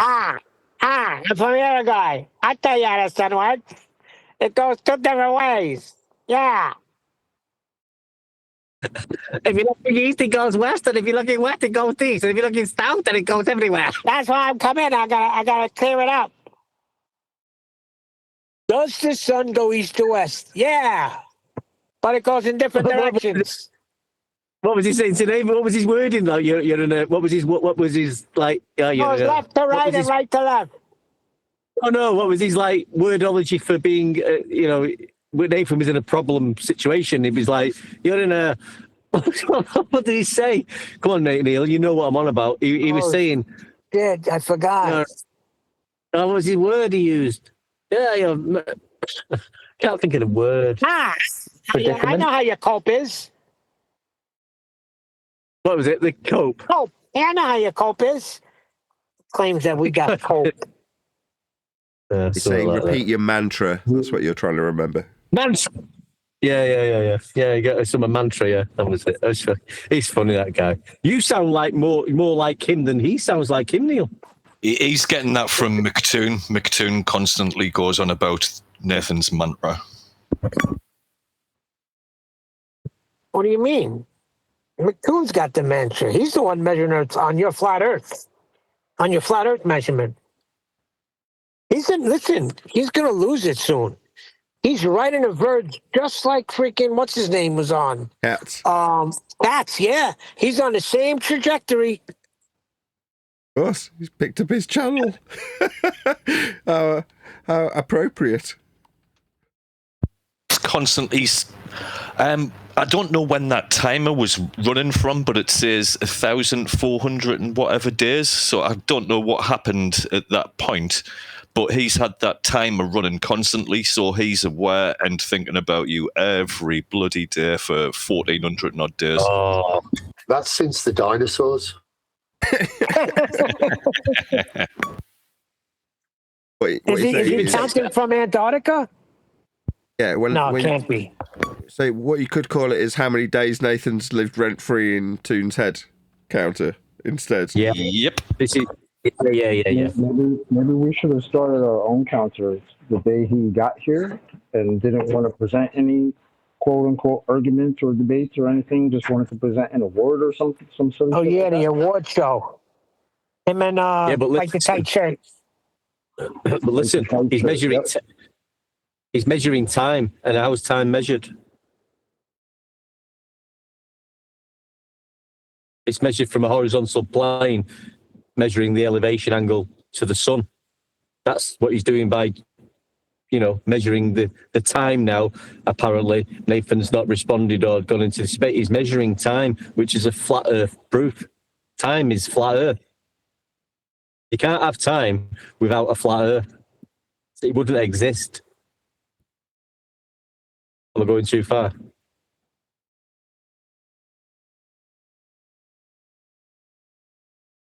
No, time. No, you're right. Without that fourth dimension.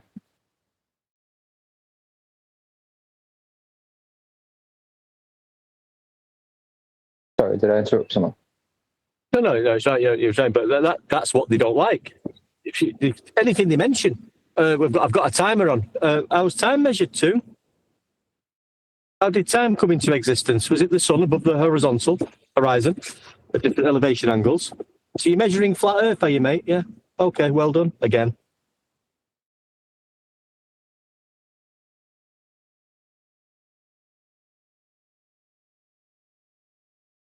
Anything they say, every second word they say, you can bring back to a flat Earth measurement.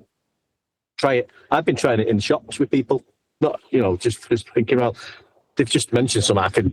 I could flip that straight back to a flat Earth measurement. Got the time on you, mate. Well, I've got a theodolite, mate. On a sextant in my pocket, I could measure the elevation angle to the sun and give you the time that way. Or do you want me to look at my watch? It's up to you.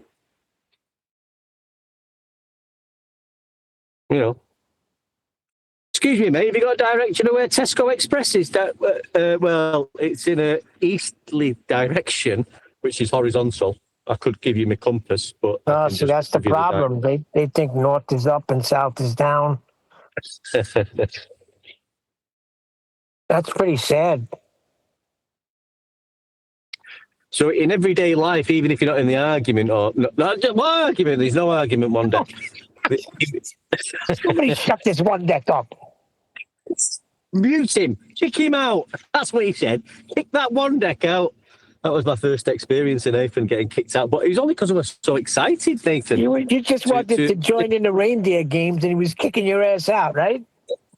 I've been looking for somebody who could annihilate globe believers, and I found you. You see, see, one deck you didn't come in right. You had to do what I did. I came in, I said, is this the legend? Those were my first words into Flat Earth debate. Is this Neil? Nathan? Yeah, but is this the legend?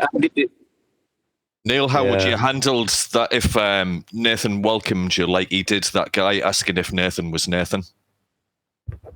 I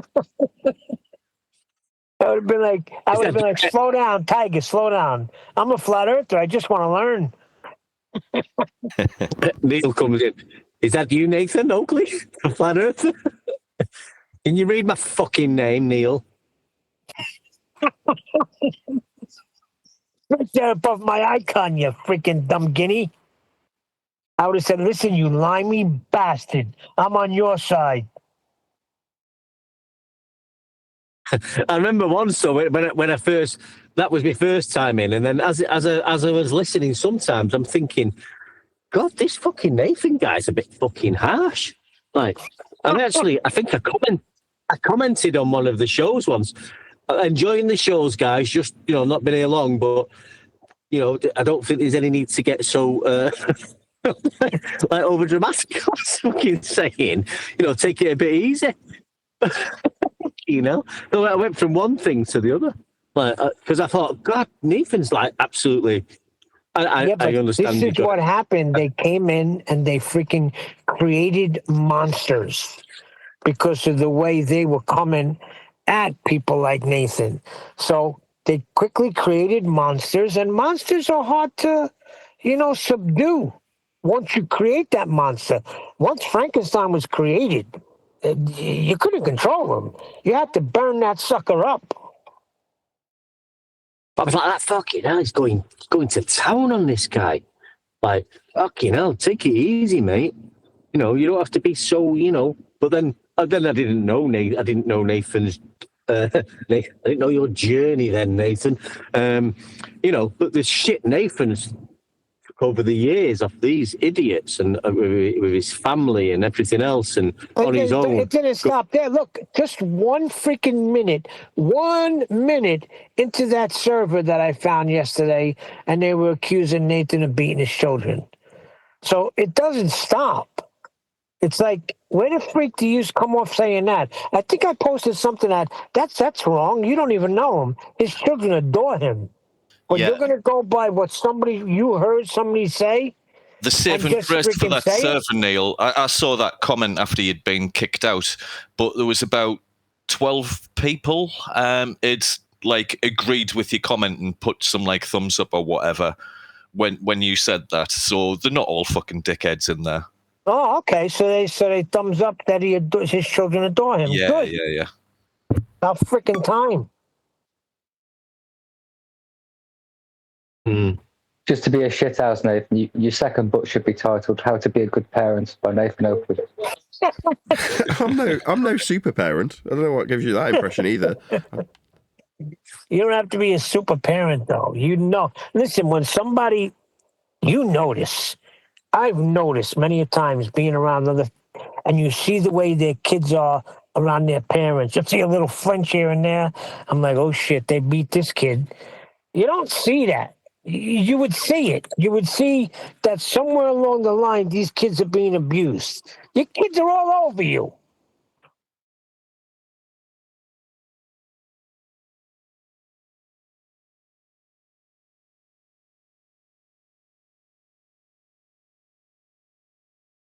Be stupid to say I beat my kids. They're like 2 feet taller than me, all of them. They abuse me. I don't beat my kids, but my left wrist is hurting. Give my missus a left hook last week. My fucking wrist isn't right since. What's going on? I don't beat my kids, but my wife's jaw's wired shut. But it just shows you, doesn't it, lads? Like, you know, we're just talking about measurements, geometry, geography, and it's got other things are being shown. It's very telling, isn't it? You know, this is where we are with it. It's just, and we can keep saying it. All this about the shape of the belief of the earth that you want to live on. Fucking water ball flying through space, and no doubt that can't be taken away from me. And we know this story. We've talked about it for years, and you know, the indoctrination and all that. But it's so deep. And every time I zone in on this thought, I think, God, I mean, because I've never had it. Like I said, I realised that, you know, I believed Earth was flat from it being mentioned to me like 5 minutes later. I thought, I believe it is flat, actually, now you've mentioned it. But I didn't start kicking off about, don't you take my globe off me. And I thought I lived on a globe up until that point. So why did it not get me? Like, why do some people react differently to it? You know, when we've all had the same education. I'm going to attempt to answer that. I think it's down to the type of investment that people have put into the subject. So for some people, part of their identity is feeling like, you know, well, I'd definitely be Han, you'd be Chewbacca. You know, that is part of their identity. No, why did I come at it? Why did I come at my brother the way I did? But one deck was like, Earth is flat. I had nothing invested in anything at the time. Yeah, but I know what, Nathan. I've never been really big in, although I watched a little bit of Star Trek when I was younger. I never really, and I know some of you have because I've heard you say it, I wasn't really big into these space things. I've never been really, I want to be an astronaut or watching Star Wars. I've never been big on Star Wars. I've watched space films. But I did want those Jetson cars though, the ones that fly around. I was waiting for that day when it's like the Jetsons, you know. Yeah, but that's what you could fly. Yeah, but that's what he's saying. As a child, maybe, and growing up, if he was sort of more into that, which I wasn't. I've always been into music. Music was my thing growing up, and art. You know, I used to like drawing things, and I used to listen to music constantly from an early age.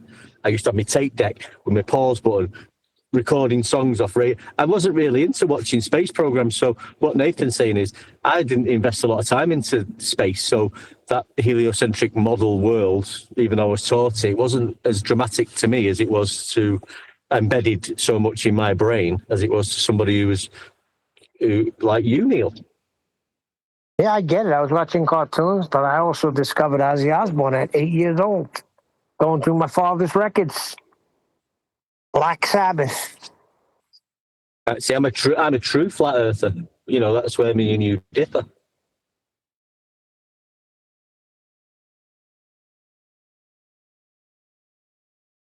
You not took it. Yeah, so I understand what Nathan was saying there. Yeah.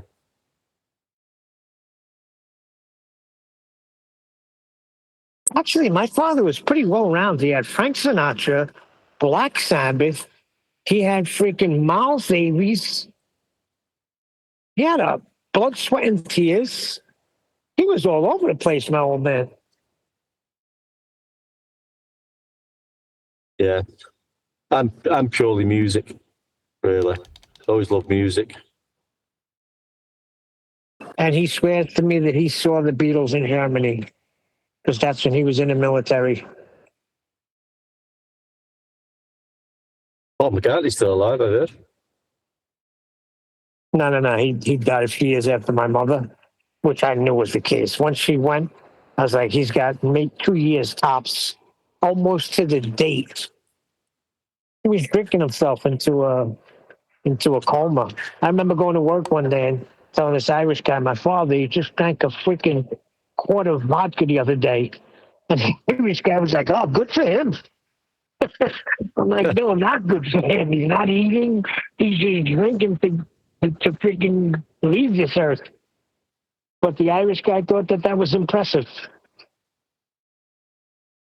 Yeah.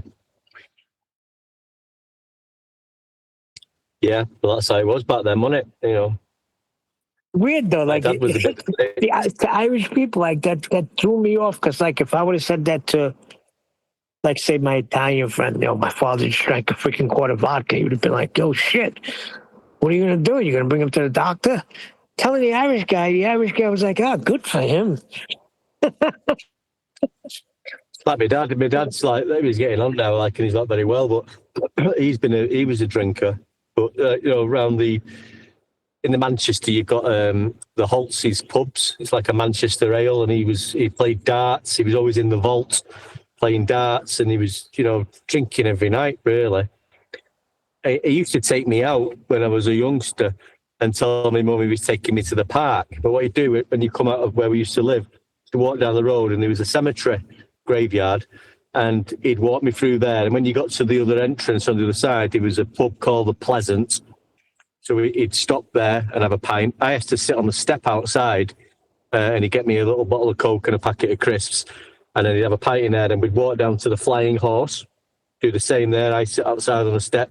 Some of his mates would come out and give me 10p or 50p. And I used to get money off these people just because it was, you know, his son. And then we'd go to like 4 or 5 of these places, and then we'd come home and he'd tell my mum that, we've been to the park. Been out, had a walk out, and he'd been out and had his 5 or 6 pints, and I'd had some crisps and Coke and pocket money to keep you quiet. Yeah, and pocket money to keep me quiet, and that's how he lived his life. But even now he's losing his mind a little bit, which he is. I'm taking him back and forth to Christie's Hospital at the moment because he's got cancer, his return. But even now, I'll be driving down roads of Manchester to get there, and he'll be going, oh, that, because a lot of these buildings which are listed used to be pubs. Now they're like restaurants, or they might be something else. They go, oh, that used to be such a pub. And I've been going like 2 or 3 times a month to Christie's Hospital, and I get the same conversation on the way down. That used to be that pub near the Daily Mail finger. That was that pub. Oh, that looks like it was a pub. that's all he talks about. And then if you ask him directions, if you go down to the Duke of Wellington and turn down there, he gets his directionality from all the pubs. I bet he doesn't point up to the north, though. Hey, listen, I thought that was bullshit with the English and darts. Because I seen in American Werewolf in London when he says, boy, they could play darts. And I was like, that's got to be bullshit. Until the one night in a bar, this English guy came in and he freaking took everybody's money playing freaking darts. What the frick is the secret? The amount of pubs and dartboards within them that are scattered around every town and village. I was about to say darts is so common that when you're having a pint, there's always somebody that says to the barman, "Can we have the darts?" And then before you know it, you're into a game of darts with somebody. No, you didn't go in to play a game of darts, or I never went in to play a game of darts. Suddenly there's darts in your hand, though. Yeah, I get that, but that's why I'm so good because don't beat this freaking guy. He took everybody's money. My dad was good, though. He used to play for Manchester, and the amount of trophies that we used to be around the house, me growing up, it was unbelievable. I used to have a dartboard in my bedroom as a youngster, and he used to come in and say, pick the darts up, stand at the other side of the bedroom, say, pick a number or whatever, and boom, bang, straight in it. Double, treble, bull. It was anything you mentioned, he was in there. Yeah. Any pepper grinders? No. Do you remember Smith and Jones taking the piss out of the darts? Do you remember Smith and Jones? Smith and Jones, yeah. They had them standing over a table full of drinks, and there's a dartboard at the end of the row. And they've got a commentator talking about what they're doing. He goes, "Up comes Smith. He's at the hockey, and it's a double vodka. It's a single beer. It's a double whiskey." Yeah, that was on American Werewolf in London too. When he's flicking through the channels, he goes on to a freaking chess game. I mean, a dart game, and he announcing what's going on.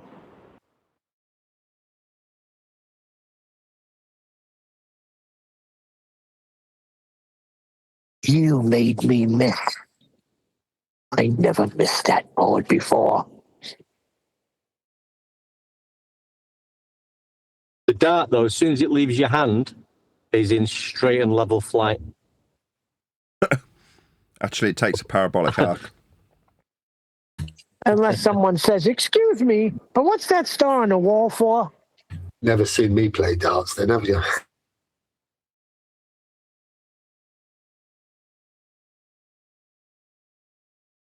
And I'm crap at darts, where you think you might, I don't know if you don't necessarily take after your parents, but my dad was great at darts. I'm not very good at darts. And you mentioned Frank Sinatra. In his younger day, he used to do. He came from Salford. It was a bit of a rough area around Manchester, but he was a very good singer, and he sang a lot of Frank Sinatra songs. And he tells me stories. Now, this is what I'm saying about him and his beer. He'd say, they used to say, "Come on," his name's Jimmy. "Come on, Jimmy, get up and give us a song." Singers, "Lady in the Tramp" and "My Way" or "Under My Skin," things like that. And everybody loved him singing. And he said, "I get up on the mic and sing a few songs, and they just keep giving me pints. The pints are just..." So he'd go in and they'd just sing for beer. But I've heard him sing in his younger day, and he was absolutely fantastic. He was very, he sounded just, he calls himself Salford Sinatra. My father too. I remember one time he recorded himself singing along with might have been Bing Crosby or somebody. He played that for freaking everybody in the neighborhood. And everybody's like, "Wow, you sound just..." I was like, "Oh boy, here we go." The problem with my father was he didn't know any of the words. So he'd get the first two words, then the rest was song, song, song, song, song, song, song. Sound like he was French. But I can't sing. I've tried singing, and I just think, why can I not sing? I can't. You think, right, everybody can sing. You just got to learn how to breathe. Tell him, Nathan. That's not true. Well, everybody can learn how to sing then. I don't know. I've tried to sing Frank Sinatra, and it's just like, Well, of course, Frank Sinatra's going to be hard. Why don't you start a little easier? Like maybe Bono first? No, I mean, I could probably do a Shawn Ryder, but he can't sing either.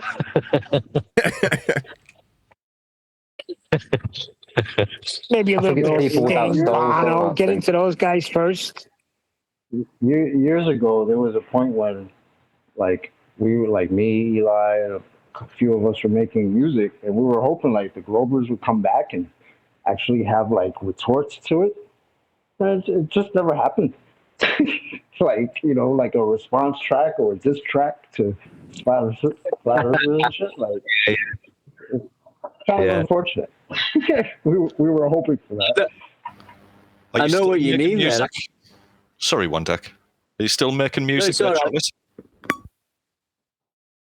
Nah, I mean, I haven't made anything in a good while. I actually do have a song in my head. I just haven't had the time to really get into it, but I already know the beat I want to use. So I don't know. Give it to Len. He'll give you the music to it. What? Give it to Len. That'll give you a nice music to that. Len's a musician, bro. Okay. I know what chocolate means. Sorry, mate. Go for it, One Deck.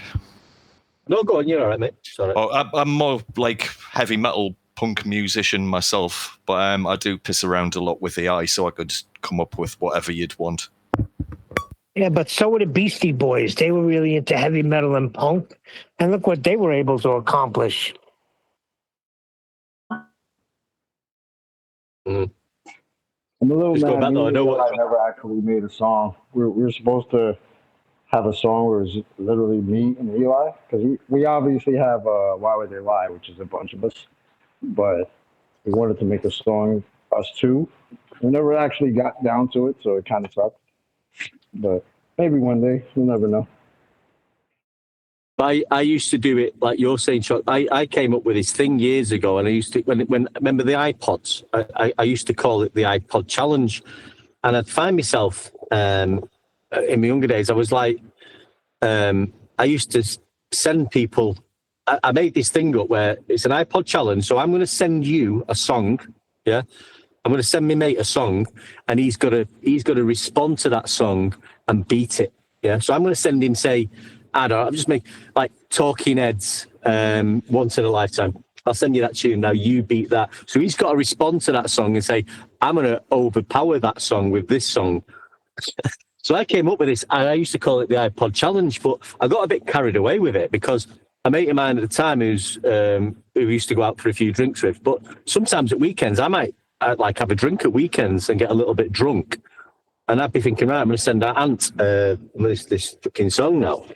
And it was like 1 in the morning, 2 in the morning, sending him these tunes. And I wanted him to respond to me. And he was on call, or he had to get up at 7 o'clock. But I'm there thinking, come on, send me the challenge back. And he didn't say anything at first, but he must have, like, at one point he told me, like, One Deck, can you stop sending me these tunes at 1 in the morning, like, to respond to. But I was right into it, but I got everybody into it. I got everybody into it. Oh, the iPod Challenge, One Deck's iPod Challenge. But you had to respond to this song. You had this mint song in your head, and that you have to beat this song if you get the idea. We could start playing it on the show actually, if you fancy it, Nathan. I'm completely distracted by my daughter. She's come in and she's been twirling and whirling and just doing crazy stuff. I stuck the camera on her at one point, so I haven't really been listening, I've got to be honest. What did you say? Don't worry, none of it was interesting. It's all right. It was boring anyway. It was just about me and my journey, Nathan.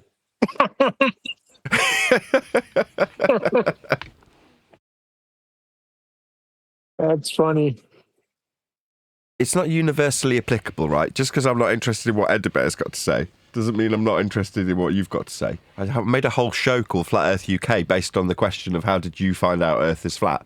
And it's my invitation to that person back then to tell me about their story and their journey to this subject.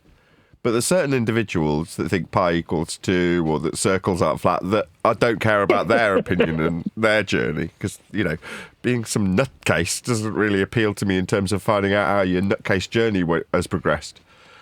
I don't think you're a nutcase, so I am interested. You don't want to hear about my modus ponens? No, I'm good. I've got to be honest. Well, I have an argument, and I posted it, and Bev thinks it's great. I think there's a line in Red Dwarf where he says something to the effect of, I think I'd rather chew off both of my own thumbs and eat my own head, or something like that. Oh, boy. He just wants to be relevant. Yeah, that's it. Now Neil's getting it. Yes, there's a bit of empathy. He just wants to be relevant. He just wants us to love him. Yeah, Chocolate, he wants to be in a cool club. I remember you came up with that. He wants to hang out with the cool kids. That's what it is. And he's just a nerd. No, he wants to be the leader of the cool kids, right? That's what he really wants. You idiots don't understand. You've got a rubbish leader. You need me as your leader. Oh, yeah, that's right. Exactly.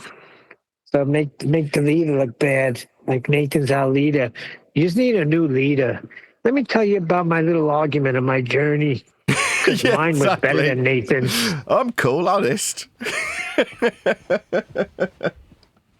I think at one point a lot of these people now are going to flip to flat Earth because they're going to think, God, if we just go over to flat Earth, it's just all you got to keep pointing out is like sea level, all the tools that we're mentioning, angle measuring tools.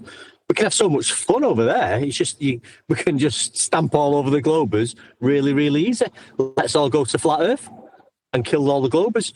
You know what I mean? Because it is so simple now. Yeah, kind of. I kind of get what you're saying. Other than the ease of our position doesn't necessarily mean that people would want to convert. You know, they've fought with cognitive dissonance, which is what I'm suggesting over the next couple of years will send them descending into madness. Now, your suggestion is, well, surely by recognition or by reflection, the opposing view that it is just measured flat for their belief to exist means that they'll recognise the simplicity of just declaring that it's flat. No, they're too heavily invested. Yeah? They're too concerned with the onlookers who, again, don't give a tiniest of shit about them. There's this misapprehension that your onlookers really concerned. So therefore, if you went from, oh, well, obviously we're on a globe, the whole of science says so, and you've been saying it for, say, 10 years, and then you go, I was wrong, there's a presumption that suddenly the world will end and that everyone's going to evaporate because your position changed. It's like, no. Shockingly, you declaring your positional repositioning won't actually generate that much of a response from anybody. Most people might nod along for a second or declare shock for half a second, but then they'd go back to concerning themselves about themselves. Yeah? Now, that guy earlier, that was the classic on today's live show, right? He's been on the other half of the show that Toons created because he doesn't want to come and talk to us. He'd rather control the narrative on his own terms. Perfectly reasonable, right? I know the server moderator didn't feel so because he's got events and he's, got people like me coming along doing events and he wants to promote them. Having side shows that are running ancillary to an event he's put on is kind of annoying to him as a server operator. Me, I'm like, well, if you're going to set up a separate chip shop, do it next door, right? That makes sense to me. But that person's only doing it so that they can distract from what we are saying. But the guy goes and watches the distraction and then comes and says, the guy over there had some really good points. How'd you address them? Like, what points? I haven't heard them. Well, they were just discussed. What, while I was over here running my live show? In his mind, because he's witnessed something, everybody's witnessed it. Delusional to the level that what happens to me in my world is unilaterally accepted everywhere by everyone because they've all experienced what I've experienced. You're like, no, you're delusional. In your mind, that's what the whole world saw because you saw it. So Toons run a show alongside mine, therefore that takes over the entirety of all messages that anybody received. No, I still ran my show, but we weren't watching that show. So am I supposed to know the example? In your deluded mind, I know all about the example because I've been listening whilst running a live show. No, because in his mind, I've seen what he's seen. Because people are self-absorbed. I was watching his chat as your show was going on, and everyone was saying, what you're doing running the show this early from, he doesn't normally do it then. So he knew you were going to do a show in Worldwide Debates and just hid in a different room. It's madness. And he's just projecting that you're hiding from him when he hides in a different room in the server he knew you were going to. Yeah, and has run an ancillary show because I'm running a show. It's like I say, okay, I mean, it's nice. Again, I'm very flattered. Like, they've got little timers reminding themselves of how long they've been thinking about me. All sorts of stuff. It's very flattering. They call you from Antarctica? They love you. Yeah, well, I love to hate me. That's how they show you're relevant. By having timers about you, calling you from other continents. Yeah. that's awesome. But you're irrelevant, though. Yeah, it's not a symbiotic relationship as they need us, but we don't need them. Yes, that's absolutely The originator of that was Gem Panda. Remember Gem Panda had the timer? Probably. Half of these people haven't got an original bone in their body. And don't forget the boycott. There was a boycott. I think we're still on the boycott list, believe it or not. Again, it's a way of saying if we don't watch, it's not happening. You're like, okay. You can believe that all you like. You don't have to watch. It is very difficult for some of these people to watch because they can't bear it. So someone like Gem Panda says, well, look, if we all in unison don't watch, then it doesn't exist. You're like, no, it doesn't exist to you. And that's fine, you know. Good. You're not very nice people. You know, Gem Panda's a deeply unpleasant individual. And it reflects in his appearance. He's a deeply unpleasant individual. So why would we want to associate with those people? Like, we're over here on this table. You're over there on that table. But you want to tell your bunch of fuck ugly golems to boycott us. Yeah, okay. Go on. Bugger off, you bunch of gammers. You are all secret kings, really.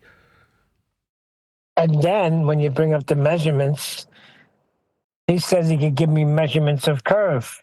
And he sends me on this journey to geodetic surveying.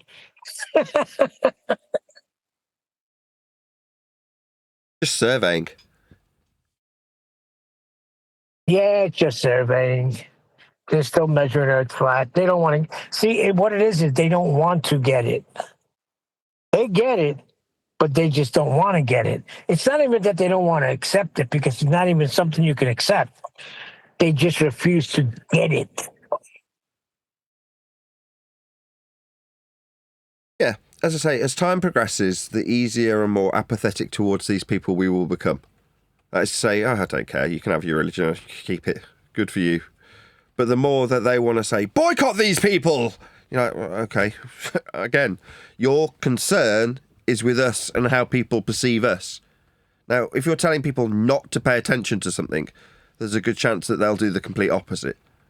The more you tell people, you're not really looking at this person that I've got a timer of, that I'm running a show alongside of, that I'm stealing the thunder of, they're not important. That's why I've got to spend a long time logging how long they've not paid attention to me and steal their thunder at the same time as their thunder's coming out of their cloud. You're like, okay. You don't realise how insane you seem.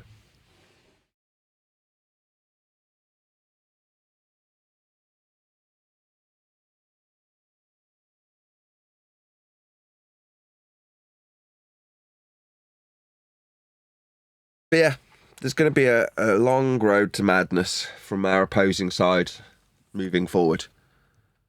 They can say, keep chanting your mantra. They can tell me that it's just Nathan Oakley's arguments. But the world will still continue to be measured flat in all aspects by everyone who measures Earth, without exception. Well, it's pretty troubling that you just go to a different type of topic altogether, similar, and they know who you are. What's going to happen when we go to Sell Nav? I can't find anything on Sell Nav, but I have found a few things on cartography. So if we join a cartography Discord server and we're immediately recognized, then Flat Earth is not just a dark little corner of the internet anymore. Maybe. Make friends and influence people. That is a great idea, whoever came up with it, Bravo. Go to different servers that are relevant to the subject. That would be that one deck guy that Nathan wanted to remove that time.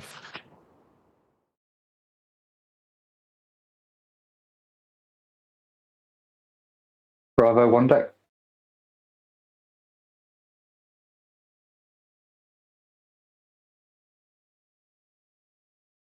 So what was their point of contention in the geography server? It wasn't. Their point of contention was that they wanted to utilise lots of elevation angle measurements and so forth to suggest that they were on a ball. And me being there to point out that the elevation angles are flat Earth measurements, as opposed to a reason to ask me how they work on a flat Earth, just proves that Earth's measured flat. Then I was boot scooted, and then Neil went in to find out why, and it's because, quote, flat Earth's a belief and that's not welcome here. That's correct. Why were they talking about elevation angles in the first place? Because I was in there. Oh, because you were in there. Yes. Yeah, according to them, you make almost $500,000 a year. What? In your flat. In my two-bed flat? Yeah, you got 94 people paying $350 a month. What? I don't think they appreciate that that's the total I earn from Patreon. A week? No, a month. Patreon pays me about $350 approximately per month, and has done pretty much since I've had it. I mean, it varies. It does occasionally go higher than that, sometimes lower. But you know what I mean? As people come and go, the amount that Patreon earns me is approximately $300 to $350 a month. But I advertise that fact. There's a little box that you can check in Patreon. Do you want people to be aware of what you are earning on Patreon? And I go, yeah, I don't mind. People like that information. And sure enough, one of the first things that These they did... idiots thought 94 people pay you $350 a month. Yeah, I saw that. I didn't correct him.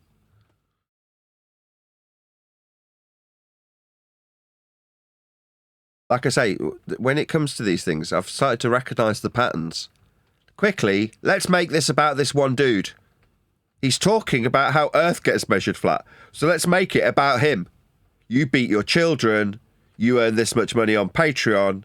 You run a YouTube channel. You have this belief. How do you explain how these flat Earth measurements work on a flat Earth? That's the general order of things. Yeah, I noticed you just said, yeah, people pay me to talk about this stuff. Yeah, they do. It's true. This is my job. Literally, I get paid to talk about this stuff. Literally.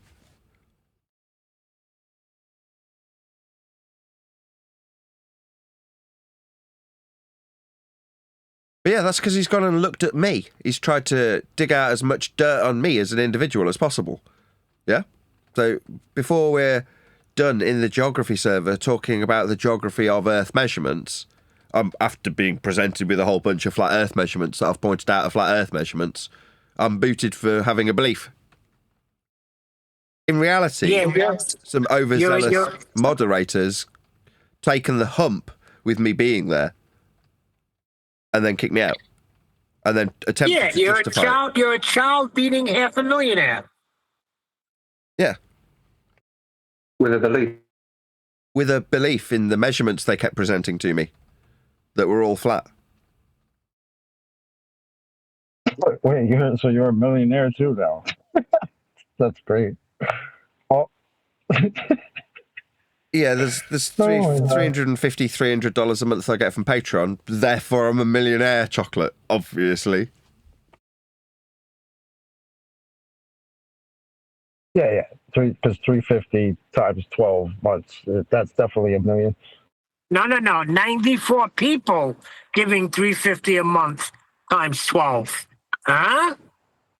He's raking it Each in. one of the 94 people are giving him 300. That's a moron thing. It's like that. Look, it wasn't a maths forum. What's your problem? Touche. I think you're right, though. I think they were very young. I don't think anyone was old over 15 or 17. Yeah, I got the general impression that they were pretty young. You know, they're all there posting their memes. Like, okay, so you're the guys who've got a bit of a geography thing, right? You like that subject at high school. So there's a server for you, and this is it. And what do you do in your geography server? Post little lemon memes, and that's what you do. The one guy's like, are you really 48? I'm like, no, I'm 45, but yes. He's like, well, that's cringe. I'm like, yeah, you're about 12, aren't you? So it's cringe to be 48. I'm 60, going to be 61. What am I? Old. Disgusting. You're an old man. Disgusting. You're cringe. I'm disgusting. Yeah, to be in a Discord server, if you're 12, in your mind, it's back to that, immaturity of the guy that was on the live show. Like, I've just gone and watched something, therefore everybody is now aware of this information that I just acquired 2 minutes ago. Well, in their mind, everybody's a 12-year-old because he's in a Discord server. Everybody in the server is the same age as him, right? Or her, right? So when someone comes along and goes, yeah, I'm older than you. All right, well, that's cringe because only 12-year-olds use Discord. Like, are you really delusional? Well, yeah, that's what immaturity does. Leaves people with the misapprehension that everybody around you is the same as you. Everyone's experienced what you've experienced and knows what you know. Like, it's the parents' fault. I'd blame the parents.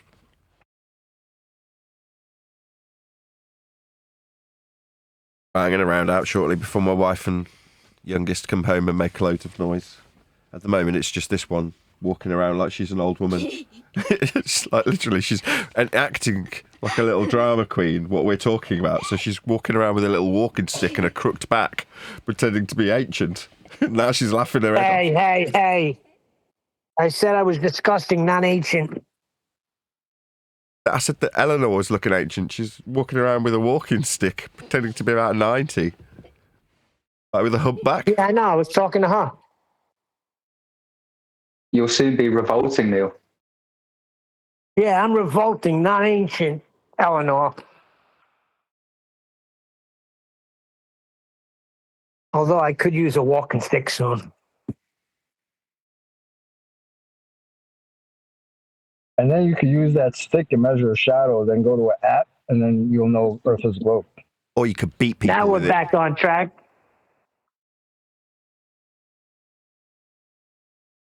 And you could take that stick anywhere on Earth and measure a shadow.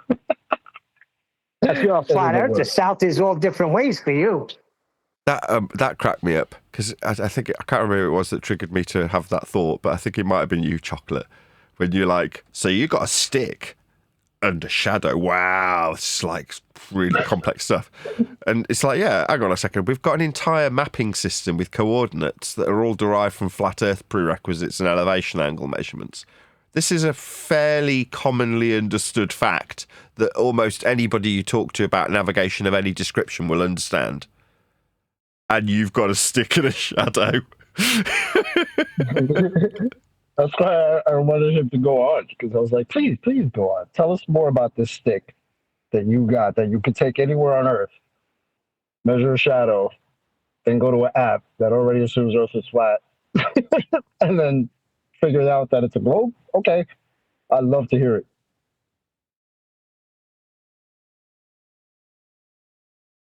Right.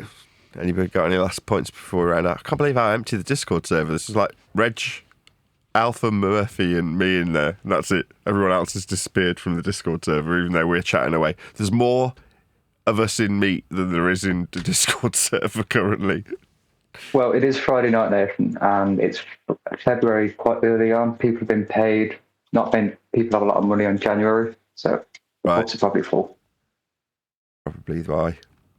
Right, I'm going to do a round out. With that, I'm going to say another huge, massive, enormous thank you to both Discord and G Plus panels for making today's after show possible. And of course, a massive thank you to all of you for liking, commenting, sharing, subscribing, joining on the Nathan Oakley 1980 Patreon channel that I'm a millionaire via, and all that good stuff. I've been Nathan Oakley, and I will see you all in the next video. But when you measure it flat, it contradicts that. I'm spitting flat facts and that. And I know you don't like that. Google Maps is flat, it presents elevation profiles like that. I'm a spitting flat earth king. Sentence has a ring, doing my own thing. If earth was a big roast chicken, factually finger licking chicken. We just got the measurements missing. I'm spitting eggs and begs, begging the question lesson. I've said it before, time after time. I'm the spitting flat earth king of rhyme.